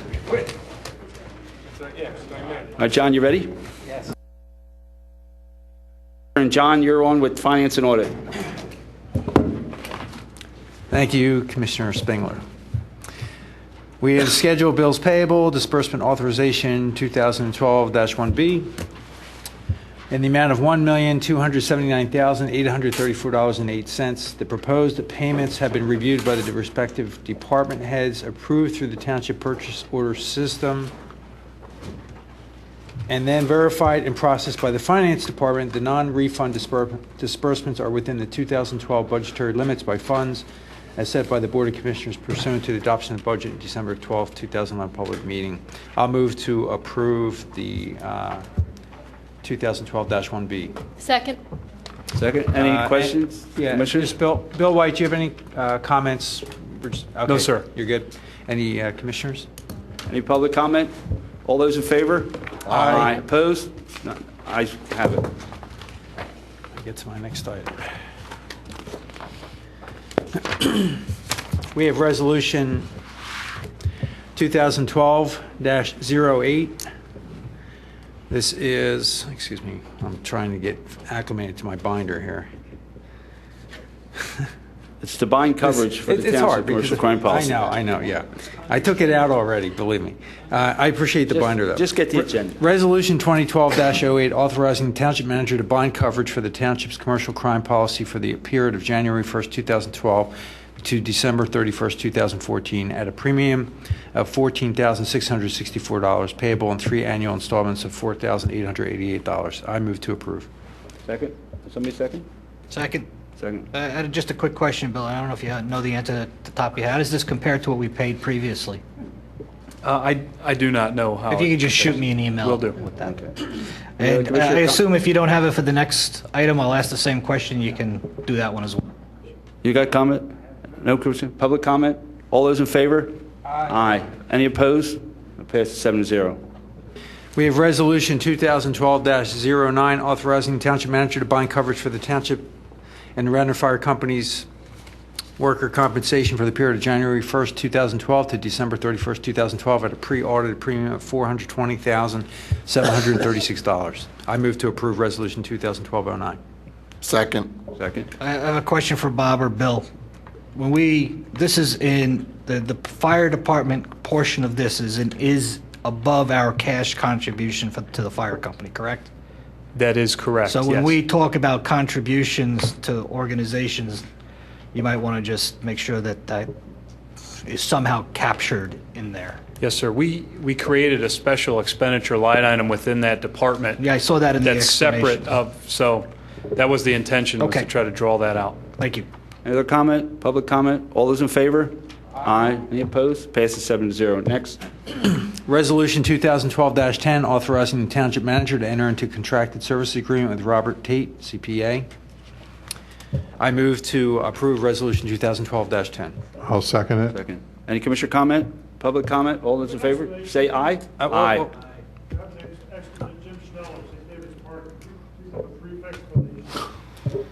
A brief explanation. Now, the brief explanation is we're hiring, instead of hiring a full-time financial officer, we're hiring a part-time to help catch us up with the work. But we're hiring a contractor. Contractor, yeah. Just until we hire a full. I guess we're not actually technically, we're engaging a contractor. We're engaging a budgeted. contractor, okay. All It's right. budgeted. It's budgeted. Is that it, John? That's it under All right. finance and audit. Public safety? Okay. I move to accept the Staff Traffic Committee meeting minutes that were from the meeting on December 20th, 2011. Second. Any commissioner have any question? I'm going to vote to accept them, but I missed that meeting, Chief, and there are a couple of items in there regarding safety in North Wayne that I'd like to revisit, and so maybe I could ask that we put them back on the agenda. I'll send you a note to that effect. Sure, we can revisit that, no problem. Thank you. Public comment? All those in favor?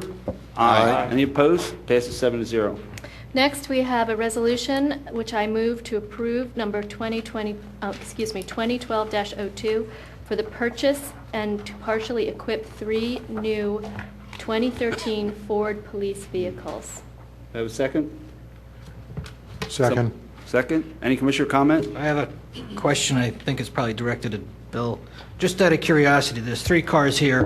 One got 150,000 miles, almost 160. The other 2 are in the 100,000 mile range. So why aren't the other 2 cars getting the same level of use? They almost got 50% more use out of car 11 than we are getting out of car 9 and 18. I believe they're different years, the cars.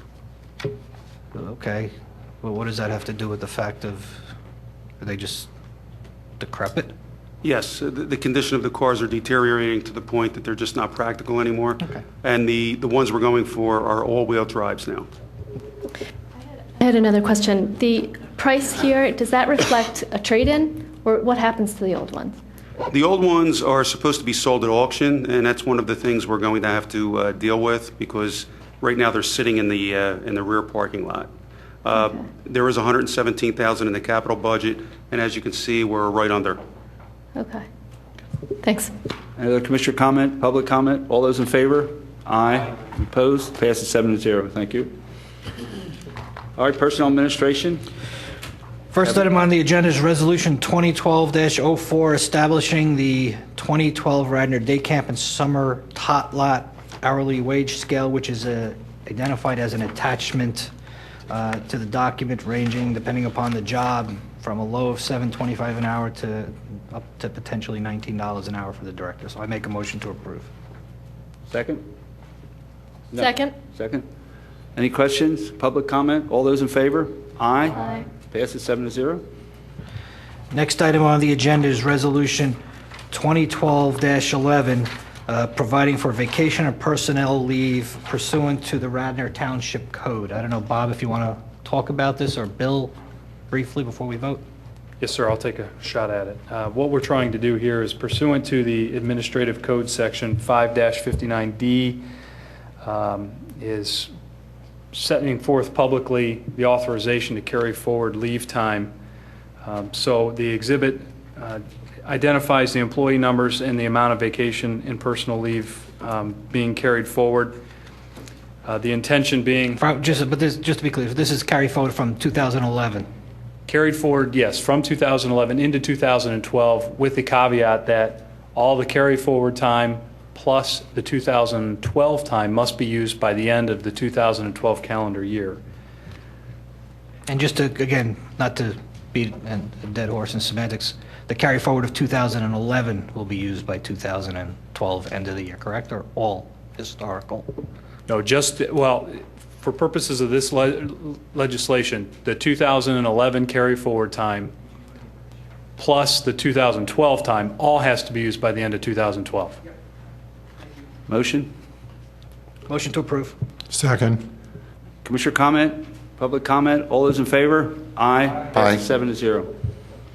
Okay, Parks and Recreation, John? We have a resolution 2012-05 authorizing the township to enter into agreement with David Broida for winter tennis. This is one of those that in the past we wouldn't have seen, but it has a potential to go above the $3,000 threshold depending on the number of people that sign up.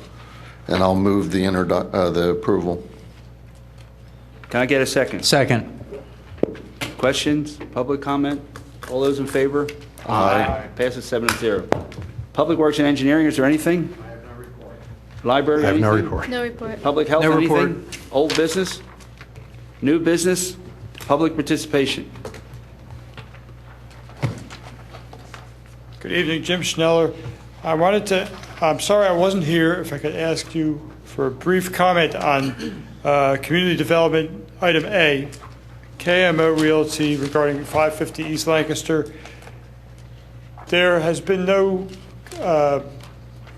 consideration given to the fact that we're required to have some stacking for the bank. Yeah. Well, Jim, I'm sorry you weren't here, but we already approved it, so it's not a matter of discussion. We can't change anything. It's already been approved. Jim, Thanks it for was coming. just a caucus, so... Oh, it was a caucus? Yes. Oh, yeah, correct? it'll be at our next agenda. All right? Do you understand? I hope that we can all include this in whatever happens before the next Well, I mean, review. get your concern to one of us, and if we'll evaluate it. And It's here. 12 car stacking, I believe, is a requirement. Jim, they are providing the required stacking. Hope so. All right. Motion to adjourn? Motion we adjourn. We're adjourned. Thank you.